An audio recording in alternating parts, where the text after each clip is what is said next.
The 2024-25 NHL regular season is coming to an end, which means it is time for our second annual Pub Sports Radio NHL Playoffs Confidence Pool. $50 to enter, of which $3 will be taken for credit card costs.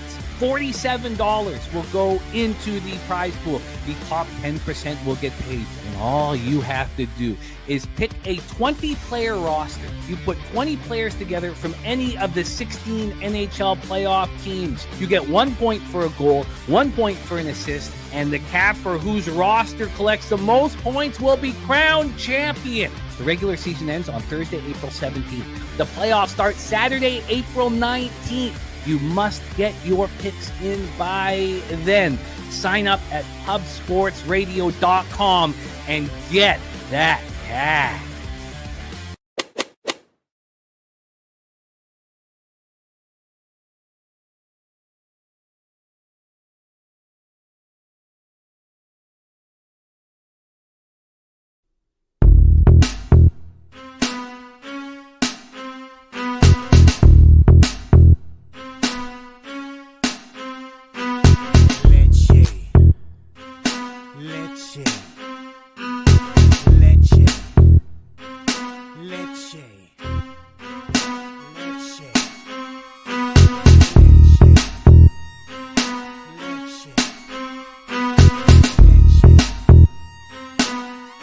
Introducing Pubcoin.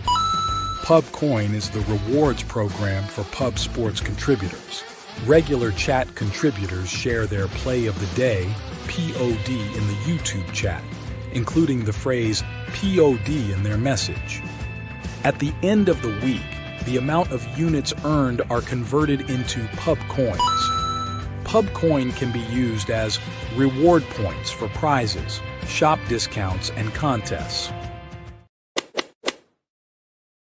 Hey, what's going on, y'all? It's Mills here, Pub Sports Radio. Do you guys want to challenge the personalities here at Pub Sports Radio? Do you guys think you're better than them at entering in your MMA predictions and picks? Would you want to get paid for it? $100? Here's how you do it, man. You sign up right here at the link below. It's just this easy. Pubsportsradio.com. Enter your email. Pick your weekly picks. That's it. Oh, and you get bonus points if you can predict how they're going to win in what round. Every single week, a new winner's getting crowned. So every Saturday on Pub Sports Radio. So come on and check us out. You can win $100 just for signing up. Only thing you need to do is see if you can beat us here at Pub Sports Radio by entering your UFC predictions and picks weekly. Do it. I dare you. See you guys soon.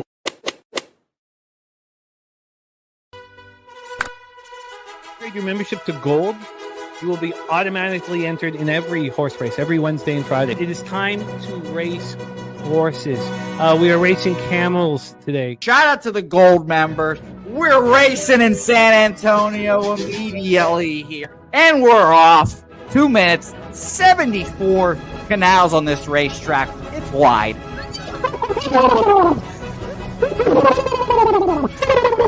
We're racing in San Antonio. Wally moving forwardly. Jeff Slaughter in the mix as well. And as is Randall Sheffield, who's put that beautiful nose out front. But it's actually real grass here, Jimmy. Maybe Kentucky bluegrass. Oldie, no! There he goes. There he goes. Oldie in the lead now. K. Wolf falls back. The horses love it. Sometimes they stop and eat it on the way to the finish line. That's why your horses start so far in the back. Here. Oh, look at Nussflush Allen bursting out here. J-Dub in the mix. Rude Boy up here as well. Jimmy, take it away. There's Oldie. Oldie is moving to the front. We are past the halfway mark in our 2 mile. And there's Ricky Levy. Oh my goodness, he's in the mix here. Jimmy, take it home. This is our first dog race ever. 19 seconds left in the horse race here. It's Fernando Mendoza trying to find the wire. 14 seconds left. Can Fernando Mendoza take this home? Here comes Kenny Ken. Kenny Ken wants a piece of the pie. Put his schnoz up front. Keep Bobby, 9 seconds left. Can Donut Silks make it right? Can Res Mall make it right to be $50? Bouquett, you son of a bitch! Here comes Tori Coker. Kenny can't smoke and mirrors. Director 97 home. That is here comes Jason Meyer, the Eldorado custodian. Billy Friedrich. Joe's one of all coming down. Billy Phoenix. Coin! Fired! That's nowhere!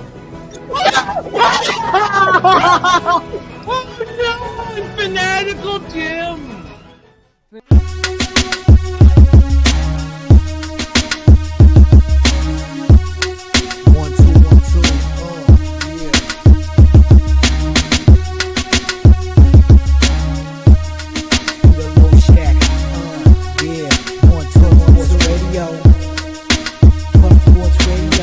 From the corporate Peter Low Shack, legendary sports handicapper, more dapper than a dom. By the young phenom known as Jimmy, who declared one day that the bag was here to stay. Information like a PSA when we all PSR Pub Sports Radio Bizarre is a man named Slaughter and he flipped the script. No competition in this but they quit the trip. But we say we be pubbing, better with the bag and you love it. You want a top 10, we above it. Let's check.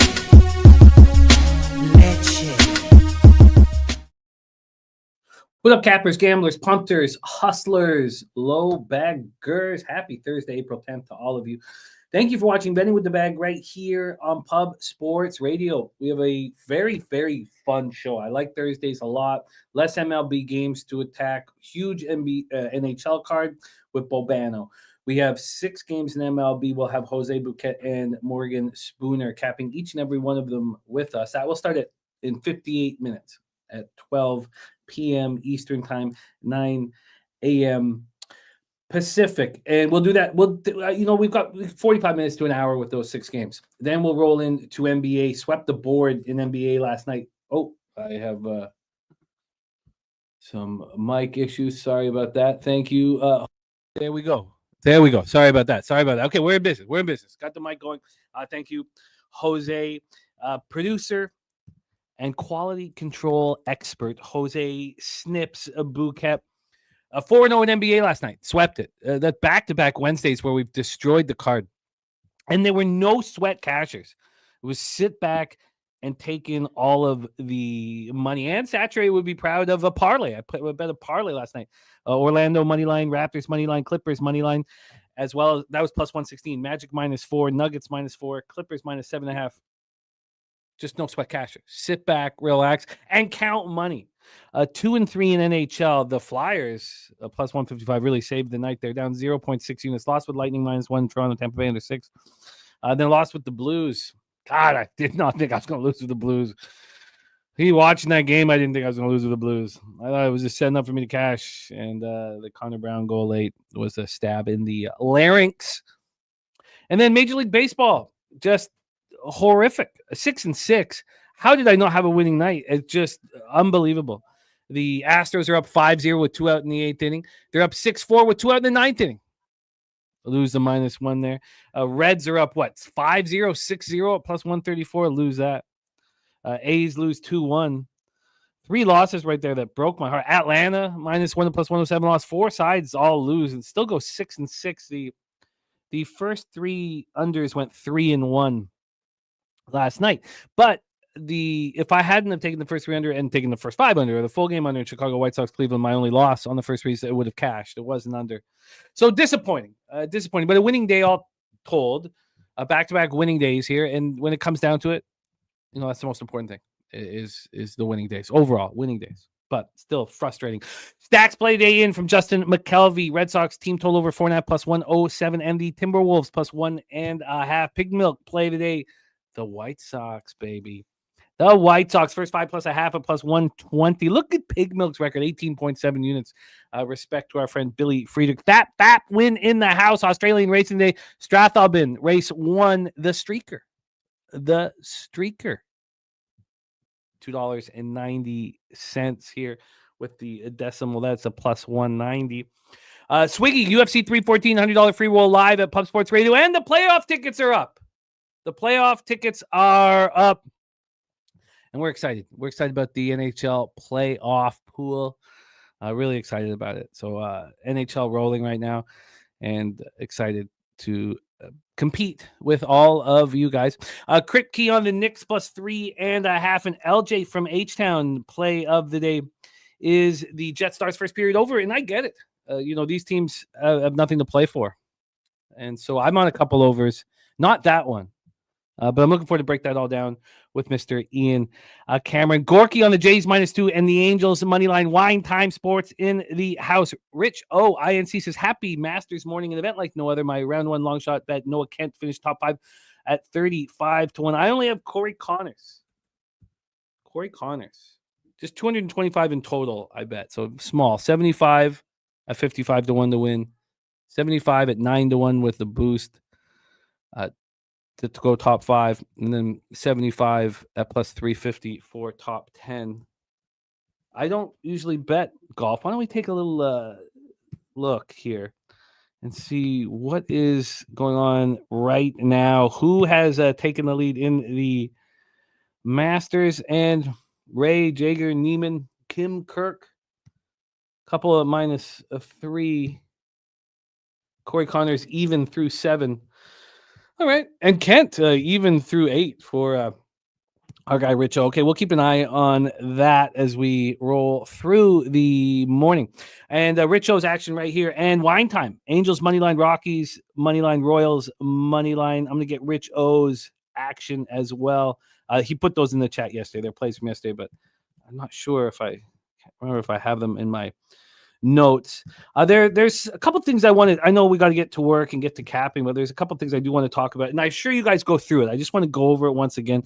Young native Tino ready to get to work. The truth teller in the house. Viper NB AM. Dougie Wise, Minnesota Timberwolves -105 full game. So we have the corner of Stacks and Dougie Wise Boulevard. Let's get that copied and pasted.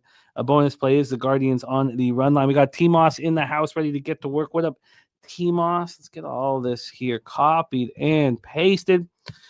Rem Most in the house. Great to see you, Rem. And Kong says another great day to spend with the mistress. The goal, wear fucking ass out.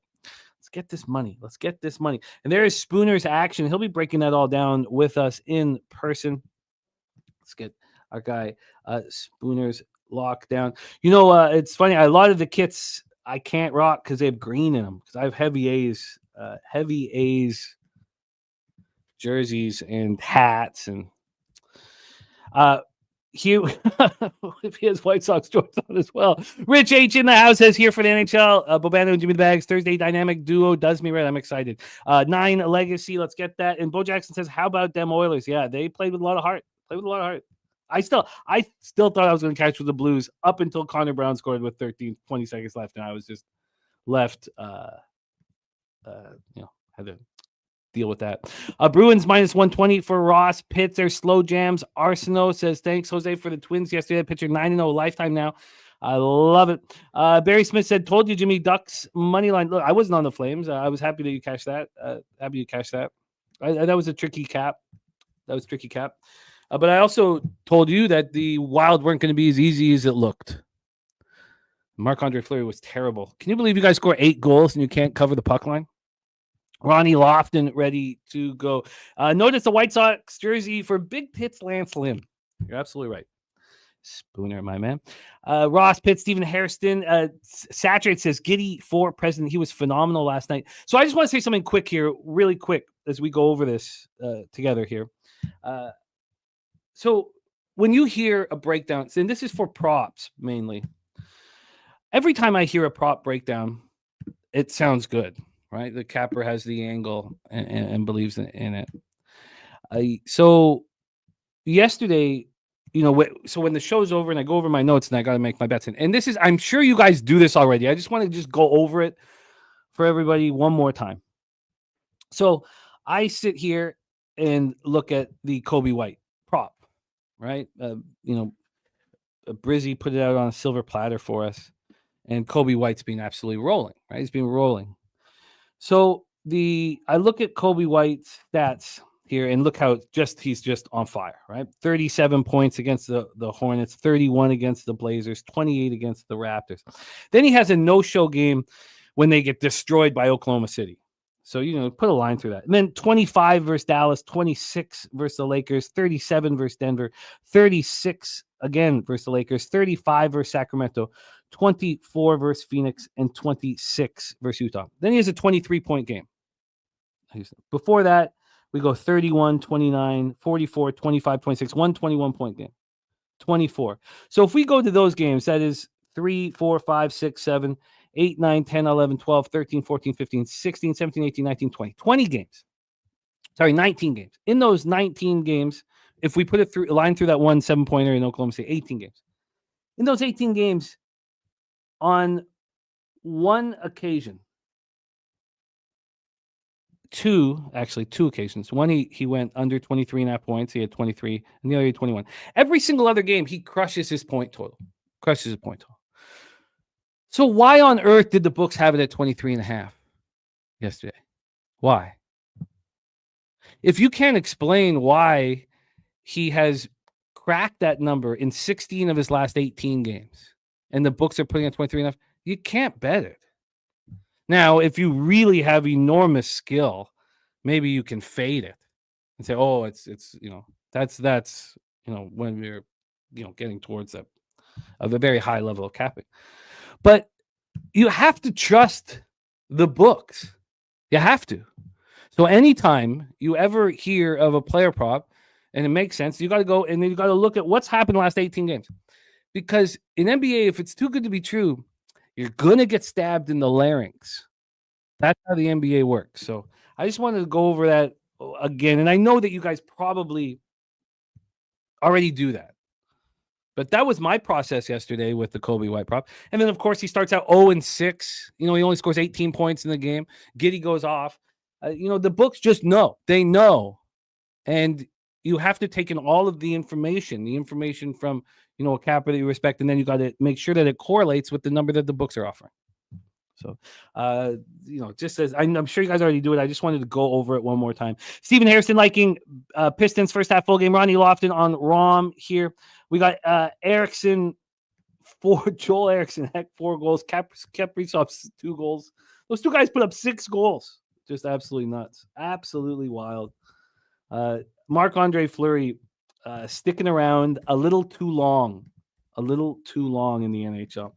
A 9 legacy. Crystal Craig here in the house. Barry Smith says Jesus is dealing no Braves first 5. We're going to go over all that, and I look forward to it. And it's almost time to get into NHL. I'm just going to copy and paste a couple more things here. Mr. Belvedere with his NBA action. Oh, his everything action. Beautiful. So we can copy and paste all that so we can discuss it. 16-5, my last 21 NBA bets. We are almost back in the black after a horrific 6-week run, which is crucial. Crucial. Big Scott in the house. Best bet of the day, Angels first 5. Bobby Witt Jr. over 1.5 bases, and Brewers -1. And then if we talk about a game and I miss this, I will keep going back. I'll keep going back to make sure that we can go over it all. Thank you, Crystal Craig. It felt good. Gorky now off of the Angels. And Saturday says Davian Mitchell shut him down for 3 quarters here. Blackhawks money line for Barry Smith. MLB spreadsheet dog of the day. The Angels, and in NHL, it is the Dallas Stars here. Let's get all of this copied and pasted. Barry Smith on the Red Wings +1.5. I am extremely interested in moving on the Red Wings, both first period and full game. I saw the line initially move towards Red Wings, and then it came back. I'm just waiting right now and interested. And here is Red Wings here. Let's get this rolled on. All right. And we are ready to rock. I think I have everything here. And we have the flurry bloomed. The flower bloomed a long time ago. It has. We have Ronnie Lofton says, my sons shake my head. We have Kong's clips on double result. Dan Kelly, 2 NBA futures, I bet, intending to hedge them for a profit. Chicago to make playoffs +800. Golden State not to make the playoffs +1300. That was a huge boon for you, that Warriors loss last night that seemingly came out of left field. Let's get all this locked in. Kong, Dan, and let's get to work in the National Hockey League. Philly Eagle Flyer on tied after 2. Rays +156. Best bet Phillies Braves tied after 2 there. And Mr. Tomatoes ready to get to work. Steve G cashing with the Bjork stand and Kairu goal prop. Wonderful work, Steve G. It is time to talk NHL. We have a big, beautiful NHL card, and we have 45 minutes to cap. So let's get to work and bring on the star of Thursdays here on Betting with the Bag. Also, the star of the Ice Guys, the star of the Hitting the Books YouTube channel and the NBA OG show. Please welcome from Hamilton, Ontario, Canada, Canada's black and yellow steel town, our friend, Mr. Ian Cameron, to the telecast. Bobano, how are you? Good to be with you, Jimmy. The regular season, there's only 2 Thursdays left of the regular season, then we get to the good shit, the playoffs. Yes, but I think this is the good shit. This is, I love mean, from an entertainment standpoint. Everything's yes, good entertainment standpoint, but money making with the motivation spots, we can really take advantage of it. Although this is a tricky card, I don't really remember ever, Bobano, so many teams being locked into their spot.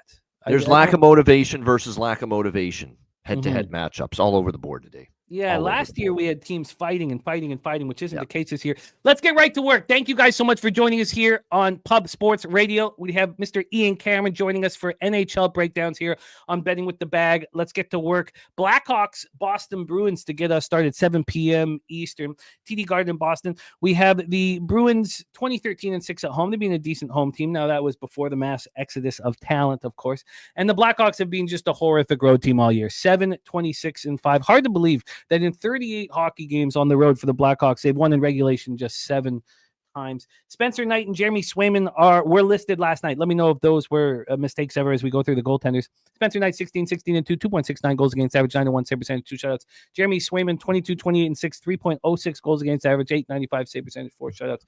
Chicago power play getting better as the season goes on, and it will continue to get better year after year after year. This is going to be a special power play. Connor Bedard at center, 24%, penalty killing 80%, being impressive. Boston power play 15.3%, penalty killing at 76.9%. Let's get into the line history here for this one. And I moved on the over 6 in this hockey game. This line is moving against me, and I don't care. I don't think that models are going to help gamblers at this time of the season. And there is no reason for either. It takes intensity and accountability to play defensive hockey. Why would we get that from either of these two hockey teams? So this line is now, I could get a plus 101 now. There's been about a 12-13 cent move towards the under, and I don't care. Boston's at plus 154. They opened up at plus 158. We already heard from Barry Smith that he is on the Chicago Blackhawks money line, and I understand that. I really do understand that. Slatsy says Hawks 0-7 last 7 on the road. Bruins 7-1 last 8 versus the Hawks. Again, I don't even know with this roster if we can put too much emphasis into the Bruins' strong record against the Blackhawks. But, these are original 6 teams, and they have great history together, and maybe that continues. Blackhawks coming off their 6th loss in 7 games, 5-0 at the Penguins on Tuesday. Sanders, Colton, Dock, and Jason Dickinson will be out for the rest of the season. And Alec Martinez continues to be listed as day-to-day, but he's missed 8 straight games with a hip injury. I mean, do we actually expect him to return? I don't. Bruins coming off their 2nd win in 3 games, 7-2 at the Devils on Tuesday. The 2 victories in 3 games come on the heels of a 10-game losing streak.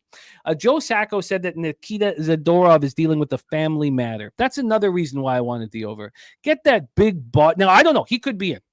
I don't know what's going on with Zadorov. But if he's not in, getting that big body out, he's not clearing the front of the net. He's not an offensive defenseman. He's a guy who, he's a guy that you trust defensively. If you've seen any of the clips of him going on, bullying the Kachuk brothers, I miss him on the Knucks. I don't know. Now, I get what the Canucks tried to do, bringing in DeBrusk and things like that. And then they gave Pettersson the big contract and couldn't afford Zadorov, who wanted more term than maybe teams were willing to give him, but the Bruins were. But that toughness I just love. It's too bad he won't be playing in the playoffs. And he's been playing quite well. So if McAvoy, Lindholm, and Zadorov are out, who's going to be playing defensively responsible? Kastelik, also another defensive center who's out with the upper body injury, likely done for the season. Take it away for us, Bobano. I'm on the over 6 at plus 100. The floor is yours, my friend. Yeah, I'm doing one better. Over by Fecta. First period and full game. Boston's on a 4-1 first period overrun. So I'm going to double up in this situation here. It's your classic late season situation. Who's going to block shots? Neither team's going anywhere. Bruins are actually starting to score goals, which is what I like to see here as well. They've scored 15 goals in their last 3 games. Like I said, they're on a 4-1 first period overrun, 4-1 full game overrun as well. Chicago's actually gone under a couple games in a row against Pittsburgh, but they are off a shutout loss against the Penguins in the second of the 2 games against the Penguins, and I think the onus is definitely going to be on getting the offense going here, and certainly Boston will oblige because, as we know, this team's been giving up goals quite a bit. I know the New Jersey game they gave up just 2, but once that game got away from the Devils, there was a lot of quit in that New Jersey team the other night. Let's not forget that before that, they gave up 6 to Buffalo, 4 to Montreal. They've been consistently giving up 3, 4, 5, 6 goals. So just feels like not much defense, not much intensity. So over 1.5 minus 120 for the first period. And I'm going to take that 5.5 at DraftKings with the full game. So over 5.5 minus 130 there. Locked and loaded. I love it. Great stuff. Let's roll on to game 2. Bobano and I correlating action here in game 1. Game 2, I really want to get involved, Ian, but I wanted to talk it out. I saw the line moving initially to the Red Wings. Now it's coming back to the Panthers. I was curious to see how far this line would go. Right now we have, looks like it's stopped. So plus 181 looks like will be the best number I think that you'll receive on the Red Wings today. It came out at 2:44 p.m. at plus 174. It did get up to plus 181. So there was a 7-cent move away from the Blackhawks at 2:12 a.m. Then there was a 16-cent move an hour and a half later, and it's at plus 176 right now. So there's been 5 cents of buyback, and that was about 45 minutes ago. That's what I wanted to see. I was curious to see how much this would move. I guess part of it is that I'm not talking about a 1 unit bet here. I'm talking about the first period, doubling down on the first period with the Red Wings as well. Razor Sharp picks in the house. Great to see you. Razor AM says Blackhawks are passive. The line's too high for the Bruins. They made 2 teams resting players. I'm with you. And Andrew G says Detroit are fighting.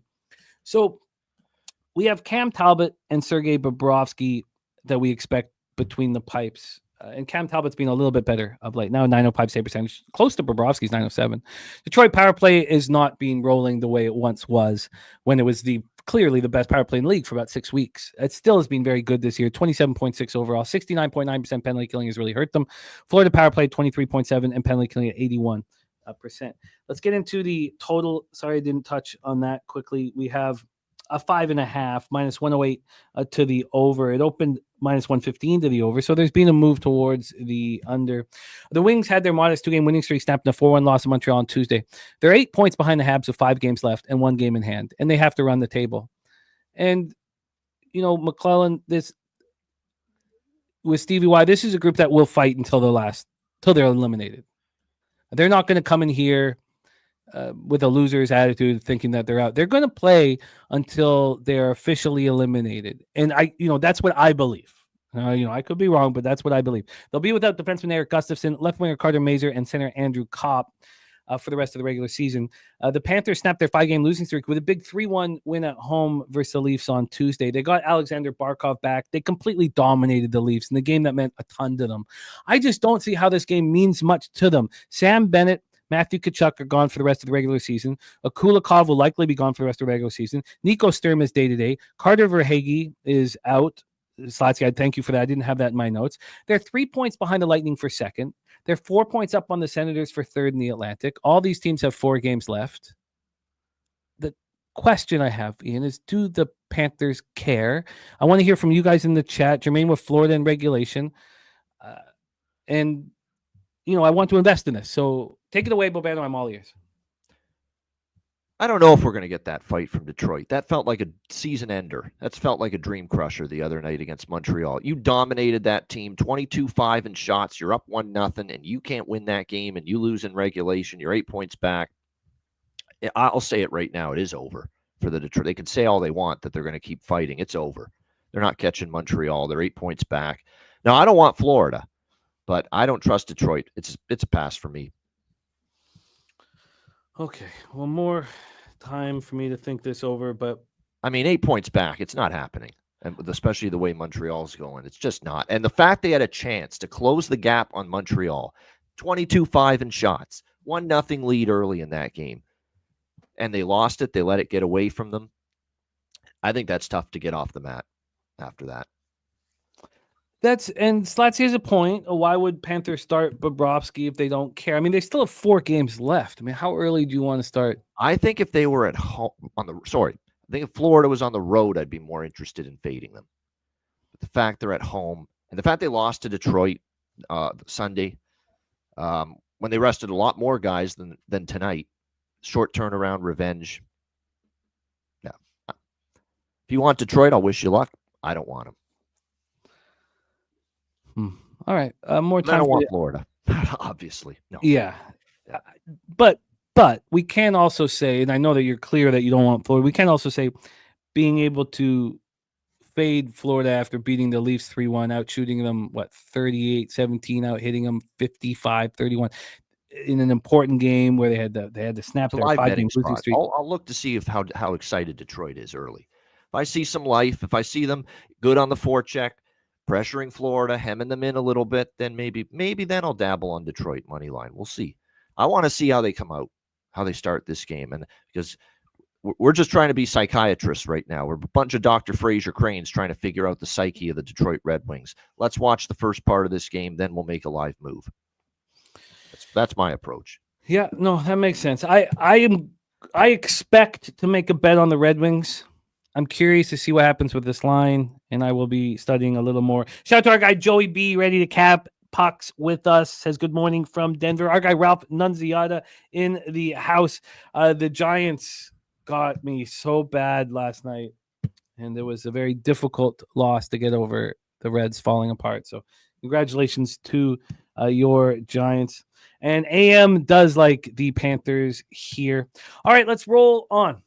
And maybe the investment of 2 units might be a little much. Maybe I need to pick between the first period and the full game, and I kind of lean towards the first period. We move on to the next spot on the board, 7 p.m. Eastern. Buffalo Sabres 35-36 and 6, 13-22 and 3 on the road. The Columbus Blue Jackets 35-33 and 9, 23-10 and 5 at home. Nationwide arena here in Columbus, Ohio.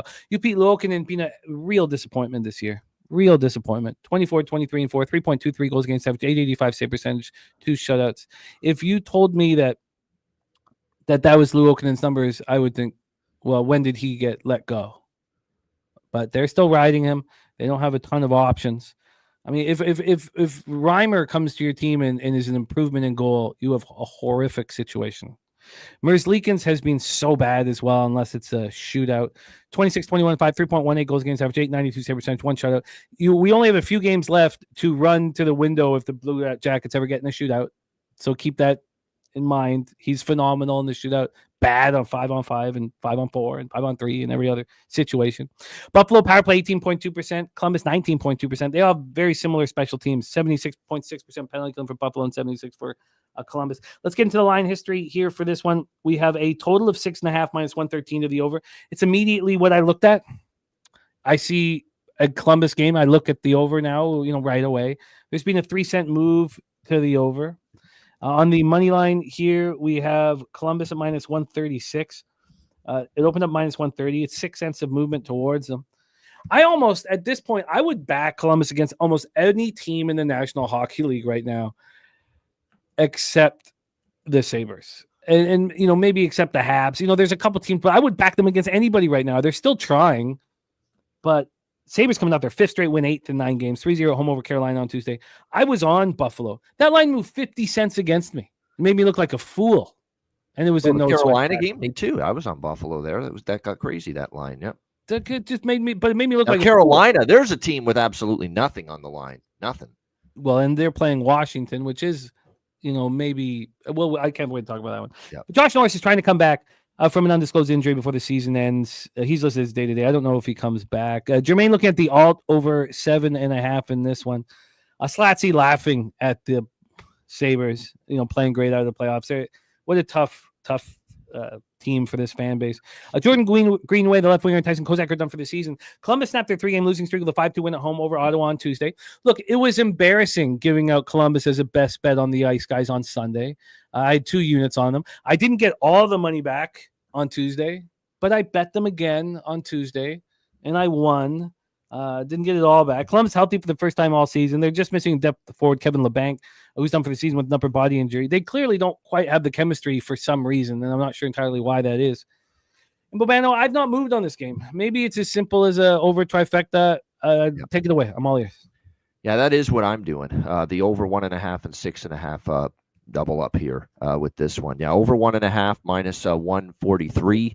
A full game is over 6.5 minus 110. All right, so we'll lock both of those in. Yeah, this is, again, it's 2 teams I trust more offensively. Buffalo is, during this 5-game win streak, this team has scored 27 goals. So they're definitely lighting it up right now, this Sabres team, no question about it. Let me just make sure I've got that right. Yeah, 25 goals in the last 5 games. So they're averaging 5 per game. Pretty impressive stuff. I'm not sure I trust the Jackets D, whoever's in net for them, Merzlikins or it is Merzlikins. Definitely don't trust him at the moment. James Reimer's been good. Probably going to get the start again here for the Buffalo Sabres. And he's off a shutout, which is phenomenal. And he's actually played very, very well. But, if you look at on the road, what we've seen out of the Sabres, we've seen a lot of overs. 5-2 at Ottawa, 8-5 at Washington, 7-4 at Philly, 5-3 at Winnipeg, 4 straight games over the total. They've actually played better defense at home at KeyBank Center. They played a little looser defensively on the road.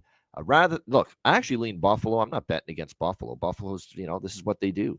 They rip off a win streak to end the season with this now that everything's over for them. So this is when they play their best hockey, and I certainly don't want to lay a price with Columbus. That being said, you mentioned it. Columbus did show a little heart, a little pride on home ice the other night, responding with that good performance against Ottawa. So it kind of makes me think Columbus, is going to give it an honest effort here tonight. So for that reason, I'm going to stay off taking Buffalo, even though I lean that way. Maybe I dabble small on Buffalo, but not official play or anything. Just the first period and the full game over here.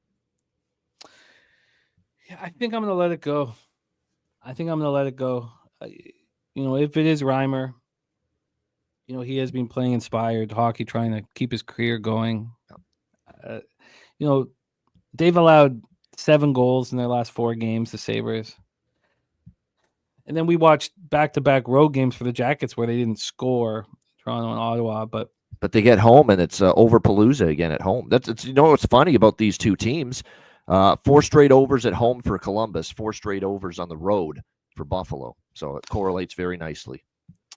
Yeah, maybe I should. I wouldn't double up. But maybe, especially Reimer coming off the I actually kind of like fading Reimer off a shutout. Yeah. I like fading the marginal goalies off a shutout. He's had a nice run, but now off a shutout, everyone's pumping his tires a little bit. He got a little article written about him by Mike Harrington of the Buffalo, whatever. I think he's still with the Buffalo News, but this is the spot where he probably doesn't play as well. LJ, knowing James Reimer's career, yeah. And LJ from HL with some great stats says last 20 games for Buffalo on the road. First period over has hit 15 of them. First period's over has hit 15. I know it's been pretty strong. Great job. LJ's been phenomenal with the trends and the stats. I see him posting them on Twitter. I see them, LJ. I don't always respond to them, but I see them. Good work. Yeah, he's doing great stuff for us. AM says can't stop in front of the Sabres. Columbus is a falling knife, in my opinion. I mean, I don't think it is anymore. I mean, I caught it and cashed with them. They did win the other night, and they have a good home record. So I think that's enough to keep me at least leveled with Buffalo. If I bet him, it'll just be a small investment. Shout out to our guy Sharon Pulliam in the house. A lot of us had the chance to run with Sharon at Pubapalooza 4. He's money in the bank. Lex Steele ready to get to work. And Jeff Slaughter says, smash the like button. If we get 100 likes, he'll be sending out some PSR merch to one lucky winner. So we have 2 races today. One race to get into our NHL playoff pool, $50 entry. Bobano, we'd love it if you could be a part of that $50 playoff pool. $3 goes into credit card cost, 47 into the prize pool. Top 10% get paid. And then we'll have a race for merch as well. There's the Sweaty Butcher in the house. What up, my man? Okay, let's roll on to the aforementioned game with nothing on the line. The Carolina Hurricanes, Washington Capitals, 7:30 p.m. Eastern, Capital One Arena, Washington, D.C. Hurricanes have not been a good road team this year. I still have a vividness bias of them delivering on the road, but in reality, they've only won in regulation 16 of 38 road games this year. That's a surprise for a team that's 19 games over 500. The Capitals 49-19-9, 25-8-6 at home. Freddie Anderson against Charlie Lindgren. That is what is listed. Freddie Anderson 13-6-0, 2.11 goals against average, 914 save percentage, 1 shutout. Lindgren has not been good this year, and it's tough when Logan Thompson is just Sean. 2.71 goals against average, 896 save percentage for Lindgren. Carolina power play has been a disappointment. I'm starting to question how good Aho and Svechnikov are offensively, honestly. They're good players, but I thought Aho might be an elite top 10 player in the NHL, and I don't think that anymore. He's a good player, though. Both teams have nothing to play for. We touched on that. Washington power play 23.1%, penalty killing 81.5%. Carolina 18.6%, penalty killing 84.9%. So this is the Canes coming off their third straight loss, 3-0 at Sabres on Tuesday. This is the final game of a 4-game road trip. They've been outscored 13-4 so far on this road trip. They won at home over Washington 5-1 back on Wednesday, April 2nd. That's the last time the Canes won a game. Kotkaniemi is done for the rest of the regular season. We expect William Carrier day-to-day with the lower body injury. He's been hurt for a while. Washington comes in off their second loss in 3 games, 5th in 7 games, 4-1 at the Islanders on Sunday. It was on Sunday. Ovechkin broke Gretzky's record in the loss, and that's got to be a weight kind of off his shoulders, weight off the team's shoulders. Now they can just focus on hockey, and they have the Rebenga in mind. Alexei Protas, the 6'6" center, has been just a revelation this year. He's going to be out for the rest of the regular season. You think that Logan Thompson needs a game. And if Logan Thompson gets no games, and he's got to get 1 game in before we go, these Capitals just lollygagging here down the stretch makes me want to fade them so badly with either the Senators or the Habs. So let's take a look at the line history. Is this as simple? So I just wish the Hurricanes weren't off such a horrific road trip, because then I would say, look, the Capitals have that off their back. They're going to be able to, want revenge. But this market, this line, now this is the same thing that happened in the Buffalo Sabres game, but it's gone from -110 on Carolina to -150.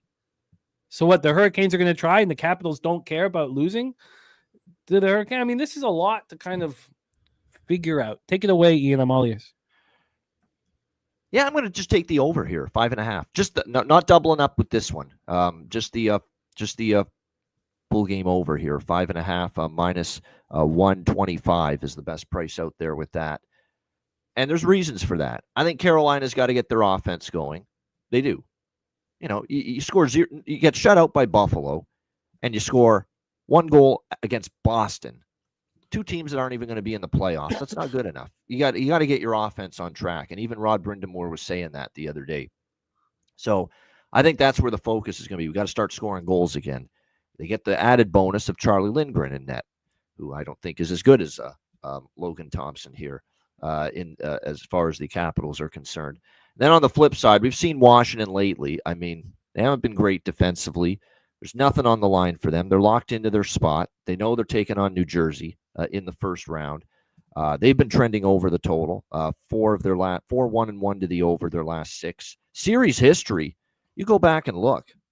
Only one of the last 6 meetings has had fewer than 6 goals. So that's why I think it's great to be able to get a 5.5 on this. And we mentioned the bad blood in the game in Carolina recently. It's going to be a penalty parade tonight if that ratchets up again. So there's going to be a lot of power play opportunity for both teams if it gets nasty. And if there's retribution in mind for what happened, especially with the Jalen Chatfield, Connor McMichael incident where he swung him around and he almost hit his head on the ice. It was an ugly scene there.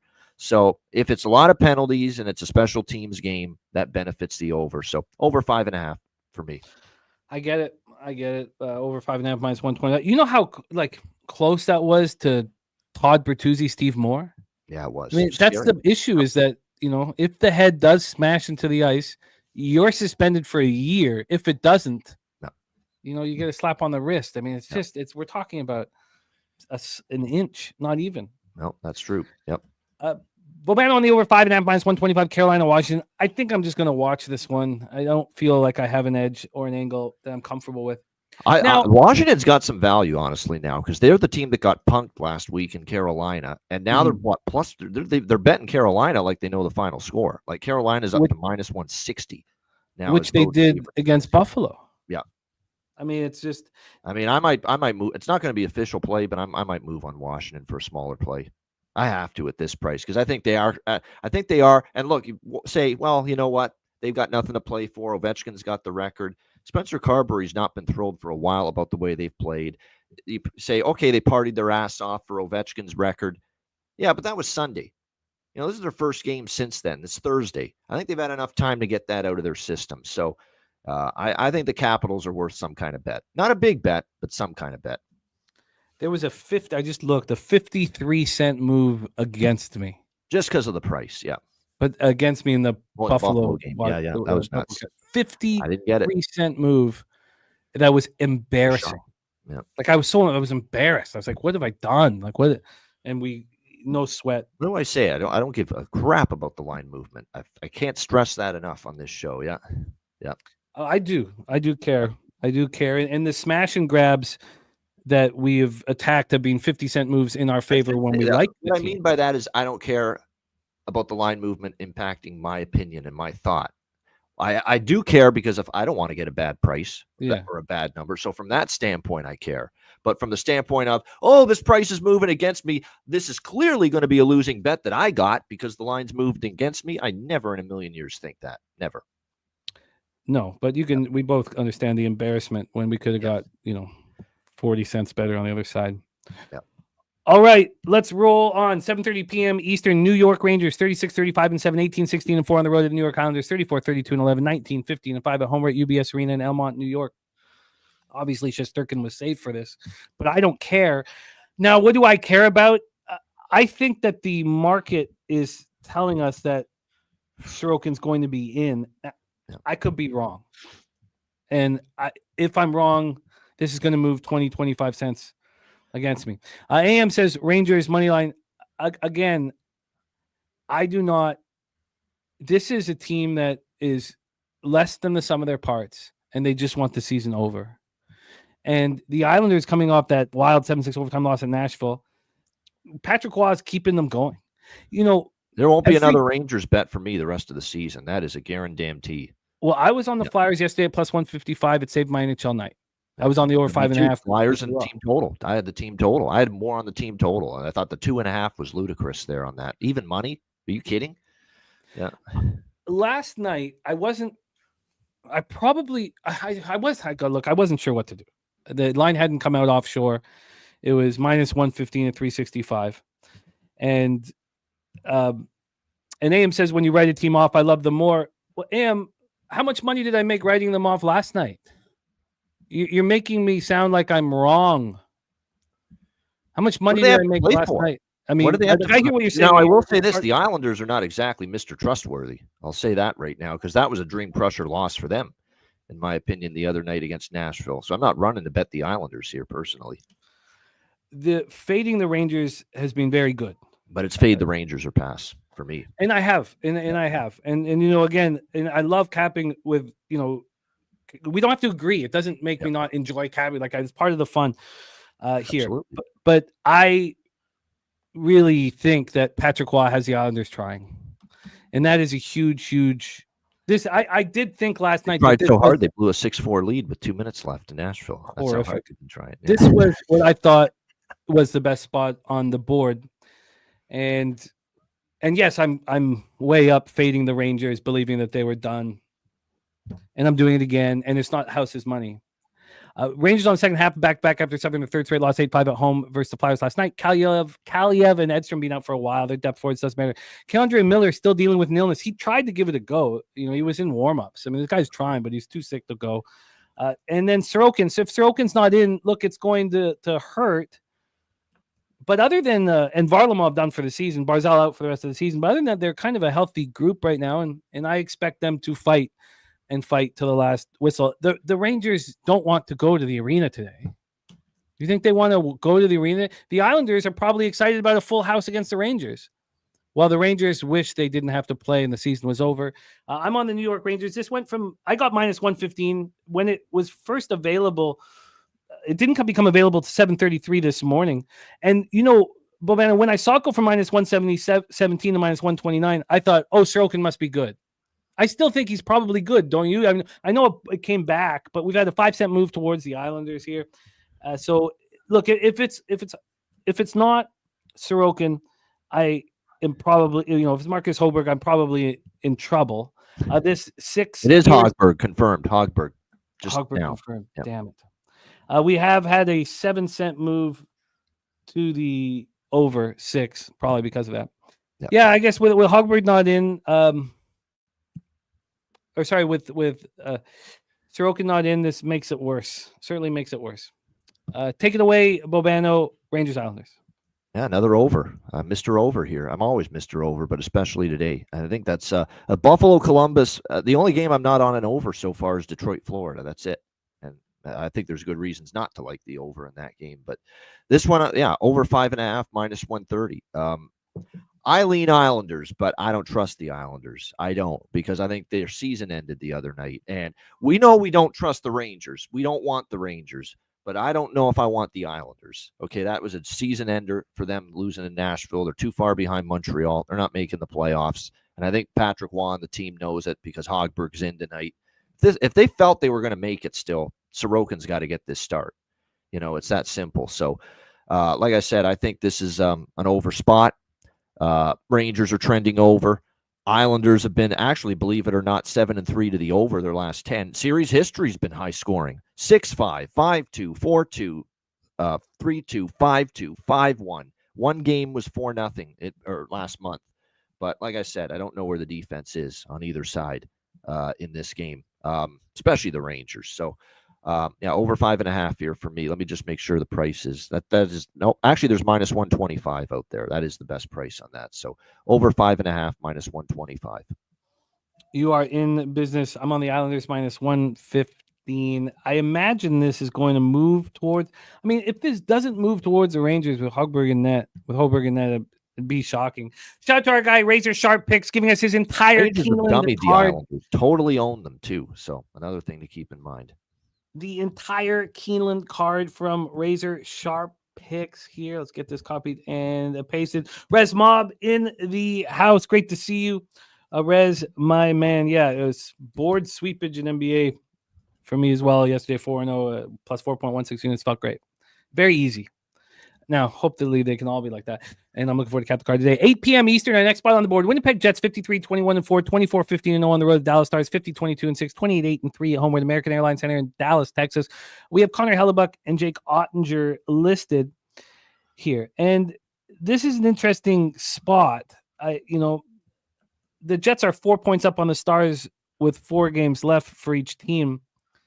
So, yes, if the Stars deliver here, they can put some pressure on the Jets, but I still am not entirely sure how much they care about that. And I think the Jets maybe if I got to double check, I think if the Stars win, they tie the regulation wins. I'll have to double check. Winnipeg power play 29.2%, 79.4% penalty killing. Dallas 22.9%, 83.8% penalty killing. AM on the Dallas Stars here. Jets coming off their second win in 3 games, 3-1 at home over the Blues on Monday. Dallas comes in off their third straight loss, 6-5 at home in overtime on Tuesday. It's one of the wildest losses we've ever seen before. Canucks scored 3 goals in the last 55 seconds of the game and then won it in overtime. It was unbelievable. Dallas continues to be without Seguin and Heiskanen. Heiskanen not going to be available for the first round. Seguin expected to be available for game 1 of the playoffs. And let's take a look at the line of history here. We have the 5.5 juice to the under, minus 111 to the under. So a 9-cent move towards the under. And then when we get to the money line, we have Dallas at minus 122. They opened up minus 130. So a slight move towards Winnipeg Jets. Take it away for us here, Ian. Jets, Stars. I'm going to take Dallas here. I think this is a pride spot, response spot. I think it's one of these spots where, you show what you're made of. If you're any kind of Stanley Cup contender, which we believe Dallas can still be, you've got to respond after a game like that when you make history for all the wrong reasons. First team in NHL history to lose with a 3-goal lead with 1 minute left. Can you believe it? The first time in history that has happened. So that's some bad history right there for the Dallas Stars. I like Dallas here. I think they do respond. Winnipeg is one of these teams lately. Good game, not so good game. They've kind of had that pattern lately develop into their game. Now, I know this is for first in the Central, and Winnipeg certainly is going to probably want to put more distance between them and Dallas. But for Dallas, this is a must if they're going to win this division. They have to win this game. And I think there's going to be major urgency after what happened against Vancouver and the debacle at the end of that game, in my opinion. Not to mention, if you look at the series history, Dallas has won in Dallas, Winnipeg's won in Winnipeg for the most part. It's kind of been a homer series the last few meetings. 7 straight unders. And after what happened at the end of that Vancouver-Dallas, 7 straight head-to-head unders, I mean, between these two teams. And after what happened on Wednesday against Vancouver, Tuesday, I should say, against Vancouver, you got to think tightening up has got to be at the top of the priority list for the Dallas Stars tonight. So, yes, we are moving on a very rare under in this game as well. 7 straight unders, and they've all been under 5.5 too. Like the 5, 4, 4, no, 5, 4, 5, 3, 5, 2, 5. So all 7 of these unders between the Jets and the Stars have had fewer than 6. And I think it just definitely kind of feels like it's that we got to tighten up spot here for the Stars. So Dallas minus 122 money line, and under 5.5 minus 104. Yeah, I guess so. I guess they. Yeah, I can understand Dallas caring after being embarrassed. With the Jets right now, they have Velarde and Kupari, 2 centers, out of the lineup. They have Pionk and Colin Miller day-to-day, and Nikolai Ehlers. I guess this makes sense to join you guys on the Stars here. I guess this makes sense. Bobano on the under 5.5 and the Stars. Is that right? Under 5.5 and Dallas. Yep. Dallas minus 122, under 5.5 minus 104. Okay, maybe it is just backing the Stars here. I think you guys are right. I think with the embarrassment and clearly with the Jets kind of banged up. And when the captain, Jamie Benn, uses the phrase unacceptable, after that loss, that's the captain saying that. Yeah. So I expect a response from Dallas here. Let's move on to the next spot on the board. 9 p.m. Eastern. The Vancouver Canucks 36-29-13, 20-14-6 on the road. The Colorado Avalanche 48-27-4, 26-11-3 at home. Neither team has anything to play for. The Canucks have been eliminated from postseason contention, and Colorado is in a spot where they can't move. They're in third in the Central. So there's nothing. They'll be facing Dallas, we expect, in round 1 of the playoffs, and they'll be starting on the road. I think that Colorado is a fade for the rest of the season. I was surprised that this line was moving towards, I guess, it was just last night. It moved 10 cents from the opening, 225 minus 235. Then it came back. So overall, there's been basically no movement on it, just sort of a tightening of juice. On the total here, we have a 5.5 minus 115 to the over. This did get to 6 for a cup of coffee and came back to 5.5. Colorado comes in off their third win in 4 games, 3-2 shootout victory at home over Vegas on Tuesday night. Justin McKelvey says his friend says Winnipeg is live. He bet Winnipeg plus 102. I mean, yes, Dallas hasn't been playing well, Justin, but Winnipeg is banged up, and they're on the road. Remember, this is also a Winnipeg team that is good at. Look, everyone remembers they played St. Louis the other night. They played really well. They shut down the Blues. They ended the Blues win streak. It's also a team that went to Utah and got shut out. That was a Saturday. It was really, and then we had to watch that huge market move towards. They're not shut out. They lost. They did score a goal, but they lost 4-1. Yep. So all that they have to do is win 2 games out of their last 4, right? And they play at Chicago, and they close the season at home versus the Ducks. Now, crazier things have happened, but I think the Jets think, we lose this game. It's not a huge They're still deal. up by 2, and they still have the tiebreaker, which is regulation wins as well. Yeah, but if Dallas wins this in regulation, they're tied. Yeah. So tied with what? No, they're 2 points back still. Oh yeah, I just mean regulation wins. Yeah, but then it goes to regulation and overtime wins, and Winnipeg has that. Yeah. But at that point, if they're tied to regulation wins, it's feasible that Dallas can, get that regulation. They will have the regulation wins over them if they tie it up. But you're right. It's a long shot. So, but let's go back to this Canucks Avalanche spot here. So the Canucks coming up one of the wildest comeback in the history of the franchise. 6-5 win at Dallas on Tuesday night. I mean, I don't know where you compare it to comeback lore. I mean, for me, it's always been that Kings comeback on the young Oilers. 5 goals in the third period to knock out the Oilers when it was Gretzky and everybody. I mean, that's the craziest comeback in NHL history that I've ever seen. But this was nuts. And Colorado just has nothing to play for. Honestly, I don't see why I wouldn't move on the Canucks here. I mean, I don't want to, but I want to fade Colorado in every game that finishes this season. So right now they have Necas, Druin, Manson, Colton, and Girard all day to day. Why would any of them play? They're not going to. This line probably ends up moving when it's announced that these guys are in line. It probably moves 30 cents towards the Avalanche. Or you could say, look, Cale Makar and Nathan McKinnon are enough for the Avalanche to beat the Canucks. But what if McKinnon gets a rest? He should get a rest at some point during these last few games. Samit looking at Vancouver money line.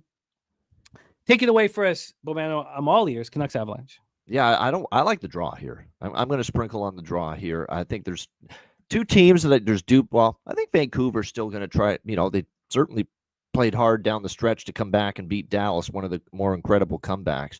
I'm not rushing to bet Colorado, though. I saw that. I know they won in a shootout 3-2. I don't think they played great, and it took them a while to really get engaged in that game against the Golden Knights. And when you look at where Colorado is, there's not huge urgency. They're third in the Central. They're not moving down. They're not moving up. That's not a team I'm laying a price with last week of the regular season. Vancouver, too, I'm a little concerned after the big comeback win that if they're capable of following that up. But both teams have been draw magnets. 4 of the last 10 Vancouver games to overtime or a shootout. 3 of the last 5 Colorado games have gone past regulation. So I see enough indicators here that the draw could be live in this game. So we're taking the draw with Canucks and Avs, and the price on that is plus 350. You're locked in. I think I'm going to bet the Canucks. I don't like that they're coming off this comeback. No. But I just think I'd take them before Colorado, but I'm not going to. Pocket is, kind of like Patrick Waugh, where he's, demands accountability. I don't know how good it is for the players, but they do fight at this time of the year. And I truly believe that the Avalanche should be faded in every game. It's just a tough spot with the Canucks in the miracle comeback, but they probably feel good about themselves. I mean, the risk reward is right there for me. I think I add the Canucks. It'll be the first time I've bet them in all year. Long time. I was going to say 4 months. Yeah. Let's move on to the next spot on the board here. Bobano on the draw plus 350 for Canucks Avalanche. We have, and you guys know, 8.5, 9 of every 10 total bets I make are unders.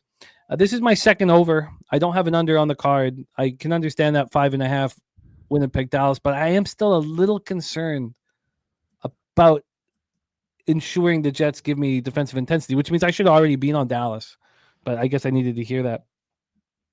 Satsi says, Jimmy on the Canucks, I saw locusts fly by my house.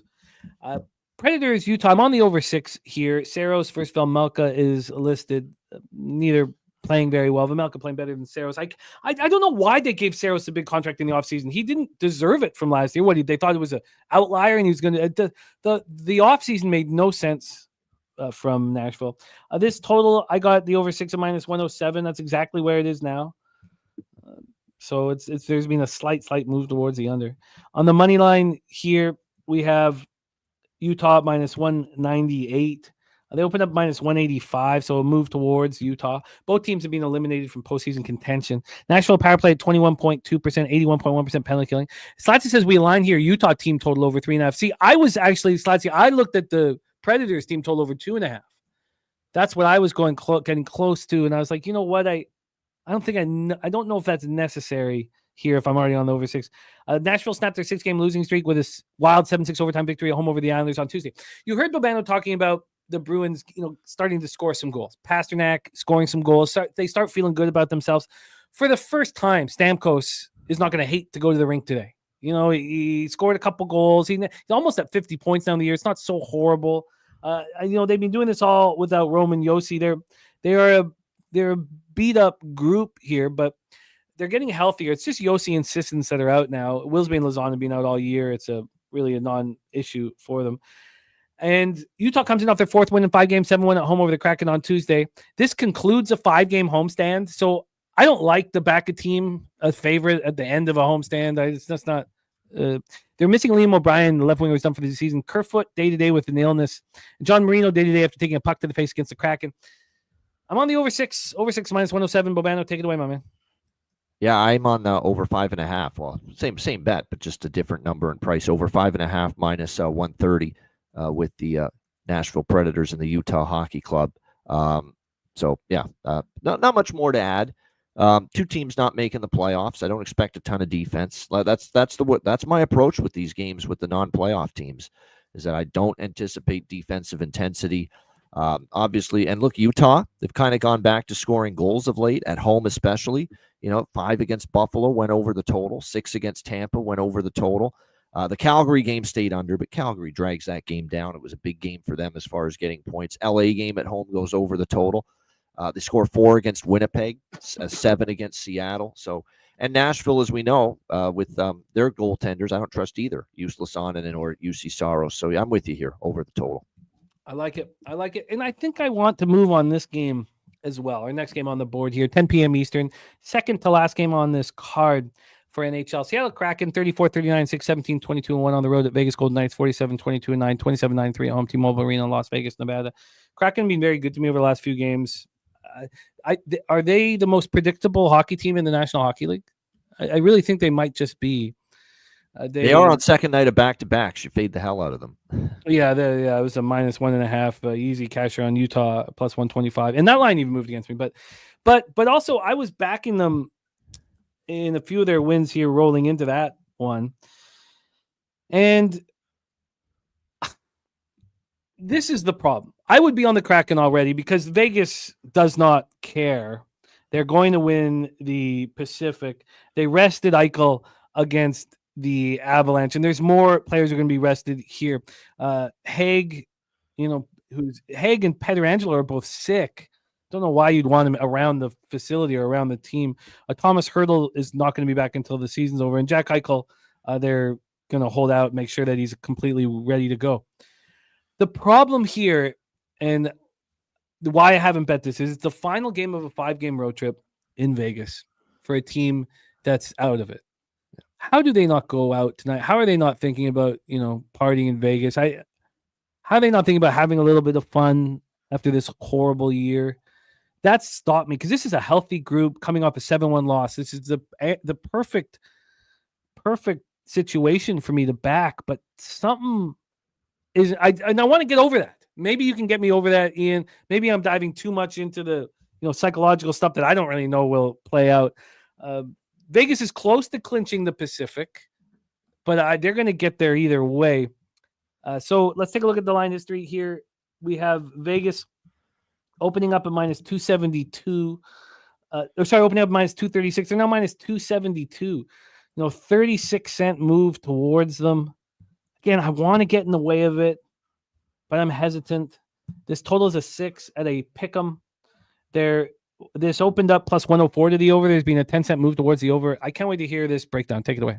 And they also had 2 duds at home in a row prior to the road trip, Vegas, where they lost to Winnipeg, shutout. They didn't play well against Edmonton. Edmonton was missing players. And then they went on the road, and they had actually a pretty good road trip overall. They beat Calgary and Vancouver, lost in a shootout to Colorado. That's the other thing that concerns me. The last 2 games they played in this building, they were bad. Does that get Vegas going to clinch the division here? Because you're right, I lean Seattle as well. Don't love this spot for Vegas, and I kind of like Seattle coming off 7-1 beatdown. That maybe we see them step up, play better. But you're right, Vegas. Late in the season when you're not going anywhere, is the focus going to be where it needs to be for Seattle? That's the question. And they have not had any success in Vegas, it's worth noting, in a long time. Vegas has won 4 straight at home versus Seattle. So ultimately, probably off the game. Yeah, So there, you do think the fifth game, final game of a road trip in Vegas with a team out of it. There's a I get concern. concerned about distractions and focus and where your head is at a little bit. And is God, Vegas going to want to lay a third consecutive dud clunker at T-Mobile? I don't think they will. Huh. Do you think that? Well, okay, here. Let me ask here, and I know we got to rush here. Finish. I guess what this comes down to is that I think that maybe the Kraken team total over would be a spot to look at. It's plus money over 2.5. You can get a huge score on the over. I think that's. 3. I think I could see that. Then we don't have to totally rely on them winning the hockey game. So Seattle too, and you know what? To be honest with you, Vegas is what, almost minus 300. We're getting into that range where sometimes, again, underdogs against minus 300 or greater favorites. I often like to take them to score in the first period. Yeah. So, first period plus a half. you know what? Because if they're going to show up, if they're going to show up after a debacle where you lose 7-1, like they did in Utah, if they don't show up in the first period, they're not showing up at all. In my opinion, I will take Seattle, and I will add this to the card. First period, score a goal, minus 120. All right. We have Bobano on. I will take that. Kraken first period goal worked for us last week with that. They did score 2 in the first period against LA before they got ripped by Utah. So Oz B is a great look. Says just take Chandler Stevenson. Back in Vegas, and he's been scoring lately. That is a goal prop. Absolutely, I agree with that fully. I will bet. I plan on betting that. AM on Vegas on the puck line. Yeah, God, it's tough. That's the one for me. Seattle to score in the first period. I think that the Kraken, if they're not stepping up in the first period, they're not stepping up at all. That's true. I think the Kraken and the team total over 2.5 are legit spots here. Again, I've got to sit with the Kraken and the Canucks and trust that I think they're going to try and deliver effort. Let's roll into our final spot on the board here. Great job, Bobano. 10 p.m. Eastern. Anaheim Ducks 34-35-8, 14-18-6 on the road at the LA Kings 44-24-9, 29-5-4 at home at Crypto.com in Los Angeles, California. Lucas Dostal, Darcy Kemper listed. Kemper, what a turnaround. He had that hiccup halfway through the year. Looked like he was going to fall off, and he's just stepped up in a huge way. 922 save percentage. Shout out to our guy, Ricky Levine, who predicted he would have a big bounce back year in front of this much better, you want to say much better defense, but look at the Capitals' defenses here. Anaheim power play 12.2%, now the worst in the league, below the Islanders. 74.3% penalty killing. Kings power play 15.9%, 81.7% penalty killing. Anaheim on the second half of back-to-back after defeating the Flames 4-3 last night in overtime for their second straight win. Kings had their 4-game winning streak snapped Monday in a 2-1 loss at home versus the Kraken, and they're dealing with injuries, but they have to win now to ensure home ice advantage versus the Oilers in the first round of the playoffs. They're 2 points up. Here's how I see this. I think if Edmonton loses last night, I'm interested in Anaheim tonight. But because Edmonton won last night, I think LA there's onus to show up. Absolutely, and I think we'll get a better idea of the onus when we hear about whether Doughty and Kempe are in and Joel Edmondson. I mean, if Doughty and Edmondson are out, I mean, aren't they a must fade? So Kempe also out personal reasons. So these are big pieces of the puzzle that are not available for the Kings. And the Ducks are also, no Trouba and no Fabry. Johnston and McGinn, aren't that big of a deal. But take it away for us here, Bobano. Let me just quickly go through the line history. There's my guy BT in the house. What up, BT? We have a 5.5 minus 118 to the over, a 2-cent move towards the over.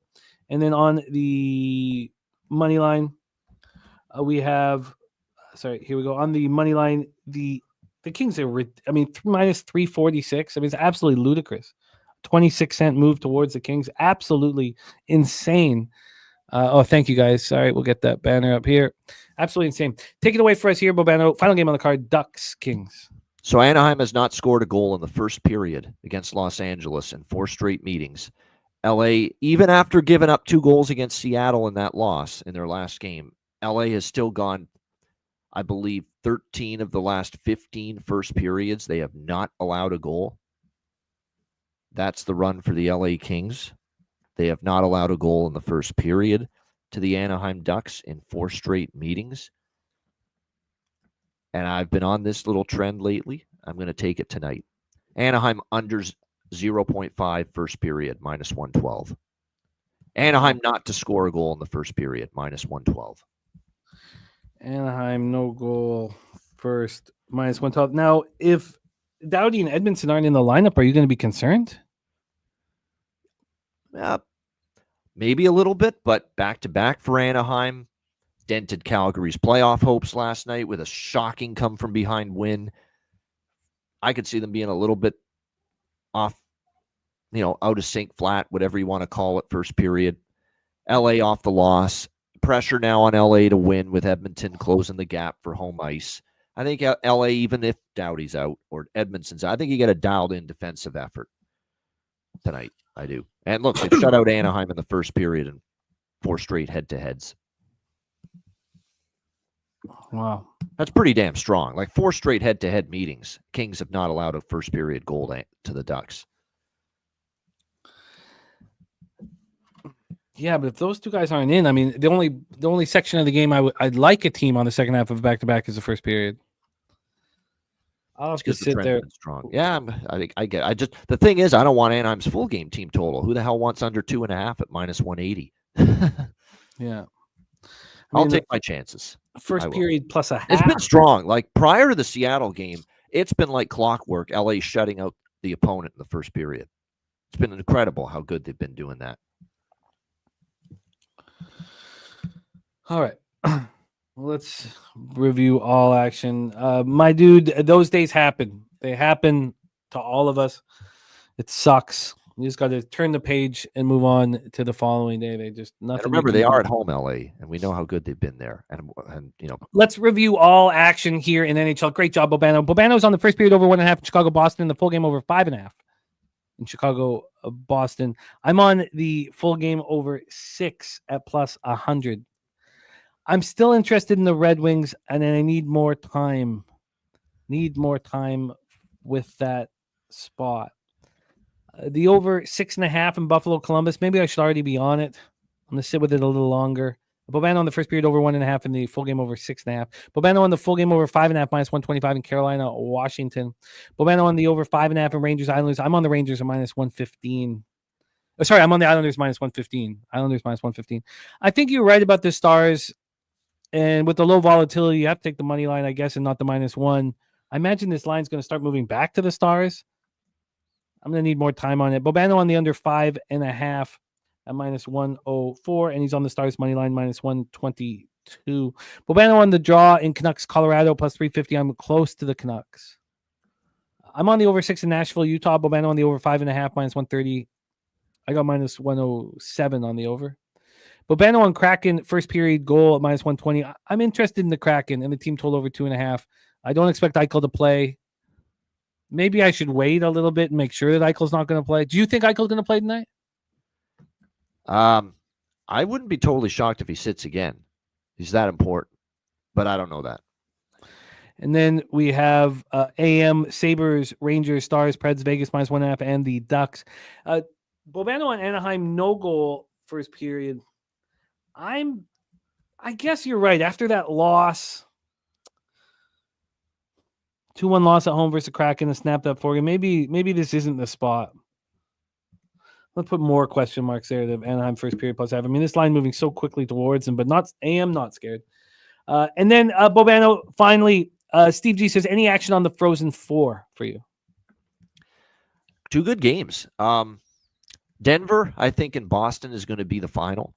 But I would say the favorite that is in more jeopardy of losing, I think, could actually be Boston, because that Penn State team has Sergeyev. This goalie he's on a heater in this tournament. He is the reason they beat UConn in overtime in the regional final, and he's good enough to steal a game. And Boston U has had some shortcomings in the Frozen Four in recent years, if I'm not mistaken. I think they've had some years where they've had teams good enough to win it, and they've fallen short. So I think Penn State more likely to upset BU than Western Michigan upsetting Denver. Denver just is built to win at this time of year. They've got the pedigree. They've won this thing many times. They got this great goalie in net for them. They got Zeev Buyem, who's outstanding on the blue line, going to be good at the next level as well. Good forwards up front, play a really good team game. So I'm still going to stick that both favorites win. Boston versus Denver is your championship game, but I think the more likely favorite to get upset is Boston. Great stuff, Bobano, my man. Also, Gorky moving on Skellefteå HC in Sweden and the Guardians money line. Bobano, excellent work, my man. Thank you so much for rocking with us. Please support the Ice Guys. Support the Hitting the Books YouTube channel that's now moved on to baseball. Get your baseball with C-Mac and Bobano there. And, of course, the NBA OG show on the Ski Profit YouTube channel. And support him at Bobano Bets on X. I'm going to pop his X handle for anybody who's not following him. Bobano, any last words for the Capper supporting the show? Let's have a big Thursday. Always great to be on. Shout out to everyone in the chat. Hit the like button. Good luck with your bets tonight. Jimmy, same to you. And we'll see you all again next week. There he is, Mr. Ian Cameron in the house. Let's roll on.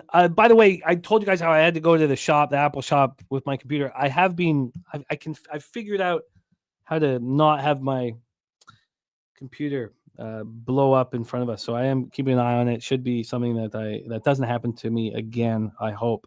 And this is our guy, Bobano here. This is his X handle. Please support our friend Ian Cameron. All right, time to talk Major League Baseball. Time to talk MLB here. We got a beautiful 6-game card. I left the show 3-0 yesterday, and then I come back 6-6 on the day. How did I lose the Astros? How did I lose the Reds? The difference between an 8-4 day and a 6-6 day is absolutely massive. Now, we swept the board in NBA. Everything's fine. Everything's just fine. Back-to-back winning days. We're going for our third straight winning day here. And we have just the Cap Race to take us home in MLB, and we can deep dive on these 6 games. Please welcome my co-host here on Betting with the Bag, the star of Say Hey Plays. Man Bear picks us. How about Spurs moneyline monster? Man Bear, big monster win there for you, buddy. Please welcome from the studio, the home studio for Pub Sports Radio in San Antonio, Texas. If you've never been to the Southtown 101, you must go. Now, Pubapalooza, of course, monster party, but you must go down to the best bar in Texas where Jose is shooting live from today. Please welcome Mr. Jose Bouquett to the telecast. Jose, how are you? Jimmy, I'm doing great. It's nice to see you. Middling day yesterday, but we live to fight another day. How did the I just shock and awe. Just shock and awe. But we move on here. Let's bring on your next guest. We got Northwestern Ohio. I guess why am I saying Northeastern? Northwestern Ohio in the house. And we've got work to do here on MLB, and I'm looking forward to cap with you, fine gentlemen. Please welcome Mr. Morgan Spooner to the show. Spoon Dog, what up, man? How are you? What up, Jimmy? That Astros game was frustrating as could possibly be. That I couldn't believe it. Definitely some just bad bullpen day yesterday. That was terrible to watch a few of those. It was absolutely hard. Isn't it hilarious, Jimmy, that the day I slandered the Astros bullpen, they shove it up my keister, and then you were praising the Astros bullpen the other day, and they got you. Oh, they got me. They got me. Joseph Alvarado in the house at Southside Bridgeport, ready to go here. Southside in the house. My man Joseph Alvarado ready to get to work. Thank you guys for joining us. It is time to attack the card. And Jose, I have learned that these pages that I've kept alive have hurt my computer. My computer now says no. They say no. Basically, I need a new computer. So I'll be getting one, but I can also manage this. Yeah, I need a new computer. You need a whole new computer because your computer's out of storage? What? No, it's not the storage. It's the memory. So I have to keep this activity monitor up here to make sure that, because I only have 8 gigabytes of memory, physical memory. That's the problem. There's no problem with the computer and all the things I've kept, like all the notes. No problem. It's just this fucking activity monitor. But let's not talk about that. Let's get to work here. Let me get this weather up. Let me get the cash flow up.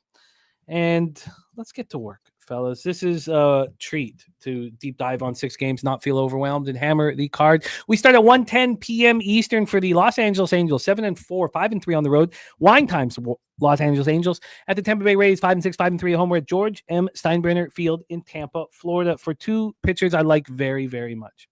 We have 78 Fahrenheit. Beautiful day in Tampa. 5.4 miles per hour left to right. Very slightly out. Gets up to 6.3 miles per hour. So let's go to the line history and the cash flow for Soriano and Littell. Soriano did hurt me last week, and if I gave Littell the opportunity, he would have as well. I have not, even though I'm high on this pitcher. Littell and the Rays are minus 110. They opened up at minus 140. The Angels have gone from plus 126 to plus 102. A huge move to the Los Angeles Angels. This total is an 8. It opened up at 8.5, went down to 8, went down to 7.5 at 3:51 a.m. 8:06 a.m. It came back up. It opened up plus 103 to the over 8, and then it started getting juiced. Got up to minus 113, got up to minus 116, and then 8.5s were back on the board when this show started. You can still get 8.5s, I imagine, because this just moved 5 minutes ago. Let me look around. No, you can't. Interesting. So they're all 8s across the board. I guess the offshore that I'm looking at for line shopping was the last one to move. Let's get to the cash flow here for this spot. We have 55% of the tickets, 66% of cash on the Angels in line, moving briskly in their direction. 97% of tickets, 95% of cash on the over. Jose Soriano, 1-1, 3.65 ERA, 0.97 whip. Great pitcher, 12 in the third, 14 Ks, 5 walks, 2 homers, but he got touched. Both of these pitchers are coming off getting touched. Soriano got touched up by the Guardians at home in Tampa. He went 5 in the third, 5 hits, 5 earned runs, 2 homers, 9 Ks, 3 walks, and an 8-6 loss. And Zach Littell also just got touched. Now, he did go 7 strong, but he allowed 6 innings, 5 earned runs, 1 homer, 3 Ks, 2 walks, and a 5-2 loss at the Rangers on Friday. Angels are hitting righties, 237-21 OPS. Rays versus righties, 284-763 OPS. The Angels bullpen is a problem. 5.65 ERA, 1.72 whip, but the Rays bullpen continues to deliver. 3.48 ERA, 0.98 whip. Even when the Fangraphs tell us is one of the worst bullpens in the league, they still deliver. Game 1 on the card. We will start with you, Spooner. Angels Rays, take it away. Yeah, this is how I opened my card today. I have Angels money line. I got plus 110 on it. Jose Soriano, you said it, got roughed up in his last start, but he's a really good pitcher. He's a guy that relies on ground balls to get outs, and I think that's a really good thing to do in a Steinbrenner Field. This is built just like Yankee Stadium, so fly balls turn into home runs really easily. You get those lazy outs that just other places it wouldn't happen. I think we'll see more of that as the weather warms up down there, but any pitcher that's going to keep the ball on the ground, I'm going to like a lot more. You get into this Angels lineup, and some of these guys are swinging the ball really well. Kyron Paris, if you look at any of his expected numbers, they're outrageous. He's a kid that's been a high prospect for the last few years in this organization, and people have hoped for more of him. And to start the season, just everything's clicking. You have him in the 7 hole. There's no easy outs for Little today, and I think it's gonna be a long day for him. I think Trout's gonna be just a really hard person to pitch around when you have Soler there, Logan O'Hoppe. I think there's a lot of chances for the Angels to score runs. I think the Rays are just in a bad spot. I got the Angels money line. How about you, Jim? You know, that makes sense to me. I wonder, and maybe Jose can answer this, Justin McKelvey on the Angels first 5 plus 108, taking that Angels bullpen out of the mix. 5.65 ERA, 1.72 whip. Troy Torrance looking at the first 5 under 4. I would be looking then at the first 3 under 2.5. It's expensive. Minus 125. Jose Bouquett, take it away. What appeals to you? You just can't stay away from that rock, man. You just can't. That crack rock. 3-1 yesterday. It's just a mysterious thing. That sweet crack rock. Nothing mysterious about it. Gets you all fucked up. And you can come out with money somehow in your pocket. Which is rare when you're dealing with rock. Sometimes you black out and bet a first 5. That's bad, but That's bad. That was bad. that was bad. But why were the Angels such big underdogs here? Excuse me. I just like these teams are kind of like the same team in my head, honestly. Like, sure, the Rays bullpen has been playing well as of late here. Where are we? 10th, like you said, a 3.48 ERA with a FIP, a 3.45, and an xFIP at a 3.16. So all pretty much the same. So their bullpen is kind of pitching to what they expect it to be with all their expected numbers and everything. So shout out to them. I was a little surprised, but the Rays are the Rays. They're going to always develop pitching. You mentioned it. Like the biggest disparity is obviously the Angels bullpen, 5.65, 4.92 FIP, 4.5 expected FIP. So all bad. But at the very least, you have a rested bullpen because they all basically got the day off. Reed Detmers threw yesterday, 22 pitches. Ben Joyce will be available, I'm sure. He threw 11 Sunday, day off Monday, and then threw 16 on on Tuesday. So I kind of expect the same thing here from him. Kenley Jansen, old man who does not pitch on back-to-back days. I will expect him to be available here. And even if you want some Ian Anderson in your life here, he probably will be available here today as well. I think I'm going to ride with the Angels here. Again, Jimmy, what was the line that you had opening up here for the Rays? That I haven't looked at what we were dealing with offshore. So, you mean in the afternoon? So this opened up at the place we played poker at -138, and it opened up here a few hours. How many hours later? 2 hours later at -140. So not a big difference, but a huge move to the Angels.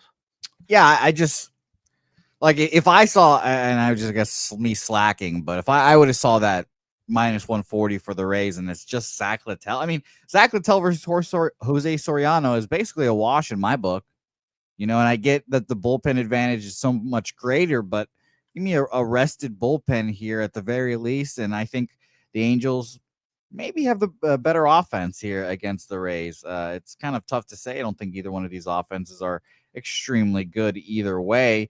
Rays 126 weighted runs created plus against righties. Angels right now at 106, small sample size, but I think the Angels end up winning this ball game. Honestly, the question for me was whether I want to double up first 5 in full game. I had my first dip in my first 5 toes yesterday. It was a little frustrating with the White Sox that they just kept teasing me along. Had runners in scoring position several times. I would have been more mad, obviously, if they would have ended up winning the game, full game, and I wouldn't have taken it. But I think Angels first 5 will also be in my pocket as well, riding with Justin McKelvey. So just first 5, not full game. As of right now, yeah. If I don't have a robust card, I will end up probably making full game official here as well. And any feelings on the total?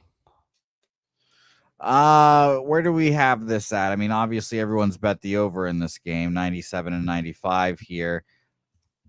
I mean, I generally think both these pitchers bounce back. But I don't want to bet, and this obviously completely different parks, but I don't want to bet unders in these fucking minor league stadiums right now. Wow, interesting. JW Soriano is a fade in this book. Huh. I mean, I think it's one of the rare pitchers that we might be able to back on the Angels personally. Spooner, what are your thoughts on the total? So the bullpen usage, I'm glad Jose brought it up. I thought the Angels come into it with the advantage today. I know Ben Joyce is a lot of people are making noise about his velocity going down, but I think he's just warming up naturally. He's got a just really natural release, and I think he's just warming up. Kenley Jansen is going to be there too.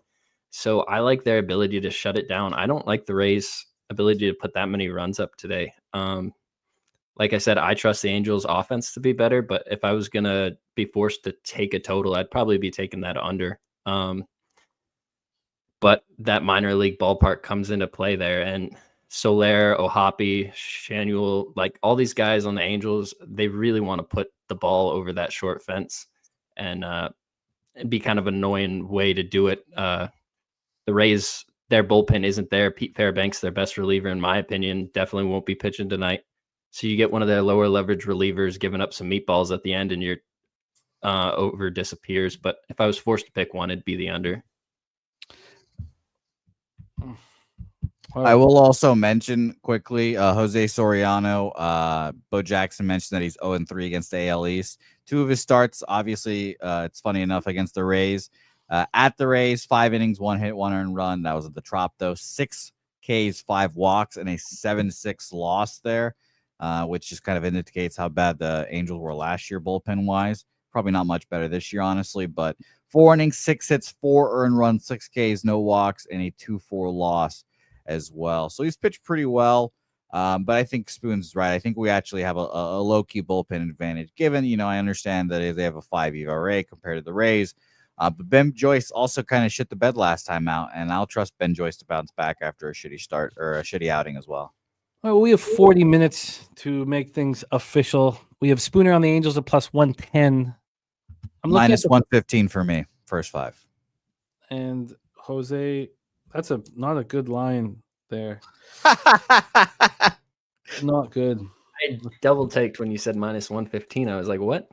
What do you mean? Well, you guys, am I, getting fucked here by my local? What are you guys saying? There are better prices out there? Yes, that's exactly what we're saying. But I'd like to join you on the Angels' first 5, and maybe I just let it go. What are you getting? Well, it depends. At the worst spot, 365. I'm getting minus 110. Oh my god, that's the worst line. That's the worst line that I see. I mean, okay, that's fine then. That makes me feel a little better, I guess. It's interesting, by the way. I have an 8, I think, for this total, double checking, and both team totals are 3.5 here, which is also very fascinating. So that also tends to get me to an under, but obviously the Angels one is more juiced on my book, which again, another interesting note here that the underdog has more juice on their team total. Again, this is for me, minus 140 on a 3.5 when they're plus money full game, and the Rays are minus 120, 3.5. That's another that's very interesting right there. I've never noticed it, but I don't think I've ever seen that before, honestly. Yes, Zach Littell was going up against a weak Rocky squad, but I think that he's going to pitch really well at this ballpark. He goes out to Texas, lays an egg, comes back, and probably pitches well again. I'm kind of coming back. Okay, guys, let's roll on. Next up for us, we have Billy Friedrich's Chicago White Sox in play, and he will fight you over the Chicago White Sox. That's why we love Billy Friedrich, our guy Billy Friedrich here. It's nice to see Deacon as well. I'm glad he's survived another day. The dirt nap survived, and no dirt nap for he's Deacon Dirt Nap. Oh, Deacon Dirt Nap. Dougie Wise is on the Guardians on the run line, but the pig milk play of the day, and that is the bonus play here from Dougie Wise free bands. The pig milk play of the day is the White Sox first 5 plus a half at plus 120. That's available at Caesars Sportsbook here. And let's attack this card. Just looking to see if anybody else was making moves here on this one. By the way, Big Scott also on Angels first 5 as well. All right, so let's get to work here in our game 2 here on the board. 1:10 p.m. Eastern. White Sox, Guardians. White Sox 0-5 on the road, 2-9 overall. The Guardians 2-0 at Progressive Field in Cleveland, Ohio. Take a look at the weather here in Cleveland. 44 Fahrenheit, feels like 39, 5.4 miles per hour right to left, and then it becomes in. Jonathan Cannon and Gavin Williams, 2 young pitchers with very high upsides. Jonathan Cannon coming off just 3 2/3 start, 3 earned runs, 3 hits, 3 Ks, 3 walks, and 4 losses at the Tigers. So far, he's thrown 8 2/3 innings, 8 Ks, 6 walks. Hasn't been easy for him. And Gavin Williams, also, nothing seems to be easy for him for some reason. His last start, 8-6 win at the Angels. Went 3 innings, 5 hits, 4 runs, just 2 of which were earned, 1 homer, 5 Ks, 3 walks. Both pitchers are dealing with high whips at this point. Jonathan Cannon, 1.50. Gavin Williams, 1.63. And neither team is hitting righties at all. White Sox versus righties, 206, 607 OPS. Guardians versus righties, 194, 627 OPS. And both bullpens looked very strong yesterday. White Sox bullpen, 4.10 ERA, 1.45 whip. Guardians bullpen 2.61 ERA, 1.35 whip. All right. Let's stay focused Let's stay focused, guys. I wonder what he's laughing at. Let's stay focused, guys. So the Guardians opening up minus 215, got up to minus 240, now minus 231, 16 cents of movement towards him. When's Gavin Williams going to show why he was such a highly sought after prospect?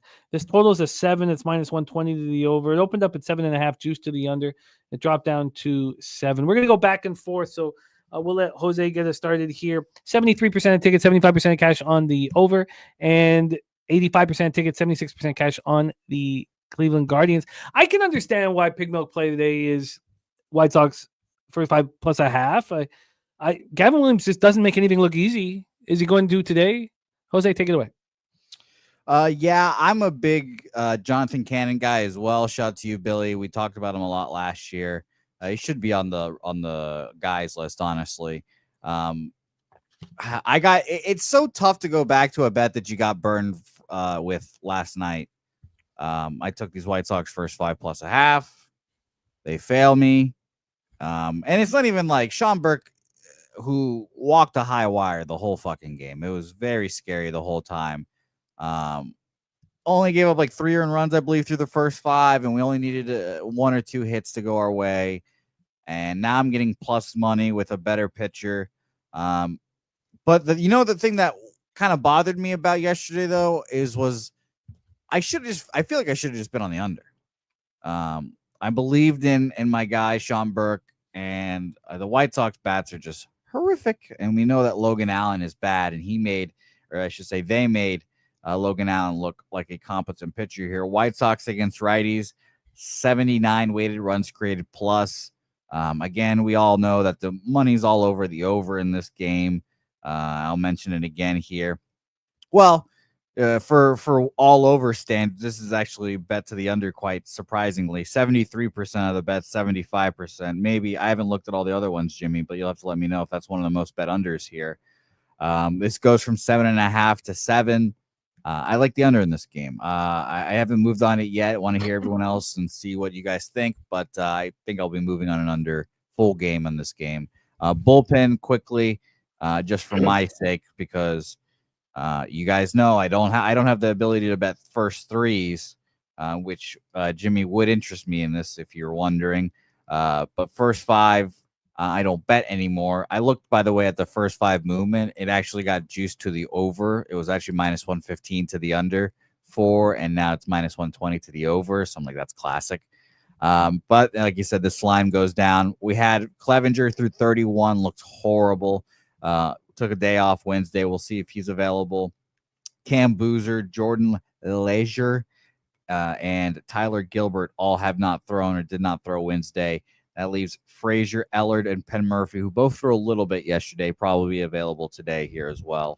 I think the White Sox can hold the Guardians here. I'll pray that they can hold the Guardians, a light-hitting Guardians team, who also, by the way, used a lot of their bullpen. Emmanuel Clase, back-to-back days. Hunter Gaddis, back-to-back days. Paul Sewald technically threw back-to-back days, but he threw 5 pitches on Tuesday.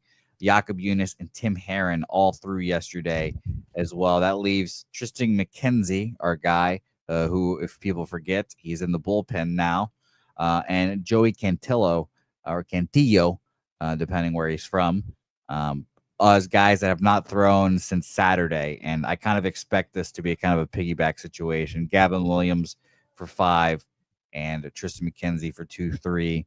And we'll see what they can do there. So I'm leaning under right now, Jimmy.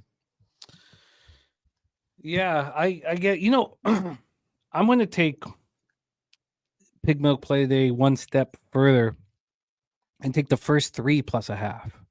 Are you getting rain in this game, by the way? No, I wasn't. Let's take a look at the lineup. Roto has it in red. That's why I'm asking, but they're not very good about that stuff. So. But either swish, honestly, with the rain. I find that it's not. Billy, can you step outside and let us know what the weather's like?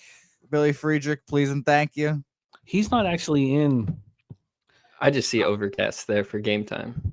Yeah, I didn't think it was going to be a problem. But Spooner, take it away, my man. Game 2 on the board. We have White Sox Guardians.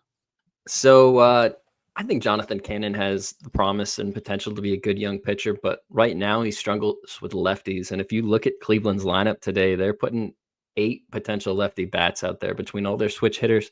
The only guy that's not is Kenzie Noel, and I think that's a potential problem.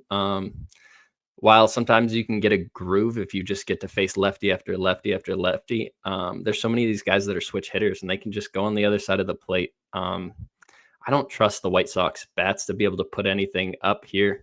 Going through the official lineup, see Nick Matone, Andrew Vaughn, Michael Vargas is the top 3. They're missing one of their big bats, Luis Robert. I don't see any reason to want to back the White Sox when they're missing one of their best bats. But also Cleveland without the back end of their bullpen, I think you hit it on the head. I think McKenzie or Cantillo will pitch half the game, and this is just going to be a 5-inning, 4-inning split between 2 starting pitchers for the Cleveland. I could only be on Cleveland -1. It's too expensive for me. I don't want to lay 1.5 in a game that has a total of a 7. Maybe there's a bunch of value there, but it's not for me. I'm passing on the game, but I couldn't back the White Sox here today. I think without one of their best bats and a pitcher that struggles with lefty and facing 8 of them, it's just a bad recipe. And what is the numbers right now for Cannon against lefties? Career. Let me see. This is going to take a second. Hold on. No worries. Grab that here. I got to get rid of some of these here. I got you, Spoon. No worries. Career against lefties. Jonathan Cannon. He has a 278 batting average, 12 home runs against, 348 weighted on base. And that is in 69 innings pitched versus lefties. That, by the way, that 12 home runs is compared to 7 against righties. He has only 19 walks compared to 27 walks against against righties. So there you go. And currently this year, 467 slug versus lefties and 188 versus righties. Wow. So you think that he's vulnerable early, Spooner?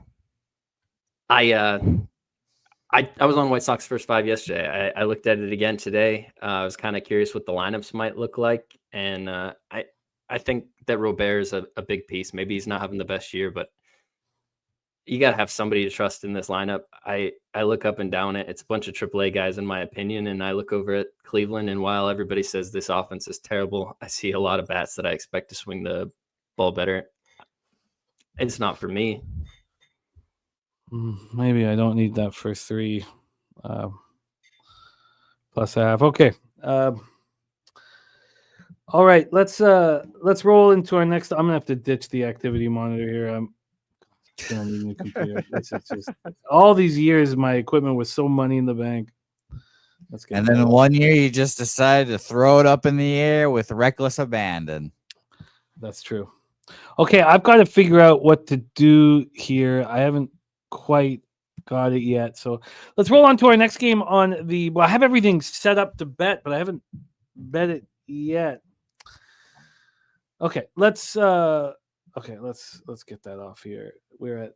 Oh God, it's so annoying. Okay, let's roll. Next up on the board for us is Bailey Ober doing the same thing that he did last year. Get off to a terrible start. Twinkies 4-8, 3-6 on the road to Kansas City Royals, 6-6, 5-4 home. We're Kauffman Stadium in Kansas City, Missouri. Let's take a look at the weather here. It's breezy, 15.2 miles per hour across the diamond left to right, and it gets up to 17.2 miles per hour. 68 Fahrenheit, feels like 56. Let's pull up the line history here for this one. We will start with the total. This total is at 8.5. It's minus 108 to the under. Opened up at 8.5 and dropped down to 8. Dropped down to 8 about 42 minutes after we started our show. Then got back. Oh, no, sorry. That was last night. My bad. Look at the wrong thing. 11:42 p.m. got to 8. Then about 2 in the morning, got back to 8.5. Then it came back down to 8 at 4 in the morning. Then it's bouncing back and forth. 8.5, 8, 8.5, 8. Right now we have it back at 8.5 and 6 cents of line movement towards the over. On the money line here, we have Waka and the Royals at minus 111. They opened up at minus 110. They opened up at minus 119. So, 9 cents move away from them, a 6 cent move towards the Twinkies. When we get to the cash flow here in this one, we have 72% of the tickets, 65% of the cash on the Kansas City Royals here. And also, I imagine it's in the chat, but let me just go back to this best bet. Oh, no, that was wrong. That was the Timberwolves. For some reason, I thought Stacks might have been here on this one.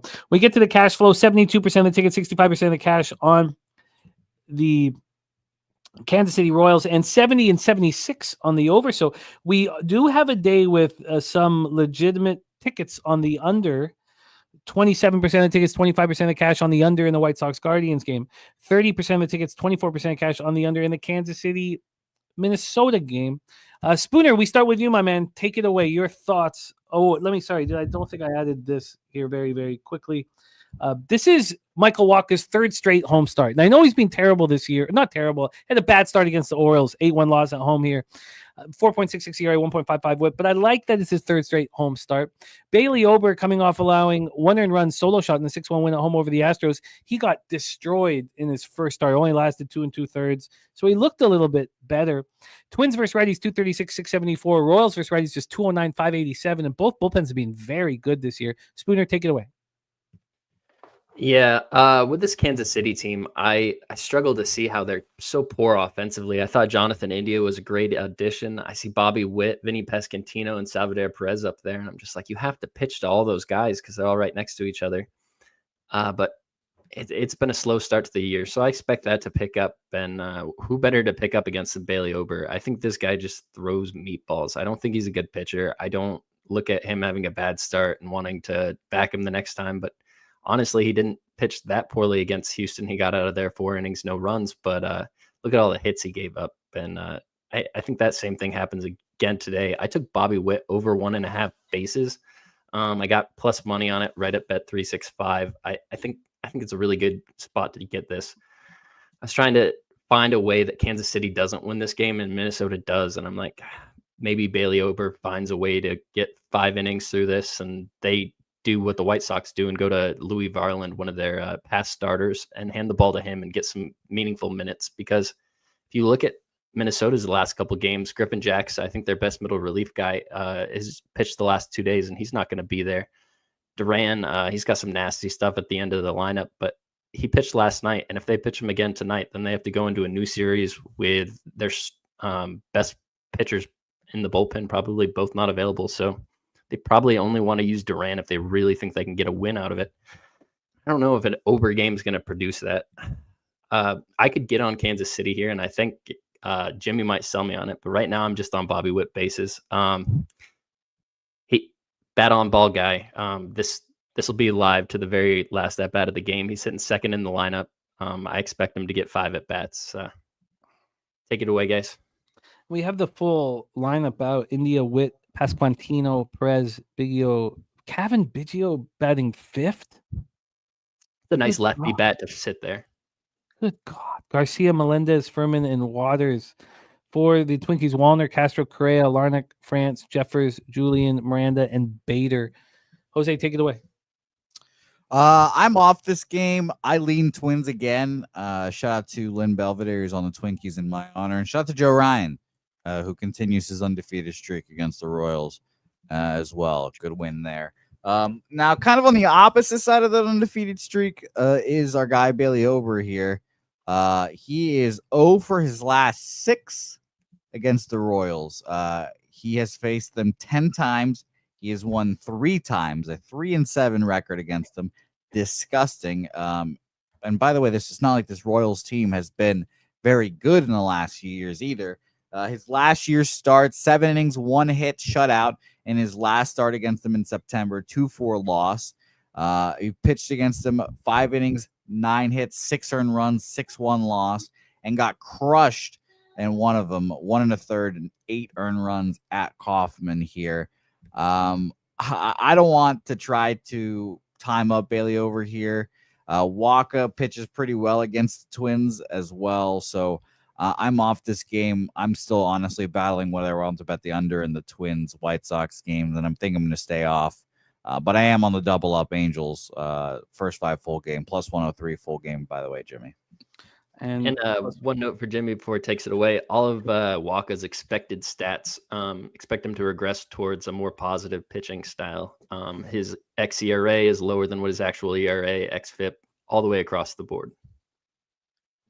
And a shout out to Deacon as I say, fuck yeah, I'm wearing pajama pants, Deacon. I got inspired by you. I know you're your pajama pants right now. Don't lie to me, Deacon. I'm going to need to sit with this one for a little bit longer here. I do like Walker to pitch better, and honestly, I kind of like both of them to pitch better. And but again, the hockey went a little long. We don't have Spooner for long enough for me to really hem and haw like I would like to here. So I'm going to spend a little bit more time on it.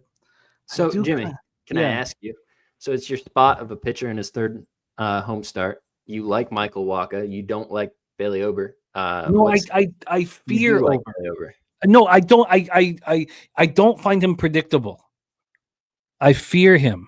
I've watched him be lights out phenomenal when I think he's going to be bad. I've watched him get destroyed when I back him. He gets better as the season goes on, and I find him a question mark always. This is, I think, nice weather though with the 15.2 left to right for the movement for Wacha and for Ober for both righties. I guess it's going to need more. I guess I'm going to need more time, but I think that Ober showed us something in the last start, and I think he does. I think both pitchers pitch well early. Do you, Spooner? I think if you're going to get to Ober, you're going to get to him early. This is a Kansas City Royals lineup that they probably either get him to him specifically in the first inning or in the third inning when it comes back around to the top of the lineup again. He probably has a chance to get through 3 if I were going to have to pick between 3 or 5. I'm going to get my action in here and just solidify it here for the game that's popping up in 19 minutes. Jose, do you want to set up the next spot on the board and hand it over to Spooner, this being Brewers, Rockies? We have Feltner, who you guys know I like, and Quinn Priester. So I will be right there. I'm just going to get my action in. Sure. Do your thing. Quinn Priester on the Milwaukee Brewers now, traded from the Red Sox here. And a really interesting deal, again, in a deal that indicated to me that the Red Sox believe in their pitching depth, because Quinn Priester is not bad. I think he's a good young pitcher that I'm sure a lot of teams would like, so much so that the Brewers gave up essentially a first-round pick for him, which was very crazy to see, but whatever. I was shocked to see that. And do you remember the fight we had not you and I, but the fight I had in the chat when I was told that Priester was the worst pitcher in Major League Baseball? Yes, I do. I was about to say, what fight did we have? No, we've not us. But remember, I was adamant. Yeah, I remember. That, I was even angry. But sorry, keep rolling, remember. Yeah, well, I'll tell you, you're not the worst pitcher in baseball if teams are taking multiple chances on you, especially trading a first-round pick for you. So I'm very interested to see what kind of Quinn Priester we get here. The Brewers obviously feel the need that they need more starting pitchers here, especially when you have fucking what's his name, Nestor Cortez. Just horrible out there, but whatever. Let's talk about Mr. Priester. His one start in the minor leagues this year: 4 innings, 6 hits, 2 earned runs, 6 Ks, no walks there. Tried to get that spot in the rotation for the Red Sox, did not win. He was like their 6-7 guy. So I'm interested, like I said, to see what we get from Quinn Priester here. I'm going to look up right now. I had his game logs up, but I don't believe he's been to Coors here as well. He has not. So I don't love backing a pitcher that's never been in Coors, pitching in altitude before. Ryan Feltner on the other side. what an interesting pitcher Ryan Feltner is. I never know either what to expect from him. If you look at his stuff plus numbers, they're disgusting. But he's gone 5 innings, 3 runs, 2 of them earned against the A's, and then 5 innings, 2 runs against the Tampa Bay Rays, which the Rockies will take that every single time from that guy. I don't really love backing him personally. Like I said, his stuff plus numbers are disgusting. He has a poor stuff plus on all of his pitches, a 80 stuff plus overall, which is 20% below average, which is, again, gross. Market in this game, we have 69% of the bets and 84% of the money on the over in this game, 79% of the bets, 81% of the money on the Brewers in this game. Interestingly enough, this line opened up at minus 110. Here, it took a while for the Brewers to name a starter here, but I'm seeing minus 110 opening up at 9 o'clock last night. And then at 10:35 this morning, it took a big jump from minus 112, minus 122, up to minus 125 now. Interestingly enough, there. Kind of seeing the same around all the other books as well. Minus 111 opener up to minus 120 now. And total in this game, 10.5 is now being juiced to the under, and I'm seeing even a 10 at some places as well here. Spoons, what do you think about this one?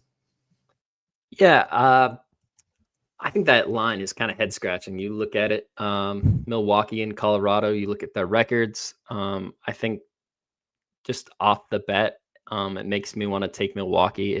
They're the better team. Quinn Priester's a good young pitcher. I look up and down the lineups, and I think that the Brewers have a better lineup. They have a better bullpen.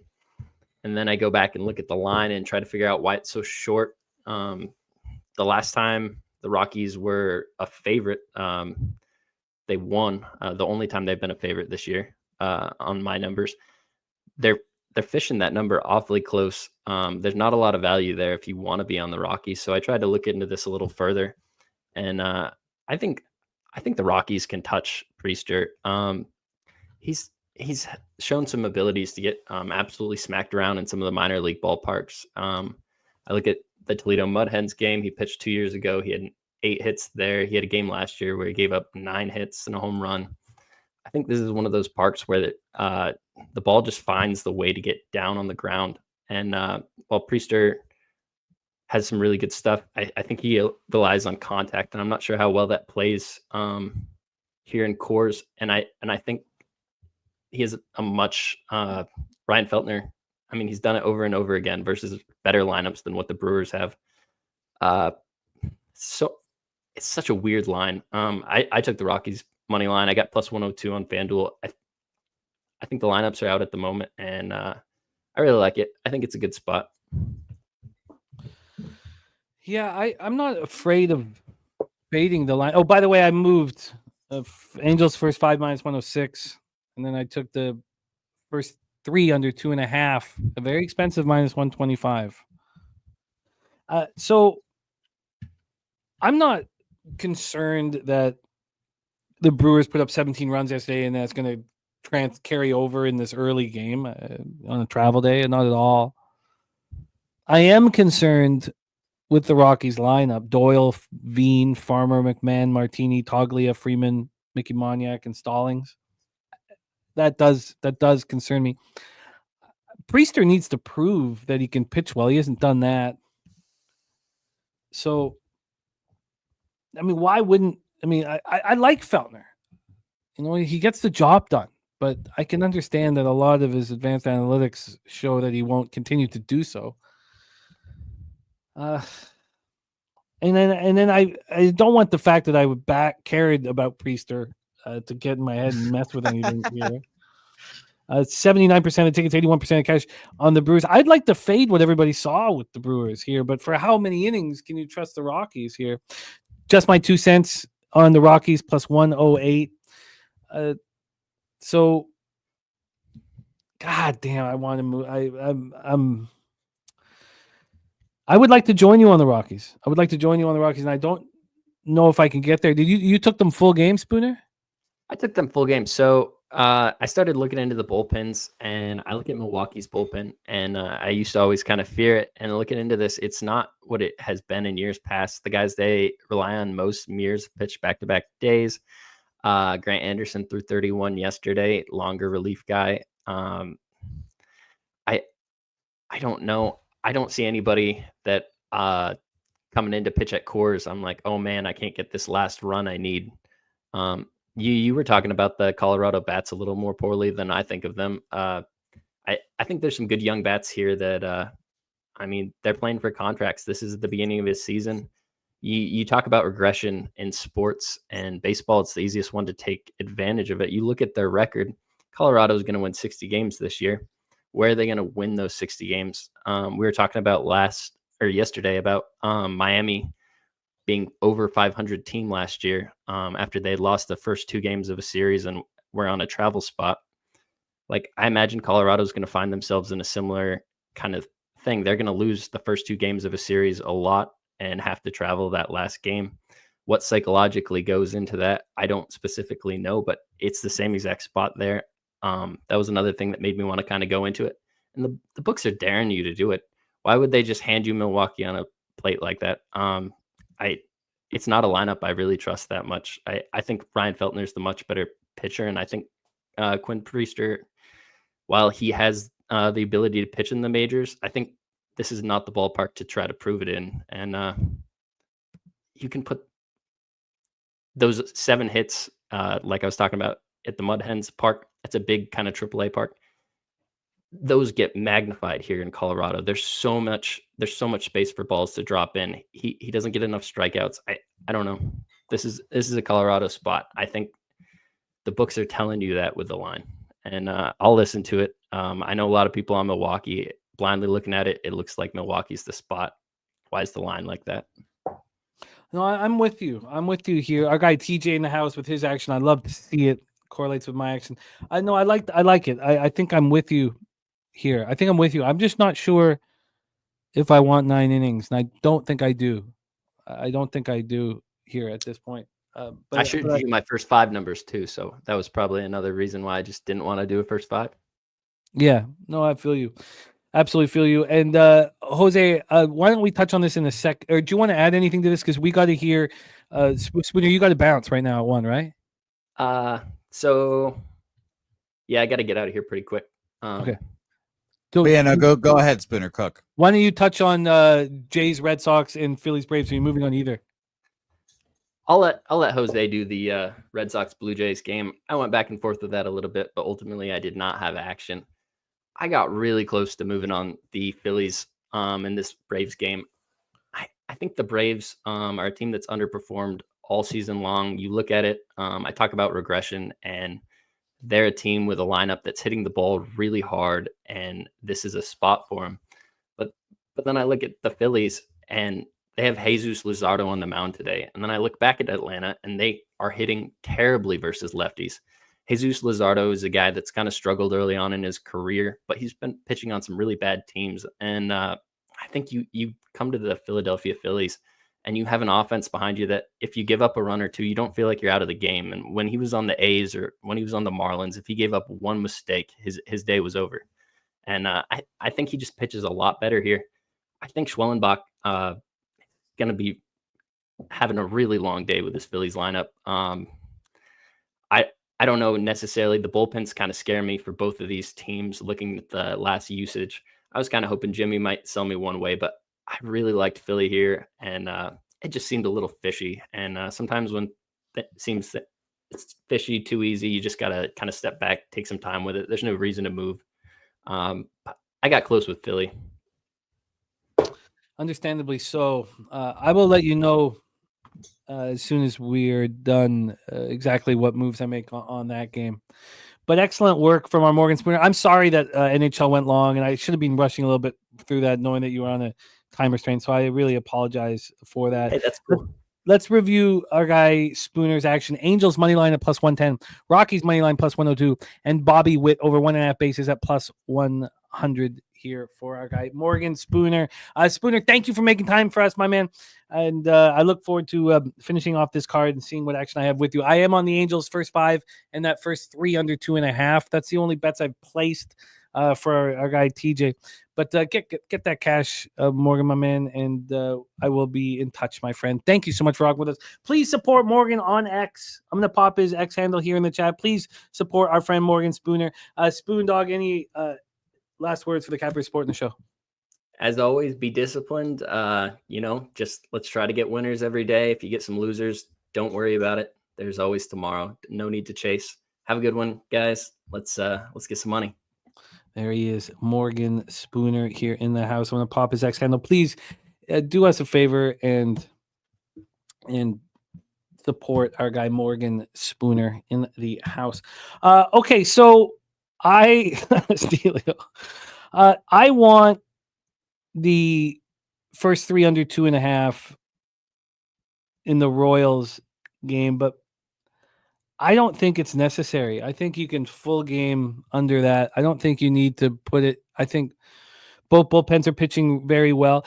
We're going to go back over this a Brewers Rockies spot before the Jays Red Sox. But can I ask you, Jose, one more time? And I'm sorry to go back on this, but can you tell me the bullpen situation for the Twins and the Royals? And if you feel like there is a concern here.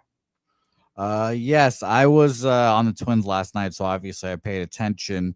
Griffin Jacks threw 10 pitches, was pretty easy, but he threw 12 yesterday and 17 on Sunday, so I don't expect him to be available.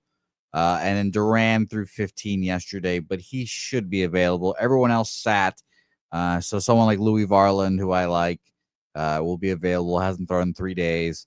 But that also means they'll probably throw the slapdicks of this rotation or this bullpen as well because they haven't thrown in a while. Duran will close if it's close. And Louis Varland will be there, but you're also probably seeing Justin Topa. You'll see some Cole Sands in your life, probably some Scott Blewett, which just given that name, you don't want him out there. Jorge Alcala and Danny Columban. I don't know how to say his name still. But I expect their bullpen to be fully torqued when it comes to that, except for Griffin Jacks. And for the Royals here, as I got to scroll, they only use Sam Long and Chris Stratton, so they will be fully ready to go. Lucas Erceg hasn't thrown in 2 days, so I expect him to be available. And so has Carlos Estevez has not thrown in 2 days, so he'll be available as well. Yeah, I like these bullpens. They're both pitching well. I don't think there's a need to focus on the first 2. I think we go full game on that one. I'm leaving the White Sox Guardians game alone. That one pops off in 4 minutes. On the Angels first 5 in the first 3 under 2.5. Very difficult getting me off that White Sox first 3 plus a half, but maybe there's a reason why it's so readily available. I will cheer for our guy, Billy Friedrich. And then back to this Brewers Rockies spot. Do you feel that Feltner is going to start getting rocked? Do you believe that his advanced analytics are telling us that he's being fortunate so far? It's a great question. I'm not exactly sure, to be honest. I've struggled with that as well. And the Colorado pitchers, his ERA is a 3.61. His expected FIP is a 3.55, but his actual FIP is a 4.41. So his FIP meaning that he probably should be a little bit closer to a 4 than a 3, but it's all generally in the same vicinity, though. So I could easily see him keep going 5 innings, 1 earned run, but I just can't trust it enough, honestly. All right. Ken, I'm on Corey Connors win first 5%, just a 225 in total, just 75 on each. Nothing too much. Only Canadians, huh? Look, I don't know what I'm doing. It's just a little fun, little rec bet. Just like I didn't tweet it out or anything. I didn't say this is my. Yeah. Okay. And Priester, had through 6 innings in AAA to get ready for this. I think he'll be torqued up for it, but I think being in altitude will be the thing that hurts him. First time pitching Colorado, so I leaned over in that game, honestly, and the line's going down, so I'm not going to be moving on that. Okay, I'm going to move on the Rockies in some capacity. First 3 or first 5. The show will be over. But one thing I'm going to have to bet is the full game under Minnesota, Kansas City. I'm going to have to bet that here shortly. Let's roll on to our baseball teams. Jose, 4:10 p.m. Eastern with the Toronto Blue Jays 8-5, 3-3 on the road. The Boston Red Sox 6-7, 3-3 at home. We're at Fenway Park, Boston, Massachusetts. Beautiful, beautiful Fenway Park. 50 Fahrenheit, feels like 41, 8.3 miles per hour, right to left and slightly in. By the end of the game, it's 7.2 miles per hour, just right to left. Troy Torrance says database says under in Colorado. And Red Sox money line for 2 units for Troy Torrance. Chris Bassett is a character pitcher who obviously stepped up going up against his old club in the New York Mets, and he was fantastic. 6 2/3, 4 hits, 9 K, 0 walks. We know that's not Chris Bassett. 0.71 ERA, 1.11 WHIP. Come on, 16 strikeouts and 12 2/3 with 2 walks, not allowing a homer. I mean, look, there are no fairy tales in Shawshank, man. Walker Buehler, 1-1, 8.68 ERA, 1.61 WHIP, 9 1/3, 7 Ks, 1 walk, 3 homers. He looks uncomfortable out there. But we watched him step up in the most important games in his career. 5 innings, 7 hits, 5 runs, 2 homers, 4 Ks, 1 walk, and a 13-9 win at home over the Cardinals. Jays rating 252, 642 OPS versus righties. Red Sox 252, 731. The Jays bullpen looks better than last year, and that's not saying that much. 4.68 ERA, 1.25 WHIP. Hoffman obviously helps. Red Sox bullpen 3.72 ERA, 1.15 WHIP. I've had a lot of people tell me, now is the time to bet Vladdy to hit a home run, and I'm telling you, you have to wait till he hits one. When he hits one, I'm going to bet him every game for a while to hit a home run, and I'm not a player prop guy. But he's got to feel that. He's got to watch it soar over. He's got to hit a homer. Until he hits a homer, don't try to catch a falling knife. Maybe he gets on. Maybe it doesn't work, but it's been my plan for the last week is as soon as he hits one, I'm going to start betting him to hit one. But don't try and find it at this point. So let's get into the line history and the cash flow. This total here is a 9 minus 113 to the under. It opened up at 9 minus 117 to the over. It dropped down to 8.5 about 11:15 last night. Didn't last long, and then lasted just for a few minutes. Then went back about around midnight to 8.5. It stayed at 8.5 until 10:16 this morning when it got back to 9. It's minus 113 the other. So we still have had 17 cents of movement towards the under. On the money line, we have Walker Buehler and the Boston Red Sox minus 107. They opened up at minus 113, a 3-cent move towards the Toronto Blue Jays. When we get to the cash flow here, we have 55% of the tickets and 72% of the cash on the Blue Jays. Slight move towards them. 91 and 92 on the over and moving towards the under. And AM says Red Sox equals falling knife. Take it away, Jose. Your Boston Red Sox against my Toronto Blue Jays. Yeah, it's been an interesting watch for this series. It's just been an offensive issue for the Red Sox, and the Blue Jays have taken advantage of it. Chris Bassett, by the way, pitches really well, or surprisingly well, against the Red Sox at the very least. 0 for 4 against them last year. Didn't win a game against them last year, but 4 1/3, 4 hits, 3 runs, 2 earned runs.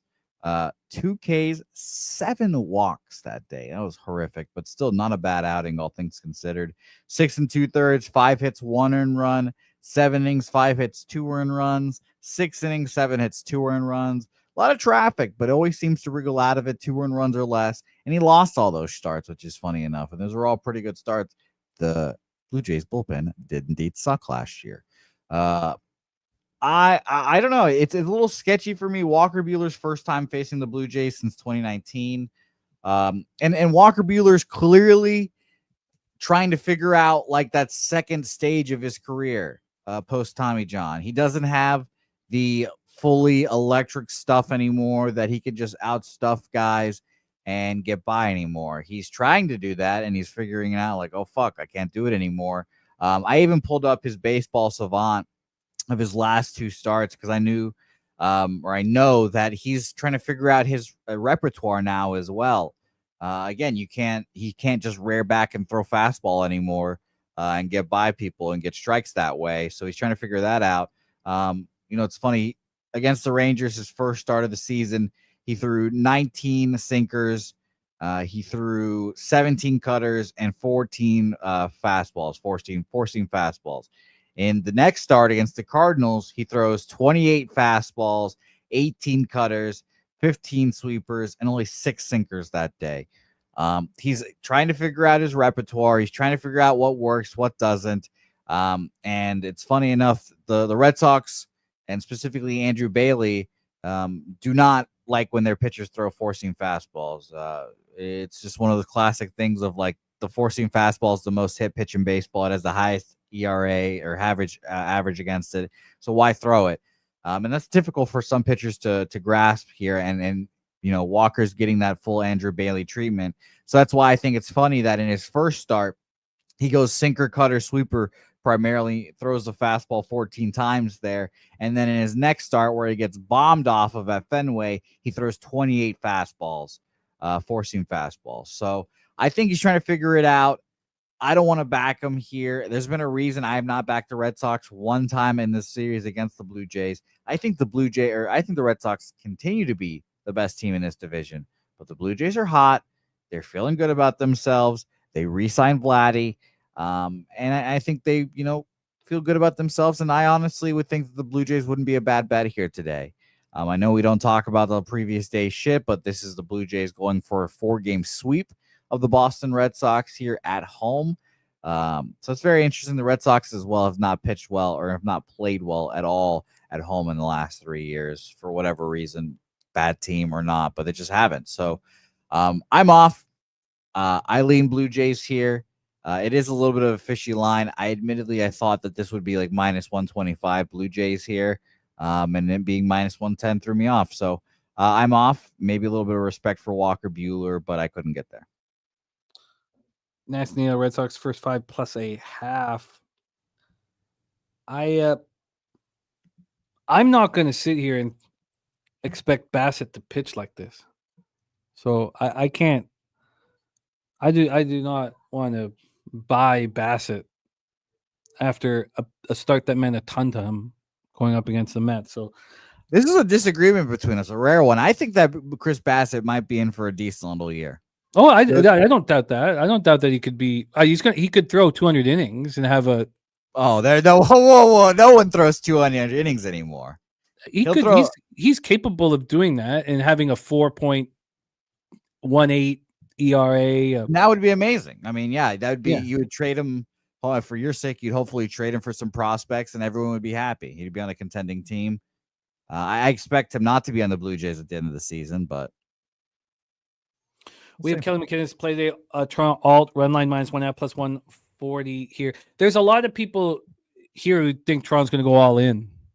I mean, just because Bichette, we have so many guys on the final year of their contract, but we have no prospects to add, so we can't trade any prospects and add. So it's tricky. It's tricky. It's definitely one of those things where you're just going to be like, oh, this guy has a shitty contract that you don't like. We'll take him. Well, here are 2 slapdick prospects, and we'll take so-and-so from you. Like the Red Sox, for example, if we weren't in the division with you guys need a bat, I'm sure. Masataka Yoshida would be a great addition for the Toronto Blue Jays.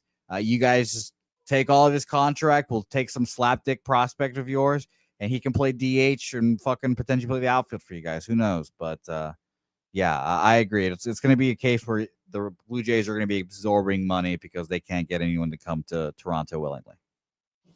Except for our friend Vladimir Guerrero. I don't feel like I have an edge here. I respect the cat. I know it's a lot of slapdick saturated, maybe too much, one could say. But I know a lot of people are, we have very strong cappers in the chat on the Red Sox. I get it. I don't want to be involved. I don't feel comfortable with this one. Right. Let's talk about the final spot on the board here, and then I'm going to have to get in on this full game under in Minnesota, Kansas City.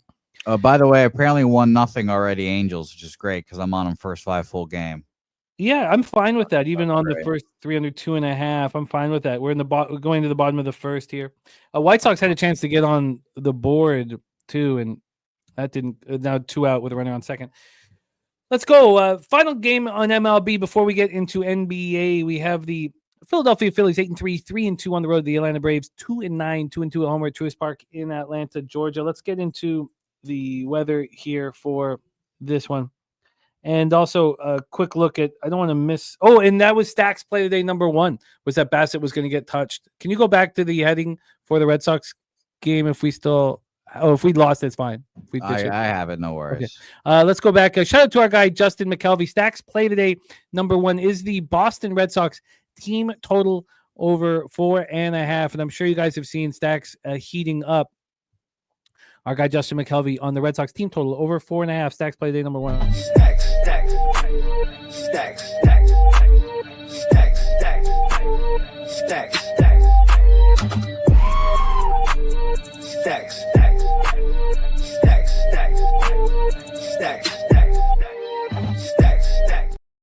Gorky's on the Jays -2. 9 Legacy on the Boston Red Sox in this one. Lynn Belvedere on the Boston Red Sox as well. He's also on the Rockies here. Sorry about my son screaming in the background. I'm not sure if you can hear that. He is nonplussed. He is nonplussed at our passing in this card. You can hear him this time, eh? Yeah, he's nonplussed. Yeah, he's nonplussed. He's pissed off. But he's not being a little bitch anymore, though, right? No. He's back in action. He's doing great. I love it. The guy's fun. He's a fun kid. All right, let's roll. Philadelphia Phillies, Atlanta Braves in Truist Park. Let's take a look at the weather here. And I apologize for the screaming. 70 Fahrenheit, feels like 66. Possible drizzle, light rain throughout the whole game, but it's very light. Imagine that they'll be able to play through it. 6.3 miles per hour, right to left. Let's get into the line history here. We have, make sure this is full game of this. We have the Phillies at +110, which is appealing. And now +109. Look, I know Schwellenbach's being unhittable. So is Bassett. Who cares after just a couple starts? Let's get into the total here for this one. We have a 7. It's -122 to the over. This opened up at 8, so we have a half-run move towards the under. Let's take a look at the cash flow then for this one. We have, went too far. We have 63% of the tickets, 73% of the cash on the Philadelphia Phillies. 95 and 97 on the over. Now, Schwellenbach was absolutely phenomenal in his last start, and it was at home, and now he's got consecutive home starts. I don't see why he wouldn't pitch great again. I understand that the Phillies are a much tougher lineup than the Marlins, but he went 8 innings, 2 hits, 10 Ks, no walks. He has not allowed to run through 14 innings, 14 strikeouts, 1 walk, 0.29 whip. Luzardo looked phenomenal in that win at home over the Dodgers. 7 innings, 8 Ks, 2 walks. Looked very good, 0.92 whip. Braves are not hitting lefties at all. 169, 552 OPS. For the Phillies, they're hitting righties, 258, 794. They're hitting well. And 1-0 Sox. Nice, Billy. Nice, Billy. God, that was so close to being an addition. Nice job. What's the total at now? The live total is 8.5 -125 to the under.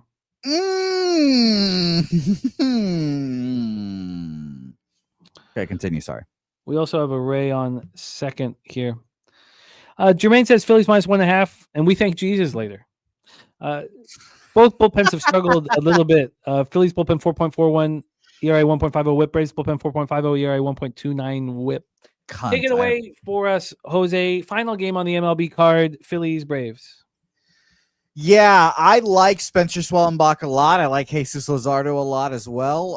I hope Jesus Luzardo keeps on the upcline. By the way, random tangent, Jimmy. The fucking slap.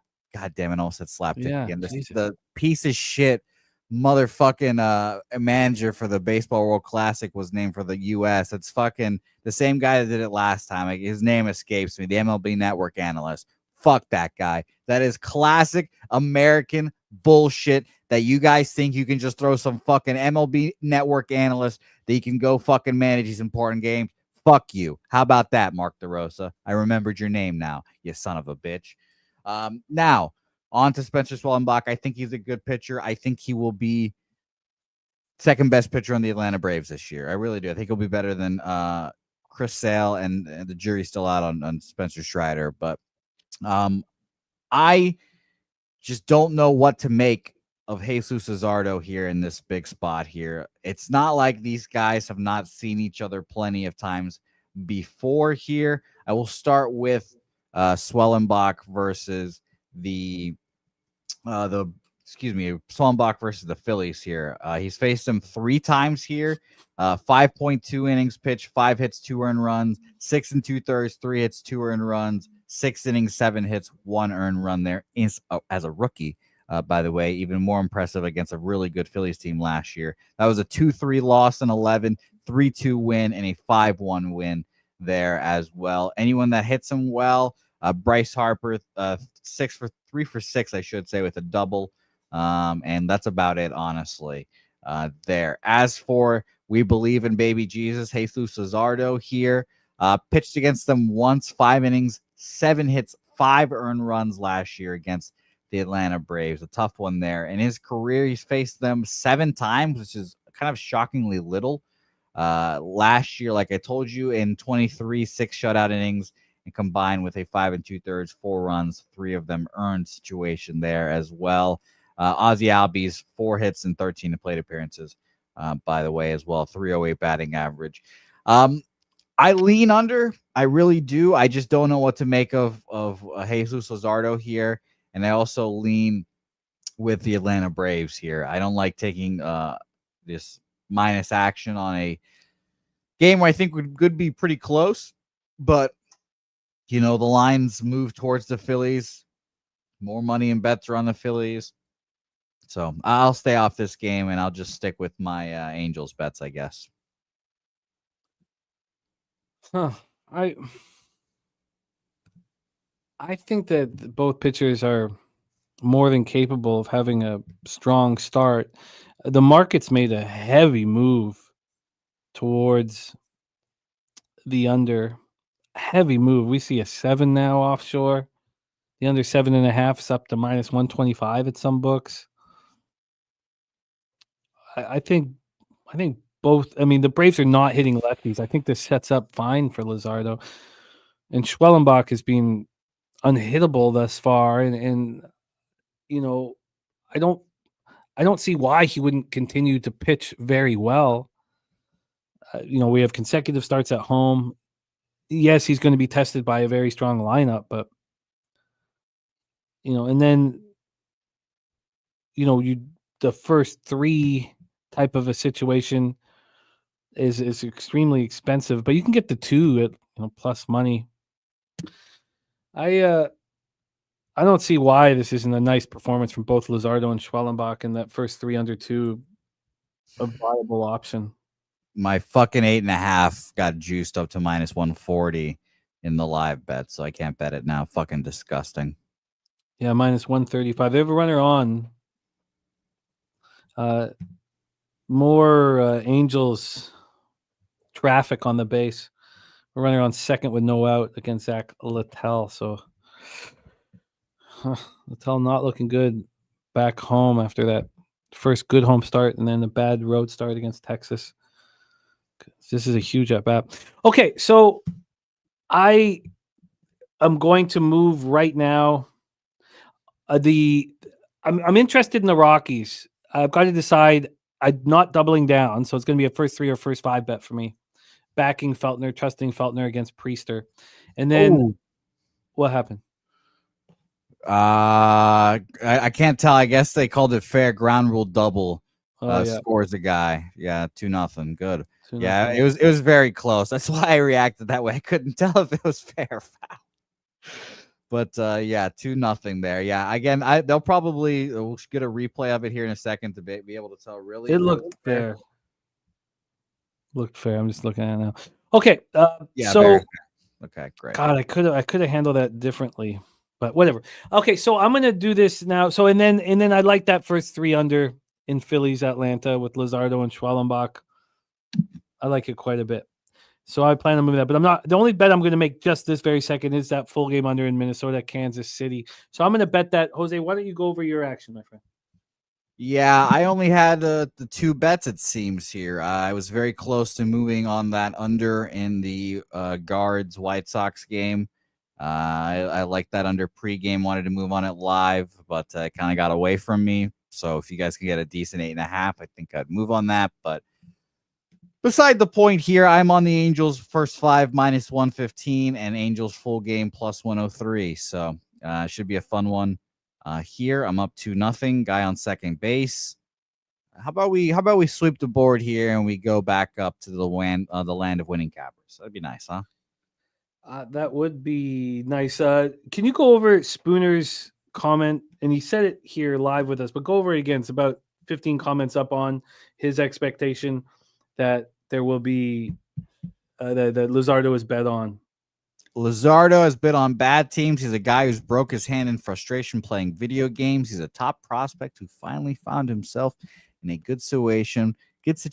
I have him on my must-back list, and he says the Braves are 2-9, the Phillies are 8-3. I want to bet the Phillies, but a lot of signals point towards the Braves' positive regression with the bats. They have a good pitcher on the mound as well. I agree with both those comments. I think Jesus Luzardo could sneaky be the 3rd best pitcher in this rotation. Probably maybe in second. I don't like Aaron Nola too much, honestly. All right, I am in business. I'm rolling with TJ on this under. I got minus 108, Minnesota, Kansas City. I'm going to tweet this out right now, and then we are in business. And we're going to move on to NBA with 2-1 Cleveland. Wow. Well, thank you, guys. Christ. Thank you for getting me off of it. Thank God I didn't take the under. Good Lord. If I loved it at 8.5. That breakdown of Spooner with the cannon against lefties and filling the lineup with lefties was very strong, very shrewd. Minnesota, KC. Well, thank you, chat. I'm glad again. I struggled so hard. I was like, do I want to bet this under? Do you want to bet this under 7? And I took the thing that I guess like finally got me over the edge or to the point where I didn't want to bet it was me saying, okay, if I'm struggling so much to decide if I want to bet this, I just need to not bet it. If the struggle is that hard, then it's just not worth the bet. So that was a good mental battle I won there. Thank God. All right. Let's get to NBA coming off board sweepage. Jose, I will be in touch, my friend, and give us any updates on the game. I'm trying not to. Yeah, and don't forget, Jimmy. Yes. Today is Thursday. Is today Thursday? Today is Thursday, yes. I believe. So we have the merch race, though. We have a merch race. Mm-hmm. If we get to 100 likes, one lucky capper will receive some Pub Sports Radio merch. And we have the entry into our playoff pool. And Camels. I love to see it. Camels in business. I love to see it. The Sport of Sheiks. I love to see it. All right. Let's move on to NBA. I really, really liked yesterday. It was the most no sweat day I've ever had in NBA. All the spots were absolute smash and grabs. For my friend Saturated, I even put in a parlay at plus 116. Cash that as well. Sweaty Butcher, your perfect timing. It is time to talk NBA, and we have just a man to guide us to the cash. Please welcome from Los Angeles, California, our friend, Mr. Darryl Rice, to the show. It's Derl. Derl, what's good, man? How are you? What is good, brother? What is good, man? Happy Thursday. Happy Thursday to you. Happy Thursday to everyone. Peace and love in the chat, man. It is looking great out here. Really, really good. It's getting hot already, man. Where I'm at it was 87 yesterday. And I mean, it's spring, man. So yeah, happy to be back, man. Happy to be back. Happy to be talking ball again with you. And as I say, man, my mantra any day on this side of the grass is a good day. But those days get better off 4-0 board sweeping. Oh yeah. Very profitable evening last night.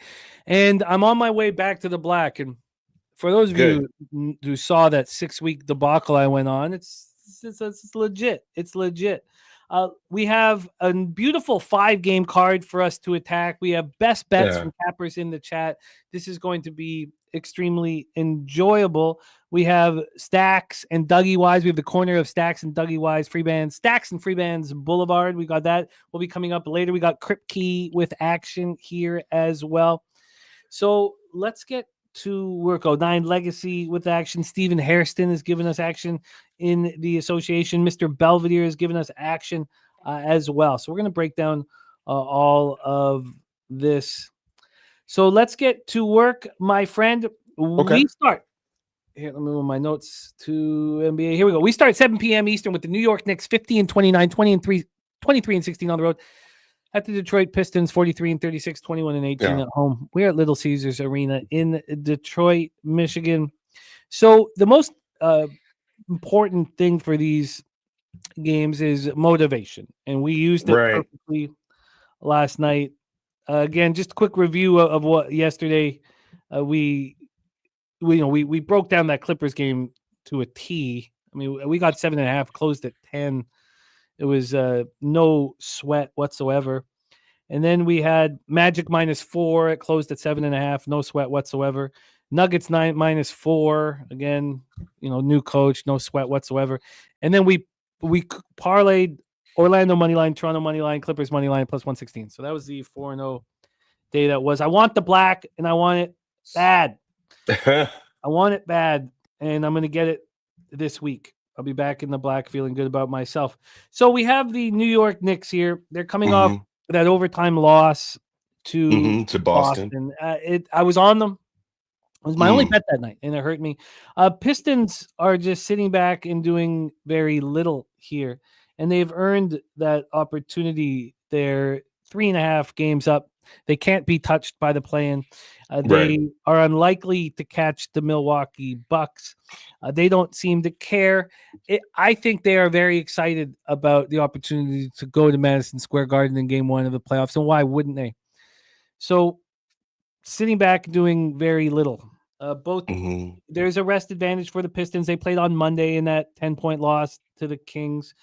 They, clinched the playoff berth with that win at Toronto. They showed out despite Cunningham not being in the lineup.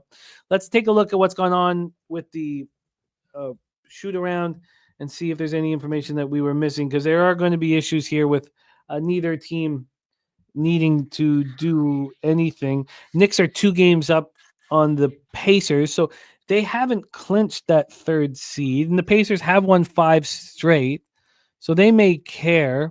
They're obviously not going to be creative play calling. You're not going to want to show the opposition anything that you really like or want to use in Game 1 of the playoffs. We have Anunoby and Josh Hart out, so Brunson, McBride, Bridges, Precious Achua, and Cat. Cade Cunningham and Tobias Harris are sitting here as game time decisions. We have Cade Cunningham is probable to play.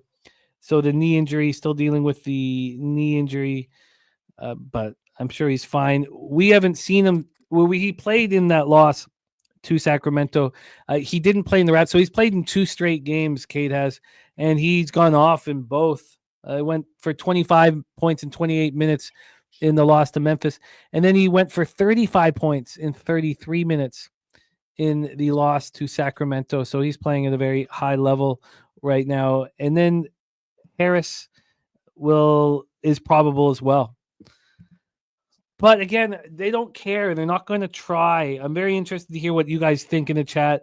Kripke giving us a final score of Knicks 109.5, Pistons 111. Knicks being hotter. DC Capper on the Knicks +3.5. Let's talk about what they've been doing lately. Last 5 games, 3-2, 26th fastest pace, 95.31 possessions a game, shooting 48.2 from the field and 37.7 from 3. Detroit 1-4, playing at 10th fastest pace, 41.5 from the field, 31.2 from 3. It's the worst that they've shot in any 5-game stretch this season. Let's go to the line history and the cash flow here, and then hand it over to our guy from let me quickly move over to NBA. And this will be all set up to move quicker as we go through. So here we go. The New York Knicks right now are still at +3.5, although there is a sharp book who's kept it at 4. They opened up a +5. Excuse me, a 1.5 move towards The Knicks. Knicks. When we look at the total, we have a 228.5. It's minus 109 to the over. This opened up at 224.5, a 4-point move to the over because it takes accountability to step up defensively. It takes effort. And are we going to see that here? 56% of tickets, 54% of the cash on the Knicks, 92% of tickets, and 93% of cash on the over. And our guy Gorky is on Pistons Timberwolves money line. Sweaty Butcher is on the prime cut New York Detroit over 228.5. Take it away for us, Darryl. Knicks Pistons. Yeah, it's got to be the Knicks here. It's Knicks or nothing for me here, to be honest with you. I just feel that the way Tibbs coaches and a little get back that they want from that Boston loss, on top of them, this being the fourth game of the 4 games, or this being the last game of the 4 games they would play throughout the season, this is like a double revenge spot for New York. New York, I would assume, would have something, are more motivated to win this game versus where Detroit stands. And you know that regardless of who is on the court, Tibbs is going to run them and run them hard. And so I just I agree with the point move. I wish I would have got on the Knicks earlier, but I do believe this is a Knicks spot. I wouldn't be surprised if the Knicks just won this game outright. And I wonder if it's getting to that point to where you just take the money line and get some extra, extra money out of that. But for me, there isn't any play that I made on this game because the plays that I generally make, there's too many questions. Um, I would usually go Cade Cunningham PRA, as you know. He goes between 39 and 42. He's sitting at 39.5 now, juice to the under. And then I've gone Jalen Duren for a double-double. But this is the first that I've seen in a little while where it's been plus money. Jalen Duren is always going to be around minus 110, minus 120 for a double-double, and I see him at plus 104, and this is in my local. So when I see those numbers, it kind of gives me a cause for pause. But this one here just feels like a Knicks spot.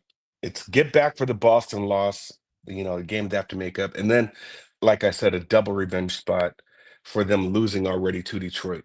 And so if we're talking about motivation, I believe that the motivation lies more with New York than it does with Detroit.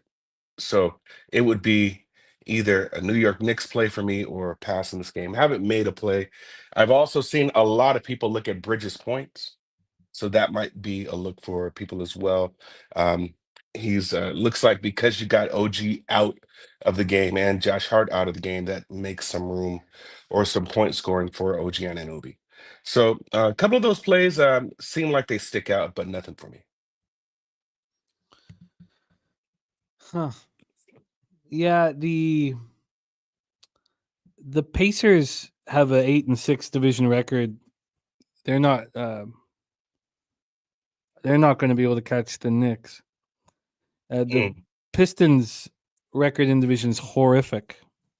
Bucks isn't very good, but they're not going to be able to. Pistons are going to be able to catch the Bucks. The Knicks have that final game against Brooklyn, but they probably want to just clinch it right here. I agree with you, and I think that it's pretty clear that this is the case. And I think this continues to move towards the Knicks. Yeah. I think this should be bet right now. Would you take the? Are you taking the points or are you going to take the money line?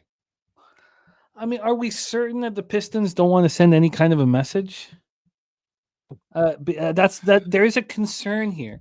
They could easily sit Cunningham and Harris. They're playing both. And maybe that's why you got the movement also, is that there is more of a chance that Cunningham is going to sit. They're both listed as probable now. How much are they going to play? I wouldn't put it past the Pistons here wanting to beat the Knicks. But they've beat them twice already. That's true. I wonder if it's just as simple as that. Kong says Jaden Ivey Yeah. was cleared for basketball activities today. Assume it will be back sooner rather than later. Yeah, Norman. Yeah, Hart and OG are out. That's why the guys are looking at the precious double. Yeah. Yeah. That's a hard. I mean, I if the motivation lies with New York, I would just leave the points alone and go straight for the money line. That's true, but I wouldn't put it past the Pistons to try. I really wouldn't. They've lost 4 or 5. They're not Mhm. really moving in the right direction. They've lost 2 straight at home. This does not conclude. They've got the Bucks, right? They've got the Bucks back to back, and let's go back to this again.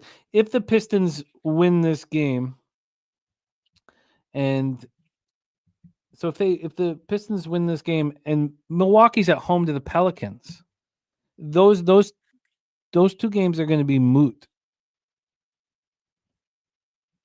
And you saw that everybody's sitting out for the Pels. Yeah. We've seen that already. So Yeah, so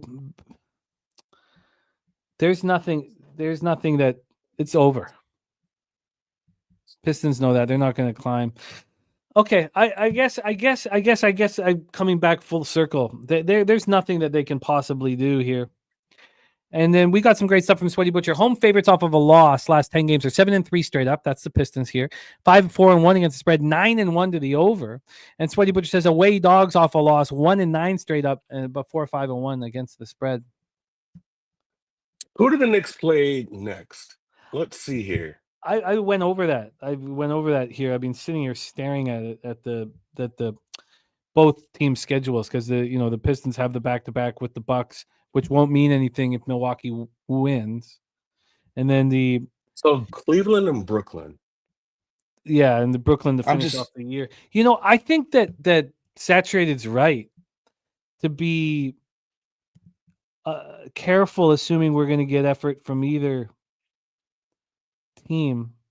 Now, Do they own the tiebreaker against Indy? Is there any kind of tiebreaker between New York and Indy? No, New York has it because it goes to divisional. It'll go to the divisional record if the teams are tied, and so that's nothing. And then the Pistons, if they're 2 games back here, and then they face the Bucks back to back, they actually can. If they beat them in both games, they could take over the 5th seed. But I don't know if we would push too hard for that. So let me do this here. So you're probably going to beat Cleveland, right? Because Cleveland doesn't care. And Brooklyn is pretty much out of this also. Brooklyn's eliminated and Cleveland's eliminated. So those are 2, or excuse me, not eliminated. Cleveland doesn't care. They're in first. Brooklyn's eliminated. I feel like if there's any game that's going to mean something and win, it's going to be this one. I feel like the motivation's on New York's side. They've got to win they can't lose 3 games, right? Yeah, so, I'm concerned trying to find motivation here. Yeah, well, this game would require the most motivation out of the next 2. That's fair. Right? Because Cleveland probably doesn't have to get up. They don't care. That's a game they could probably win. Right? And Brooklyn's already eliminated. And so maybe they play spoiler in some degree. But New York can't lose 3 games. That hurts them. If Indy wins out the rest of their games. So I would think if there's one game out of the 3 that matters for the Knicks, it's this one. That's just the way I look at it. Yeah, but then why would and Sweaty Butcher says no motivation would correlate to no defense. I agree with that. And I don't think Thibodeau will run his starters into the mud. I do not want to make a move on this game. I think we're fighting too hard to find an angle here. I agree with this line move towards the Knicks, but I'm not going to sit here and expect. I think Sweaty Butcher's bang on the over. The problem for me in this range is that it's moved too far for me, and those are just my own rules, which gets me off of winning bets, unfortunately. But it's a 4-point move. And that's too far. I should have figured out no defense and moved on this earlier. So, Justin McKelvey adding Knicks money line after the show, and plus money 305. Memphis, Minnesota, either team winning margin 1-5 plus 200. Ja over 11 assists and rebounds plus 110. So Justin McKelvey moving on Knicks money line and the over. I'll look into it more, but I don't want to sit here and try and grasp anymore. Are you going to make a move on this one? No. Let's roll on. Let's roll on to the next spot on the board. We head over to Cleveland Cavaliers, 63-16, 29-10 on the road at the Indiana Pacers, 48-31, 28-10 at home at Cambridge Fieldhouse in Indianapolis, Indiana. Cleveland 4-1 over their past 5, 8th fastest pace in the league, 100.3 possessions a game, just slightly faster than the Pacers, who are at 100 possessions a game. Pacers are playing quite a bit slower than they were last year going into the playoffs. The Cavaliers shooting beautifully, as they have all year. 50.9 from the field, 38 from 3. Indiana Pacers, 47.9 from the field, and 34.7 from 3. We saw both these teams on Tuesday. Pacers no-showed against the Wizards, still did enough to get it done, 104-98. And the Cavaliers beat the Chicago Bulls, who were resting because they wanted to beat the Heat badly. And shout out to Saturated for being on them yesterday. So here, again, we have teams, especially the Cavaliers, but we have teams that don't really need to do anything. The Pacers are in a very nice spot. They don't want to catch the Knicks. They want to beat the Bucks, I think. I think that the Pistons are more dangerous than the Bucks. Now, all of a sudden Dame can become healthy, and we're talking about taking out Giannis, and the Bucks have been getting better as the season goes on. I guess it's arguable. But for me, I would be more comfortable taking on the Bucks than I would be taking on the Pistons. Maybe that's a mistake too. Maybe I'm just wrong on that. Let's take a look at the line history and talk about who we expect to be in the lineup. We have here for Cleveland, Spider out, Garland out, Mobley out, Strus out. Very clear. Shepherd is a game time decision, and he's becoming less and less important as the season has gone on. He's got the sprained left toe. I don't think he plays. We have a total of 233.5. This opened up at 229.5. 4-point move to the over. And then on the point spread here, we have. Give me a second here, and there we go. We have Indiana minus 9.5 at minus 111. These players it was well known that they were going to be out of the line. Kelly McKinnon on Indiana minus 9.5. So let's get into the cash flow and then hand it over to our guy Darryl. 58% of tickets, 71% cash on the Pacers, 92-92 on the over. I am hesitant to believe that the Ty Jerome, Merrill, Okora, Wade, Allen group will not try. Yeah, you got to be kidding me. This is probably an overreaction. Yeah. Take it away, Darryl, my man. Yeah, so this is where I'm going with it. This is what I like. I like Ty Jerome. They've got him stuck at 1.5 threes, but my book has it at minus 163. I don't know what your book has it, but give me Ty Jerome at 2.5 threes at plus 149. I think he makes 3 tonight. Now, if you guys are familiar with how I cap, you know what I say regarding points and teams. When you have one team going in one direction, which is upward, and another team going in another direction, I usually try to smash that. Cleveland is still the number 2 scoring team in the league in the first quarter, right?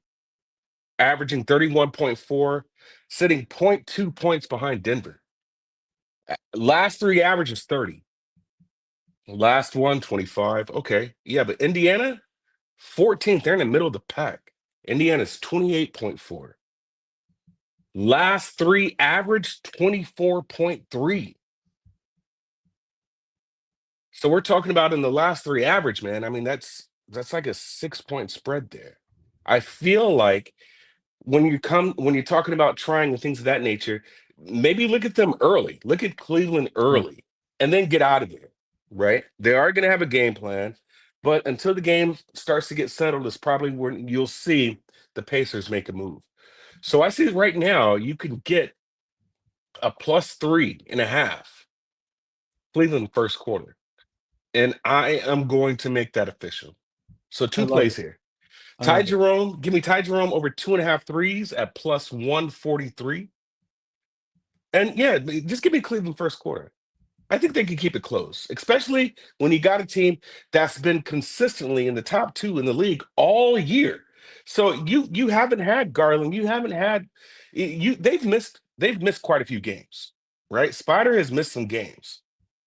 So this lineup and this coaching, I do believe it's actually good for Cleveland to kind of get some burn on these other guys to see what they'll have in the postseason here, right? So I do believe you'll get some extra effort from Ty Jerome here, man, and he will put up some shots.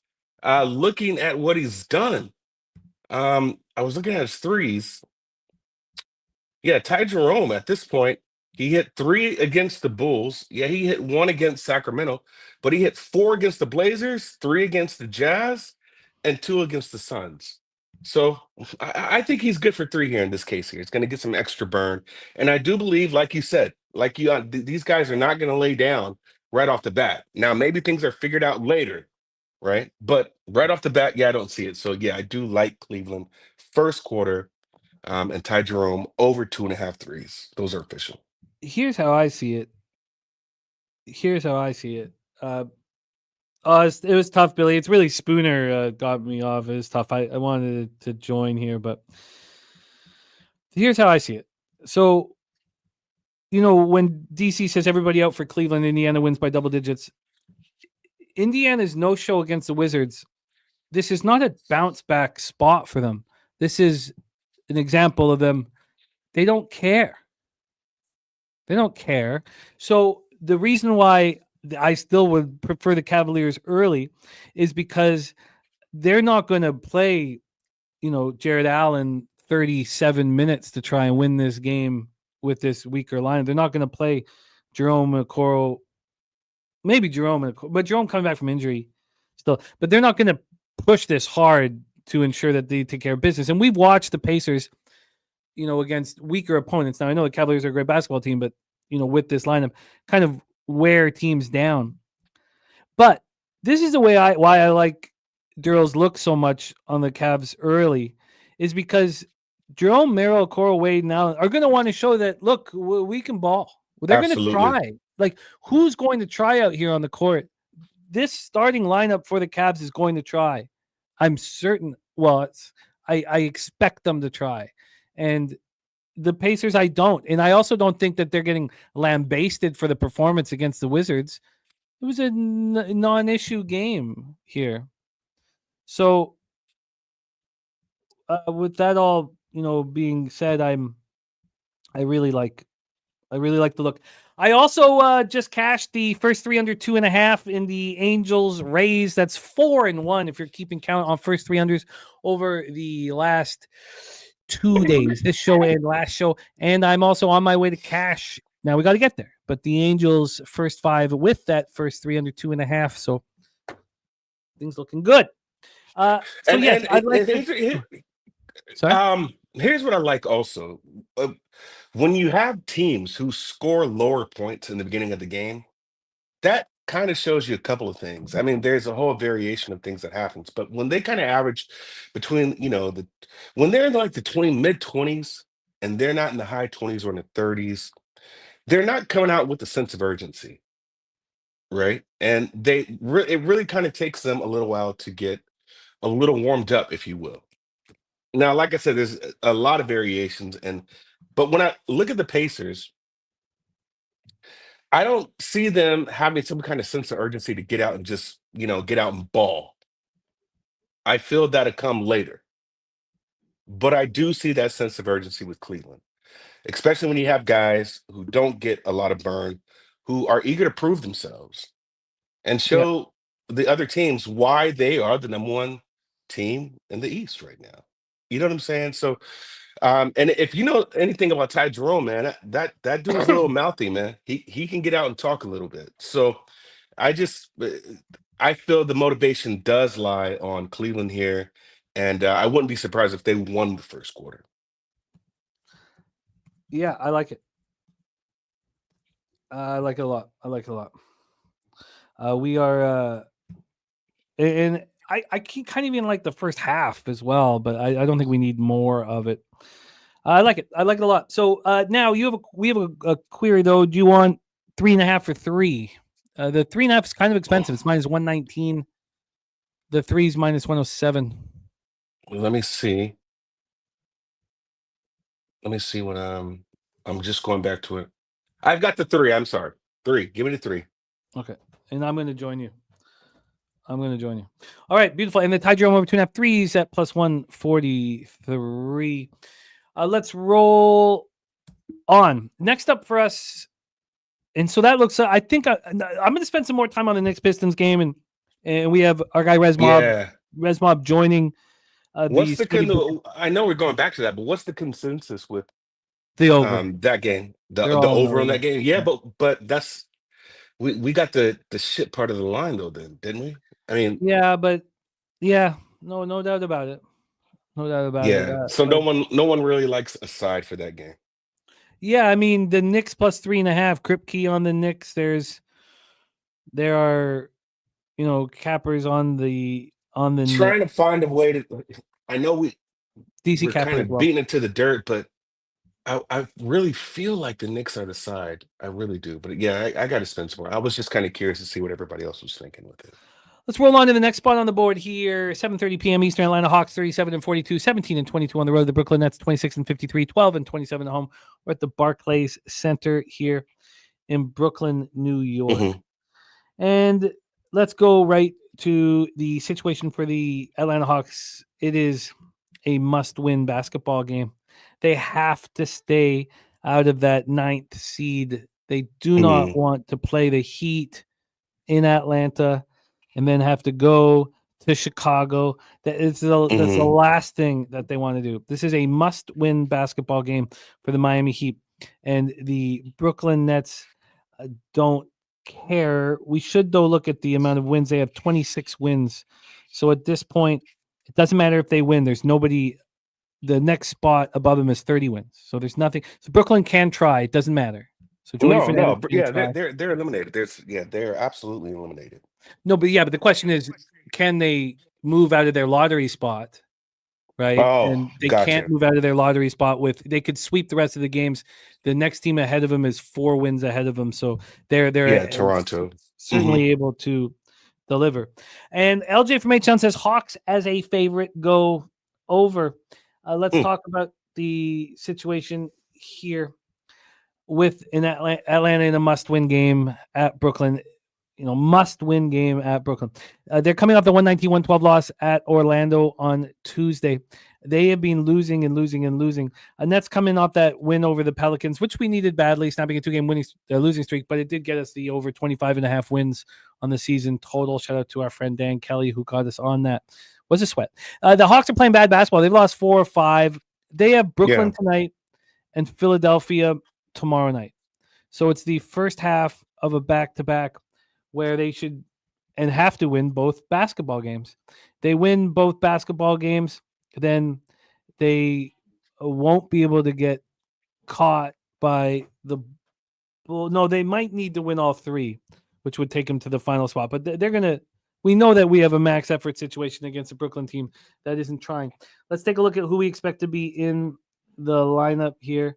We have for Atlanta, same thing we've had for weeks now. Nance, Top, and Capella out. And Trae Young is a game-time decision. Everybody talking about what Okongwu is doing right now. He's playing very well. Trae Young listed as probable. So that is the Hawks. Then for Brooklyn, we know that Johnson, Russell, and Sharp are going to be done for the season. So Beekman, Johnson, Williams, Watford, and Nick Claxton. Let's get to the line history here. We have, here we go. Line history wise, we have the Atlanta Hawks minus 13, minus 111, minus 13, minus 111. They opened up at minus 14, so we had a 1 point move to Brooklyn. Then from a total standpoint here, we have a 232.5 juice to the over at minus 116. This has come up from 227. So every single game has had thus far at least a 4 or 5 point move towards the over. And then when we get to the cash flow, we have 59% of the tickets and 58% of the cash on the Brooklyn. That's a 1 point move towards them. 84 and 88 on the over. How do we find an angle? Because it's very difficult. Yeah, we can keep talking about how there's a must-win game for Atlanta, but do you trust this team to win by margin when they have to? Take it away, Derl, my man. Yeah, so this is the problem I have with Atlanta. And specifically, it's funny, it's the second time you've mentioned a name where that's the sole person I've thought about. You mentioned that with Ty Jerome in the first game. This one's on Onyeka, right? So I was looking at Onyeka Okongwu, and I was making a little bit of money with him in the beginning of the year. And then we just flat out just started laying eggs. Now, of course, that was Clint Capella, who was kind of cleaning up, and you could make a little bit of money off of him. But your boy put up 30 points last game, 27 the game before. I was like, all right, is this the time to go back to the well with Onyeka Okongwu, right?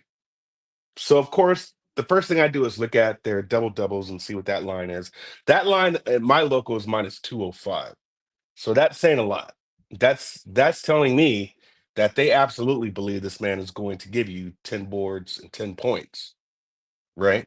Now, maybe you've got a lot of that juice more because of the points than the boards, right? And so the boards themselves, he's giving you 14, he's giving you 13. So, I thought, well, maybe if I just take his points and his boards here, if that'd give me, a little better play. Of course, it's not going to be at minus 205. The only way I could play this game, really, because I don't feel like I don't like Atlanta and I don't like Brooklyn at all. And just about no one's playing for Brooklyn at that. The only way I could play this game is to go to Okongwu's props. And so I'm looking at his boards, I'm looking at his points. The thing that I'm scared about is, am I late to the party? Right? Is he going to throw you an egg at this game because he went off the last two games? In a must-win spot for Atlanta, I lean more to he should ball, and he should ball off today, right? This has got to be another game where he goes off. So the only way I could look at this, again, is just to play Okongwu's props, and that's primarily his points and his boards, right? His boards right now are juiced to the under at 11.5. Juiced to the under at 11.5. And his points right now, I'm seeing them are,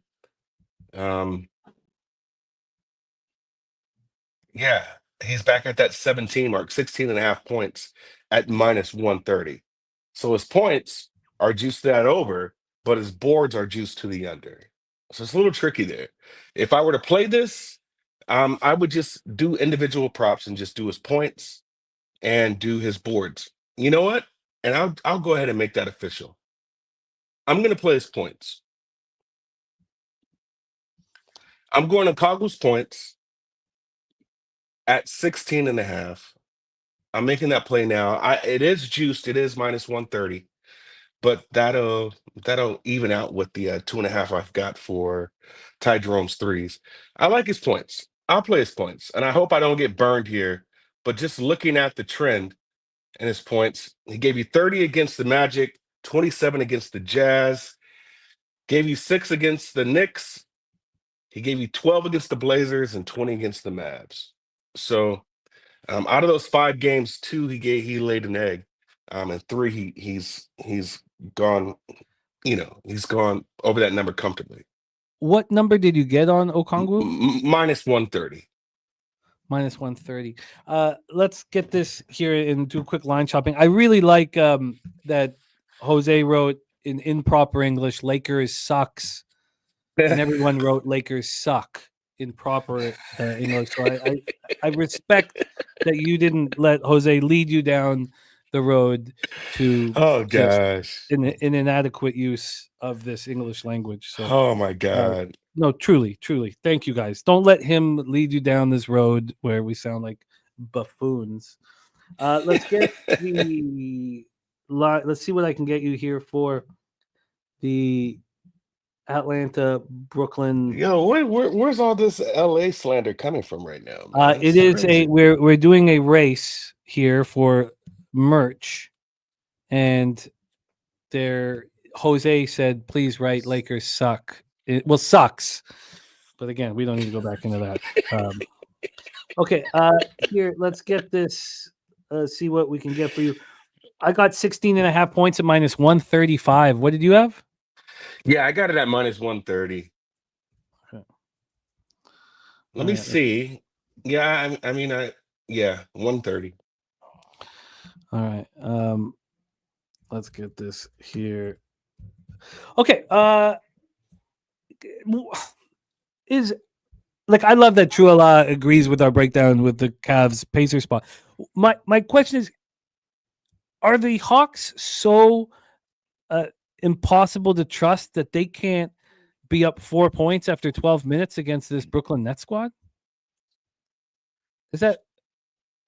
I mean, is that a dumb bet to expect the Hawks to play? Because the one thing you can say, and the reason why I like the Cavs in that breakdown, and I'm going to join you guys, and I'm not entirely sure exactly how to bet it at this point, but is that one thing about when you have a squad like Brooklyn with Beekman, Johnson, Williams, Watford, to lesser extent Claxton, these guys, Beekman wants to be starting so badly. He wants to show everybody what he can do. Keon Johnson wants to show everybody what he can do, and maybe a little less with Williams, but with Watford. So was it foolish here? Is it foolish to expect the Hawks to come out? I'm very hesitant to do it. Well, here's the difference. Cleveland's a damn good team, period.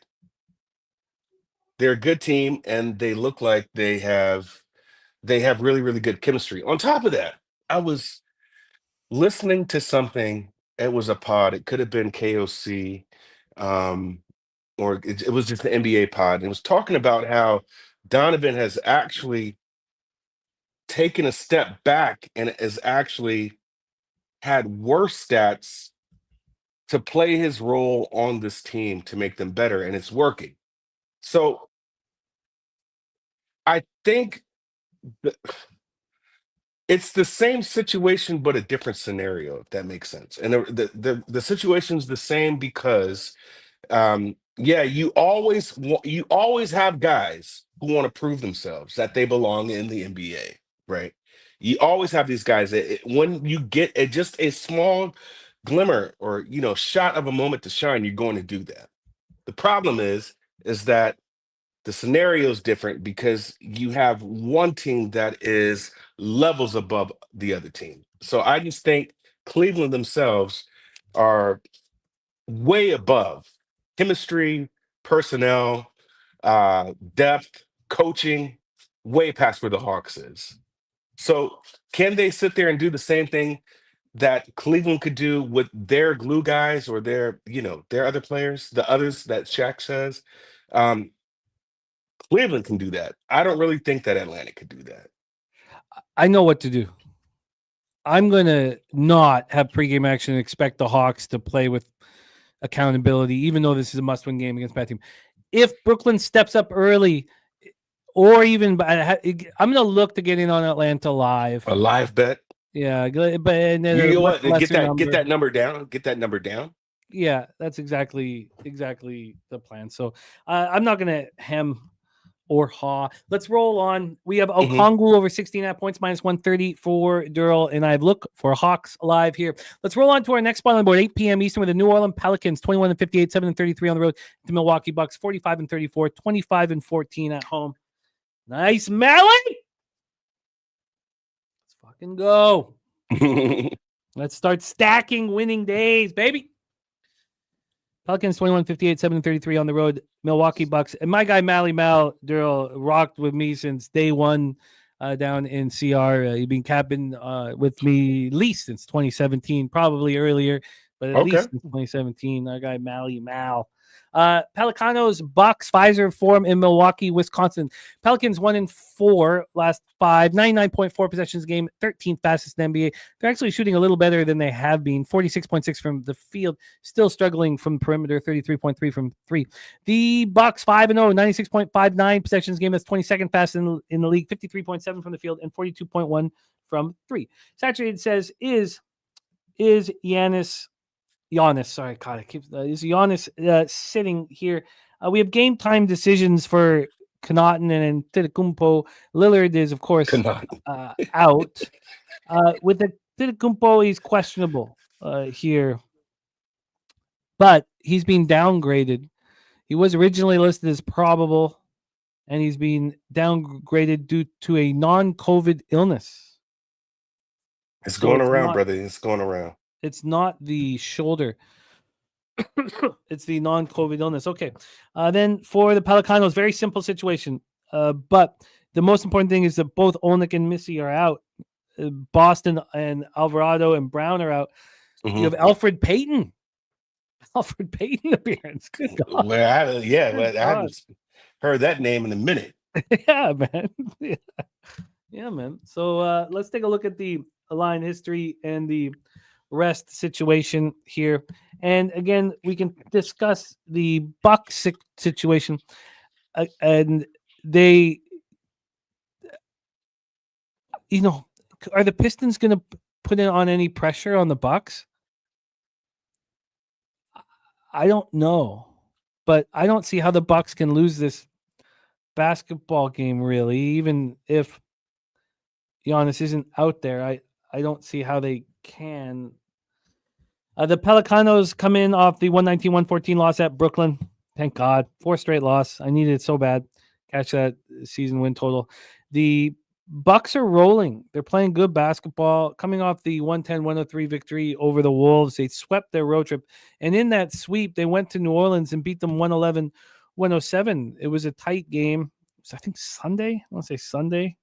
And, they were 6.5-point road favorites.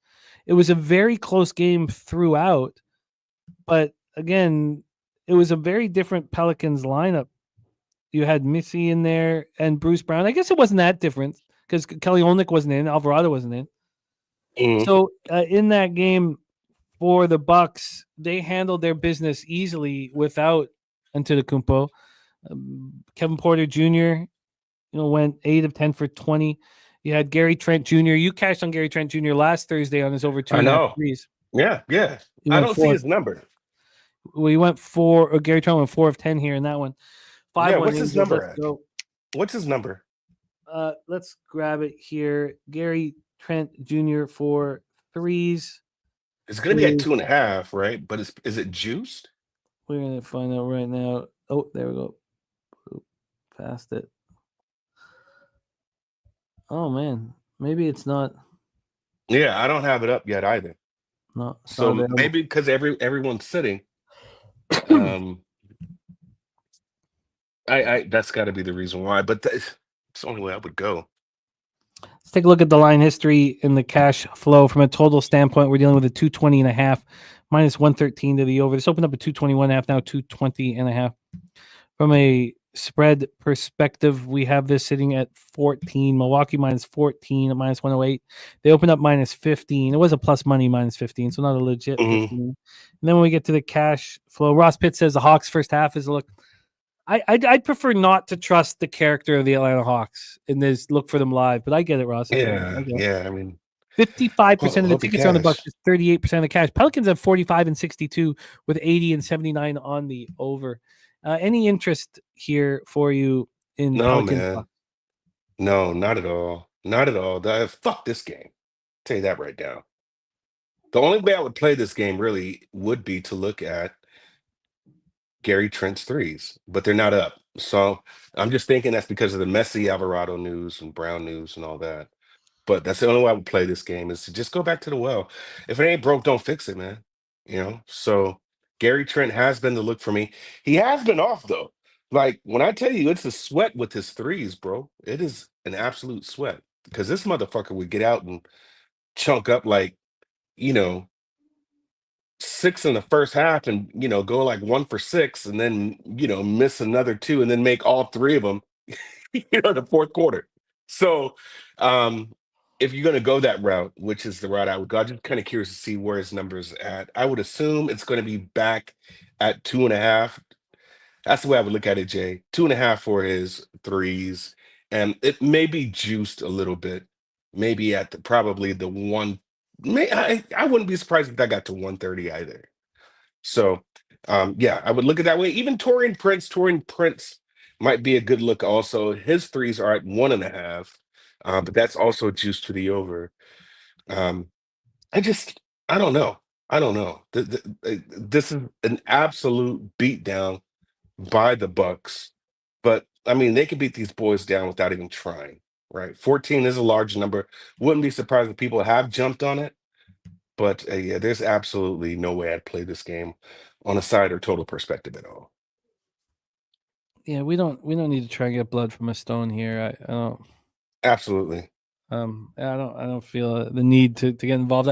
And then, of course, though, if you tweet this out, then anything will become legit. True. He summed it up perfectly. Shooting threes like he's a guard. Let's roll on to our final spot here on our show. Bit of a reprieve from our 5-hour show yesterday and our 5-hour incoming show tomorrow. 9:30 p.m. Eastern, Minnesota Timberwolves 46-33, 23-17 on the road. The Memphis Grizzlies 47-32, 25-14 at home. We are at FedEx Forum in Memphis, Tennessee. So the Grizzlies are a half game up on the Warriors. Nobody wants to play in that playing game. Nobody. The Timberwolves are a game back from the Grizzlies. This is a game where there is something on the line. There is absolutely something on the line. And it wouldn't even been that bad if they wouldn't have had that meltdown. Yes. The score was 92-70 with 11 minutes left in the fourth. The Timberwolves had a 99.7% chance of winning. It was also 99.7 with 9:53 left, up 95-75. And then at that point here, they didn't score a point for 5 straight minutes. Wild. And now terrible. They're in this predicament. And it is a real predicament here where they must win. They got to stay out of the play-in. The Warriors helped them a little bit. That snapped their losing streak. This was on Tuesday. Grizzlies come in off their 3rd straight win. They sweep a road trip. The Miami game was real. Pistons game not as real. And then they destroyed Charlotte 124-100. So let's set up the line history here. And shout out to the Skunt Blaster. 3+ threes. Dallas Stars money line parlay. So 3 threes and Dallas Stars for our guy, Mighty Skunt Blaster. And the free bands play of the day is the Minnesota Timberwolves. Oh man, what is the Skunt? The Skunt rolling with us, man. Skunt bag play today. He is the Skunt Blaster. This is the corner of Stacks and Free Bands Boulevard.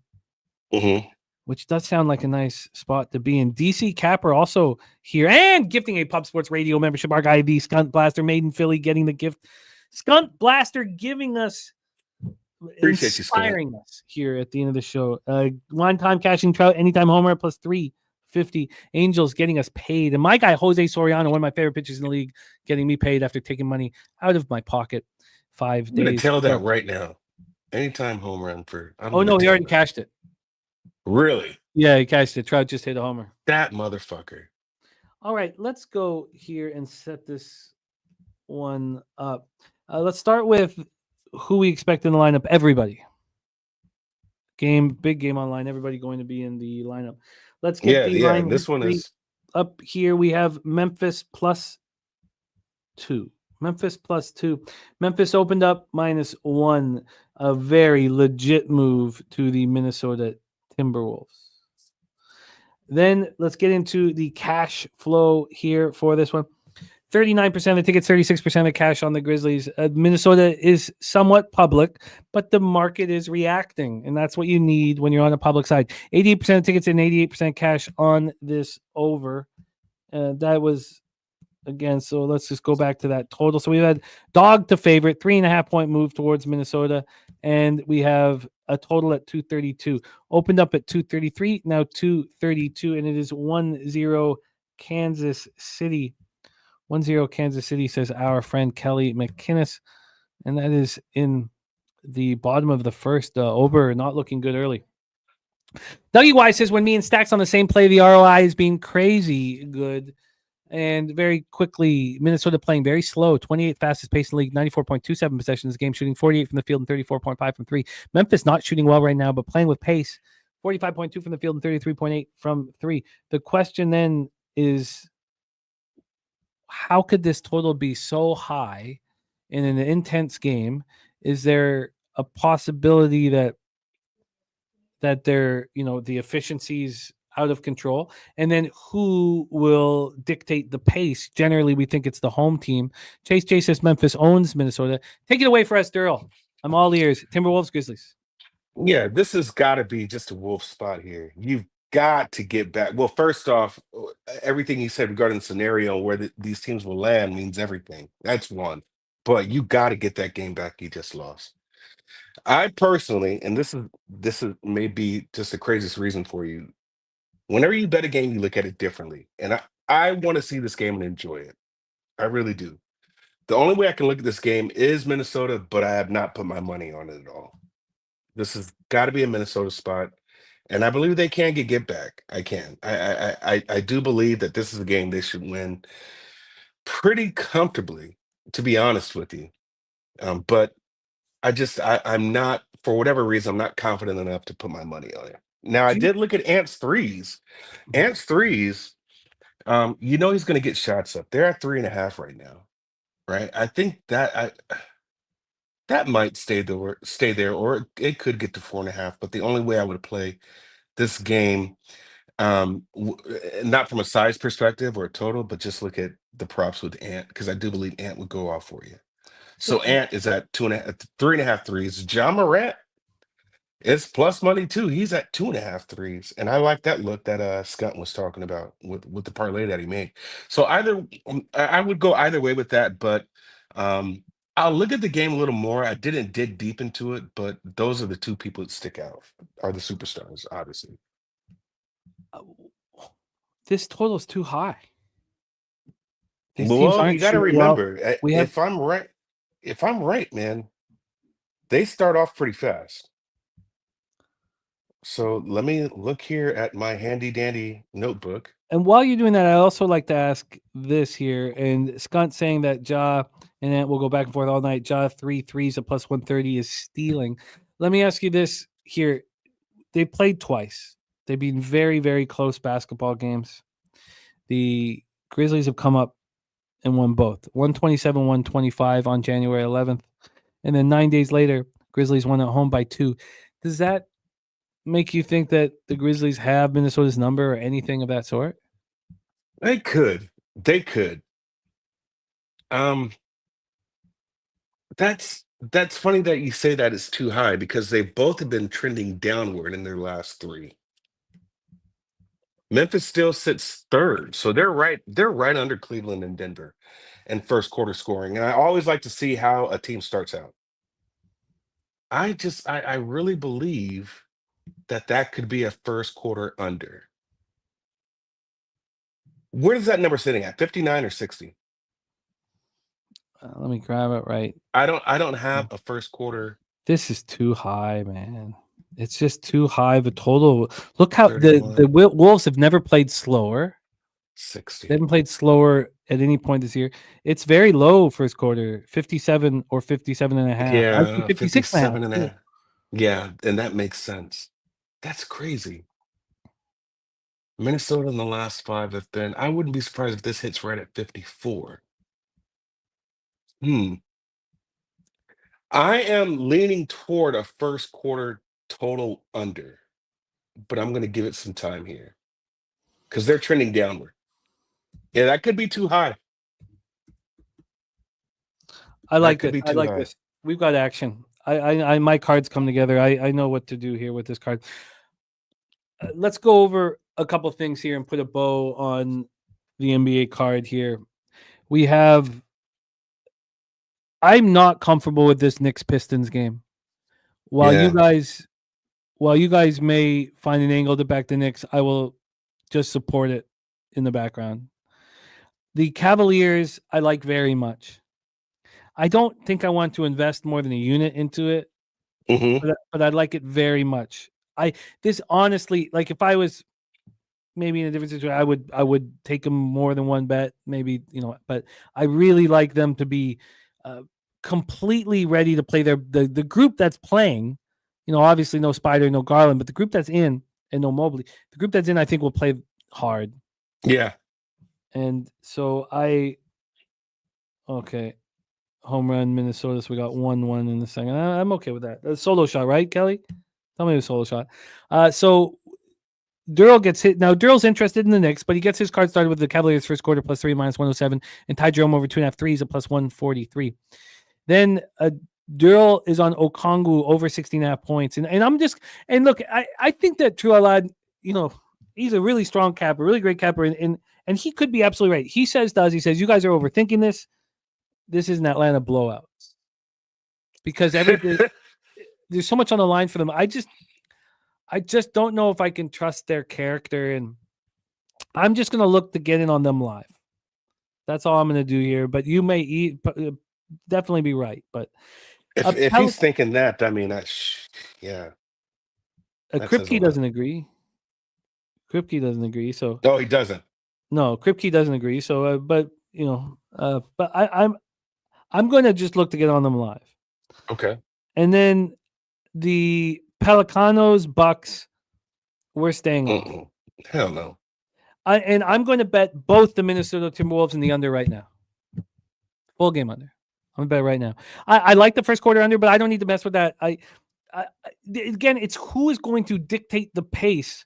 If Memphis dictates the pace, yes, that's a problem, but their efficiency has been very bad, and the Wolves' efficiency hasn't been very good, and the Wolves haven't played slower. This is way too high of a total, unless, of course, it goes to overtime, and I can't really control that.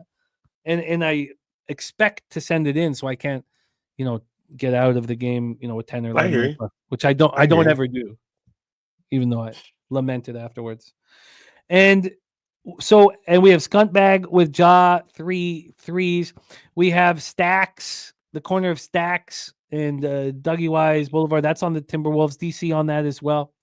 Dougie Wise give us the Wolves as his free bounce play today. His bonus play was Guardians -1.5. That looks to be in business. Kripke on the Knicks +3.5. I think we are in business, gentlemen. Okay. The spots, though, interestingly enough, from Mr. Belvedere were Pacers -9 and Pistons -3.5, which is interesting. But I'm not, and I do think that the Pacers could kind of wear down the Cavs, and there's no reason for Atkinson to, play anybody 36 minutes or 37 minutes. Mm-hmm. Yeah, and there's your action, Mr. Belvedere. And I just went over interesting stuff, and he's also on the Hawks -13, thinking it's a smash and grab. Loaded says Ray's getting demolished. Good call earlier, guys. Yeah, we are in this has been a really strong week, and we need to stack them. Every day is more important than the last. Playoffs hit, man. Yeah, we're going to get the bag this postseason, I promise you. Did K Wolf just say Corey Connors is on top of the leader? Well, let's not get too excited. Could I cash a 55-1 banger for $75, man? Be careful how you use banger. That would change things in a hurry, man. Careful how you use banger. Yeah, that's true. There we go. So now there will be additions, and there don't have to be, but there may be additions from our guy Darryl Rice's card. Derl, my man, anything you want to add to this NBA card ahead of us? Yeah, man. This is everybody be frugal with your bets, man. Nothing much, nothing big to say here. I hope everybody cashes today, man. It's a good day to make some money, as is every day.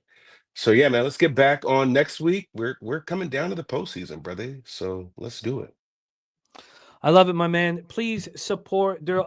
Wait, let's get Derl back up for a second, Jose. Just 1 second. Please support our guy Derl on X. I'm gonna get his X handle here in the chat. Derl, I God love damn, Jose. What the fuck, man? I love these opportunities to cap with you, Derl, my man. Yeah. Thank you for rocking with us. Let me just pop this here in the chat. And there we go. It's Derl. That is the handle at It's Derl. Please support our guy Darryl Rice. And Darryl, thank you so much for all your hard work, angles, and effort, my man. And I'll be very curious to see what you add. So I'll be keeping an eye on your X handle. All right. Take care, brother. There he is, Darryl Rice here in the house. All right. It is time for us to race. It is time for us to race. I didn't take him first round leader. I thought about doing that, Billy, but again, I'm not a golf capper. I don't really know exactly how to, well, I mean, I know, but it's not common for me, but it's very exciting. I said to you guys, I was like, if you're going to back golf, you don't want the golfer to be spectacular the week before. You want him to be decent. And he went to a tournament, Valero, that he'd won twice. It's very, very, very exciting. Extremely exciting. 55 to 1 banger for $75. Got 75 on the top 5 at 9 to 1 too, but good God, that 55 to 1. That could clean up a lot of mistakes, man. Let's get our guy, the co-host of the show here, star of Say Hey Plays, Jose Bouquett, back in business. Jose, you think I'm going to pick up an alarming amount of money here? Yeah, for sure. I'm saying this genuinely. He's got a chance. Yeah. It clean up a lot of mistakes, man. That'd be nice, huh? It would. Jose, my friend, let's do some racing, and then we will review all action here. I know it'd be unofficial, Jimmy, but your golf, you would go down as one of the best golf bettors of all time, you just take that one, you clean up, you're done. Too easy is what we'd say. You'd look at Gokster and be like, this is what you guys fucking cap all the time. This shit's easy. It is nothing. I can see it. Good God. 55 to 1 banger. Jesus. Well, let's race. Like you said, Jimmy. First race is our gold member races for that sweet, sweet entry into the NHL Confidence pool. Cannot wait for that. Ticket sales are up. Like you mentioned, Jimmy, it's going to be a lot of fun. And again, I've learned a lot of things from last year. Learned a lot of things. Maybe I'll look at some line pairings this year. Who knows? Watch out. So this is with all members here. Is that right? This is with the gold members. Oh, this is our gold. So this is for getting the playoff pool. Okay, sorry, my bad. Yes. This is to get in free entry to our NHL playoff pool, our NHL playoff pool, free entry. And we really want you guys to be a part of the playoff pool. I can't even remember who won last year. I'm going to find that out. I can't remember who won last year, but let's just give you guys a little taste of what's to come. The 2024-25 NHL regular season is coming to an end, which means it is time for our second annual Pub Sports Radio NHL Playoffs Confidence Pool. $50 to enter, of which $3 will be taken for credit card costs. $47 will go into the prize pool. The top 10% will get paid. And all you have to do is pick a 20-player roster. You put 20 players together from any of the 16 NHL playoff teams. You get 1 point for a goal, 1 point for an assist, and the capper whose roster collects the most points will be crowned champion. The regular season ends on Thursday, April 17th. The playoffs start Saturday, April 19th. You must get your picks in by then. Sign up at pubsportsradio.com and get that cash.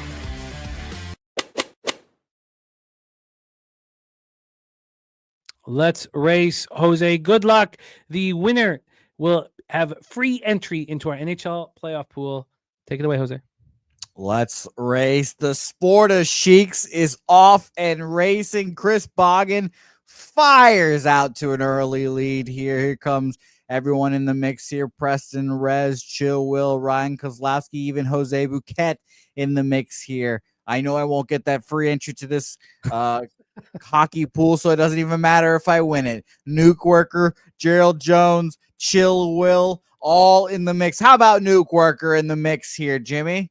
Look at that camel go. The Nuke Worker in front. Saturate also moving forwardly. Ricky Bobby powering on the outside as well. NJ Striker has put that camel neck ahead. There goes Jeff Slaughter. Jeff Slaughter trying to get in. Big T trying to get in. Dutch Boy Fresh trying to get in. We are moving towards the end. Big O making a huge charge. Can that camel get up? Can Big O get free? And then the camel done it. The camel has done it. Can he get to the wire ahead of Boogie Main? And the answer is no. Crystal Craig.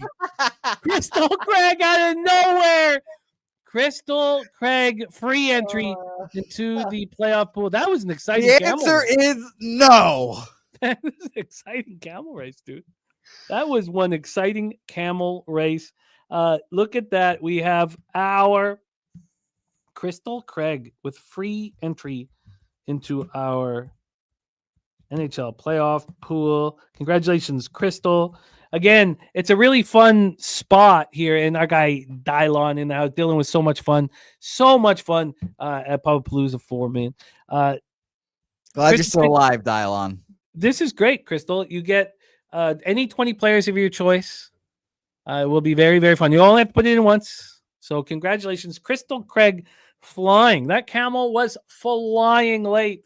Yes, he was. By the way, our guy Sweaty Butcher asking, you got 56. Sweaty Butcher, 56. Nothing wrong with that. It's an admirable performance. But now we have some merch up for grabs here, and only 15 people up here. So odds are high for the 15 entries. For those in proper or poor English, put Lakers sucks in the chat.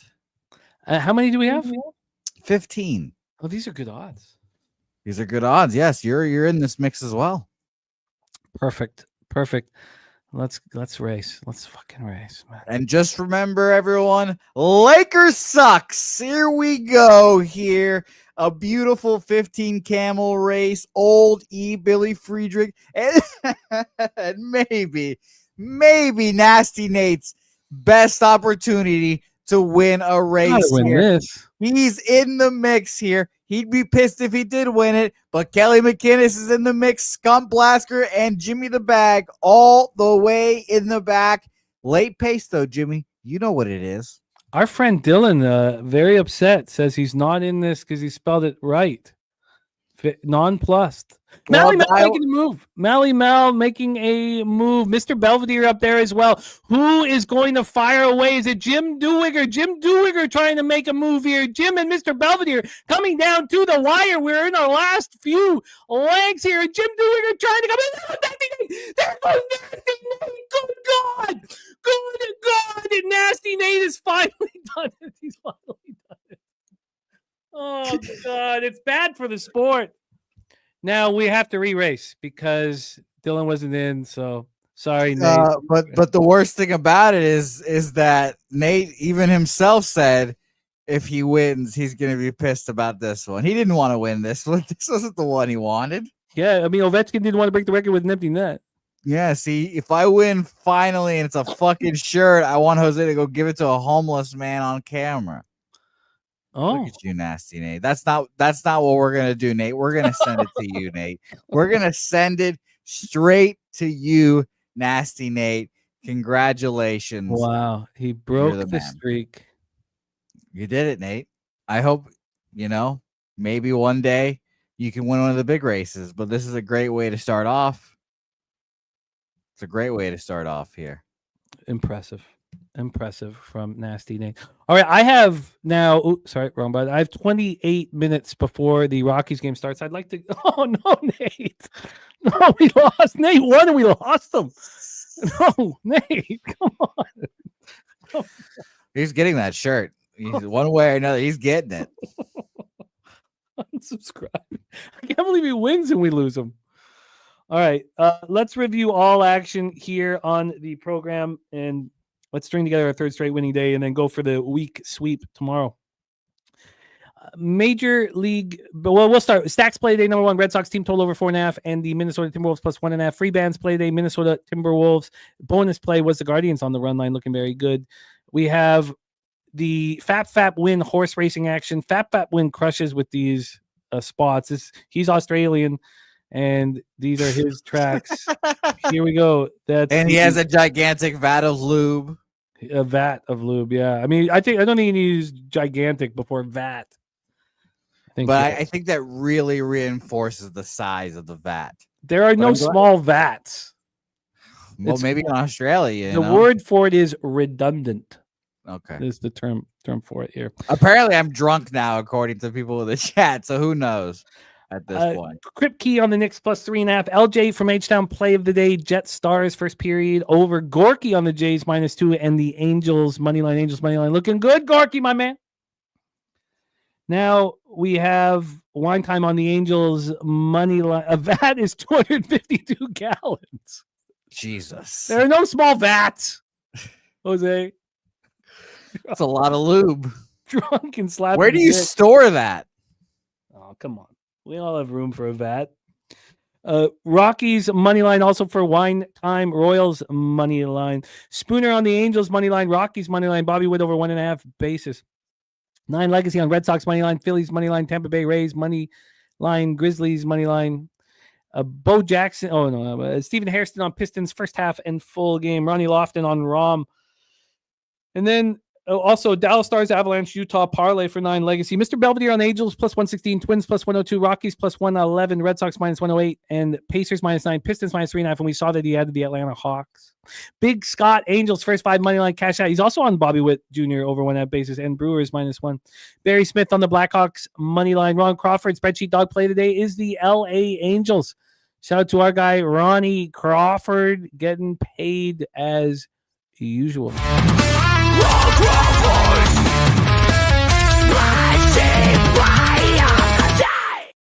Ronnie Crawford on the Dallas Stars NHL play today. Barry Smith, Red Wings plus 1.5. Kongs clip, Milwaukee double result. Lopez 1 3-pointer and Indiana -4.5. That is a SGP at plus 121. Then Philly Eagle Flyer tied after 2. The Rays, that didn't work out, but Phillies Braves as well. And you just need to cash 1. These are average line around plus 150. Bobano on the first period over 1.5. Full game over 5.5 in Chicago Boston. I'm on the full game over 6. That was moving against me at plus 101. I know we have 25 minutes until that first ball game pops off, but I would just like to see if that has continued to move against me. That total now. Okay, come on. Give me something good. Yes. Oh no, that's not the right book. God damn it. No, it's not. Same deal. Move back to where I bet it at plus 100. Whatever. We'll deal with that shit. The Nashville, Utah is also moved against me. That's now -110 to the under. Look, I'm fine with that shit, man. And True Allah saying Nets won't reach 100 points. So first period over 1.5, full game over 5.5. I'm on the full game over 6. I'm going to make a move on the Red Wings. I just got to figure out exactly how I'm going to do it, and I'm not going to double up. Is the over 6.5 a slam dunk in Buffalo, Columbus? Let's see what that big is now. That's now. Well, while you look at that, Lynn Belvedere mentioning that lube prices dropped like a rock after Diddy was incarcerated. So incarcerated. So that's good news for you, Fap, wherever you are. I didn't know that. I didn't know that either. Thank you, Lynn. Tariffs probably involved too. Over 5.5 for Carolina, Washington. We had Razor Sharp picks full card at Keeneland. What a guy to give us his full card. Thank you, Razor, for giving it to us. Here it is. Right there. And then Bobano on the over 5.5 and Rangers Islanders. I'm on the Islanders money line. It is Holberg in net. We thought that would hurt the line. It hasn't. Look at that. It's -119 with Holberg in net. That's great. That's great stuff. Wow, this line keeps moving towards Florida. Huh. Lots to think about after the show. Very important, crucial time for me. Stars should be added, I'm guessing. They were -122 when Bobano gave them out. They are now -121. People believe in these Jets. He's also on the under 5.5. the draw plus 350 for Canucks Avs. I'm interested in the Canucks. What? Yeah, I'm going to bet them. What? Yeah. But the Avalanche are not trying. They're not trying. Yeah, it's not the greatest spot after the greatest comeback in the history of the franchise. I get it. But one team's trying, one team's not trying. I'm going to bet it. Man. Bobano on the over 5.5 in Nashville, Utah. I'm on the over 6. And then he's got Kraken to score in the first period. I want the Kraken too. I want to fade Vegas here, who aren't not trying as well. But this line's moving so heavily against me. Good God. I haven't bet it yet. But it's 40-cent move. The Knights have gone from minus 236 to minus 279. Got a lot to think about. And then the Washington, did we just blow past that? Because we have, it's the over 5.5 that Bobano's on Washington, Carolina, DC Capper on Carolina in that one. Then the final spot on the board, Anaheim, Los Angeles. I would like to, there's a huge move towards the Kings too. I am interested in Anaheim. Sabres, Rangers, Stars, Preds, Vegas, Puckline, and the Ducks for AM. And then baseball. Let's go to the games that haven't started yet. I'm going to be on the Rockies first 3 or first 5. I'm not sure what I'm going to do exactly. TJ's on the over 10 in that one. And he is on Twins money line, the under 8.5 Minnesota KC. Toronto Red Sox, we stayed off, and I expect to be on the first 3 under 2 in Philly, Atlanta. Although that bet's hurt me in this series. Gorky also on Pistons and Timberwolves money line. And Spooner cashing that Bobby Witt over, which means Big Scott got it too, which is great news. Feels like we're having a very, very, very successful day here. Shout out to you, Spoons. Yeah, we need it. And then we just reviewed basketball. We don't need to do a second review. Jose, would you like to review your MLB action, my friend? No, because it's all happened and I have nothing left. It was just the Angels. So cash. So I'll slap ass, be happy. 2-game sweep, plus money, winning capper now. There won't be annoyance in the Bouquett household tonight. Jeff Slaughter says, so Rockies first 5. Let's just take one last look at that situation here, because that's what I'm going to have to bet in 20 minutes anyways. The line for the full game and of course we're going to look at first 5, but I do want to know what's going on full game, is still moved towards Milwaukee, an 8-cent move towards Milwaukee. But look, they just won 17-2. I don't think that should get in our heads too much. And then the first 5 money line here, it should be, it's quite a bit, quite a big difference, but it's still moved towards Milwaukee. 7-cent move towards Milwaukee. I'm not sure what I'm going to do yet, Jeff. I'm going to sit with it here for the next 20 minutes, but I expect to move on it. And as well, I am 2-0 and have the under in Minnesota, DC, which I think is a great spot. So I could just shut up because I haven't done that the last 2 days, and it's hurt me, Jose. That's what I'm doing.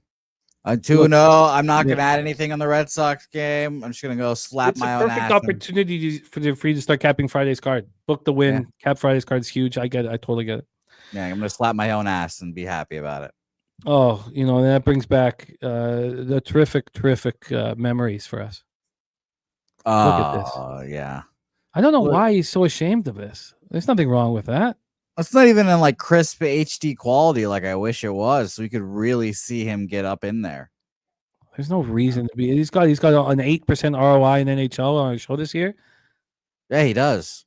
Yeah, he does. I was happy to see Gokster 15 units up, slapping his own ass, probably at home, talking about hockey sticks at work. What a guy. Yeah, gotta be. On behalf of all of us here at Pub Sports Radio, thank you guys so much for your support. Textiles, saturated, Loken, smoking, loked and loaded, sports talk and sports news. Johnny Guns says the leg lift. He does. Justin McKelvey says that looks crazy. Yes, Kelly sent you the one to show Spenny isn't the only, or to show that Gokster isn't the only ass slapper. Yes, we have that. We've played it before. Yeah. We have it the guy that's in the sports book that's, by himself. But yeah, I know what you're talking about. Yeah, By the way, quick reminder. Again, I'll have to remind everyone better tomorrow as well. I don't plug my own shit enough. Say Hey Plays return Saturday. Dabby Cab and I. It's going to be an open radio call-in show. Everyone will be invited to jump on, give out their best bet. Link will be in the chat. So if you're interested to jump on for a game, tell us what you guys are on. that would be awesome. We'd appreciate that. And then Sunday Night Baseball, we will be live streaming the baseball game on YouTube and playback.tv. Great time. You can watch the game there, see us on screen, mess with the volume sliders there too. So that's great. But yeah, come watch us Saturday, Sunday.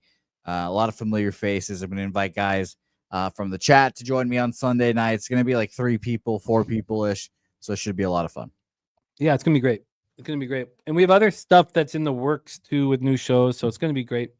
And yes, thank you guys so much. Sweaty Butcher, by the way, quick question from Sweaty saying, should I jump on live from the Little League field, Sweaty? Of course you should. Yes. You don't have to be on camera for these things. You can just be a radio call-in, but it obviously would be great for us to watch you yell at a 12-year-old asking him to pitch to your son.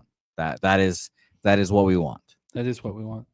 Mr. Belvedere, Mally, Mal, Nasty Nate, the Sweaty Butcher, Kelly McInnes, Johnny Guns, Dylan in the house, Dylon ready to rock with us, Old E, Christopher Commentini. Thank you guys. Dougie Wise, Crystal Craig, excited to have you in the playoff pool with us. Thank you guys. MMA Locker Room in the house. Sterling Gentry's on the Rudy Gobert double-double and DiVincenzo 2 assists. Tell me you didn't just say that, Markel, Mike, True Allah, 4th and 1 Entertainment, Kripke, Chase J, Andrew G. Thank you guys so much for all that you do for us. Wine Time Sports, Maiden, Philly, Slow Jams, Arsenal, Skunt Blaster. Thank you all so much for your support. Jose, please bless our action and lead us into the future. I got 16 minutes to get my action in for that first game. Yes, Jimmy, looking at you today, you look like Bo Jackson today. Something about you just gave off Bo Jackson today, so it feels like a successful day. And maybe even some Paul Konerko, who knows? But shout out to everyone in there as well. The chat, you guys are great. Shout out to Darryl, great guest. Bobano, our guy Spoons in here as well, who I look forward to seeing on Sunday nights. Maybe even on Sunday mornings.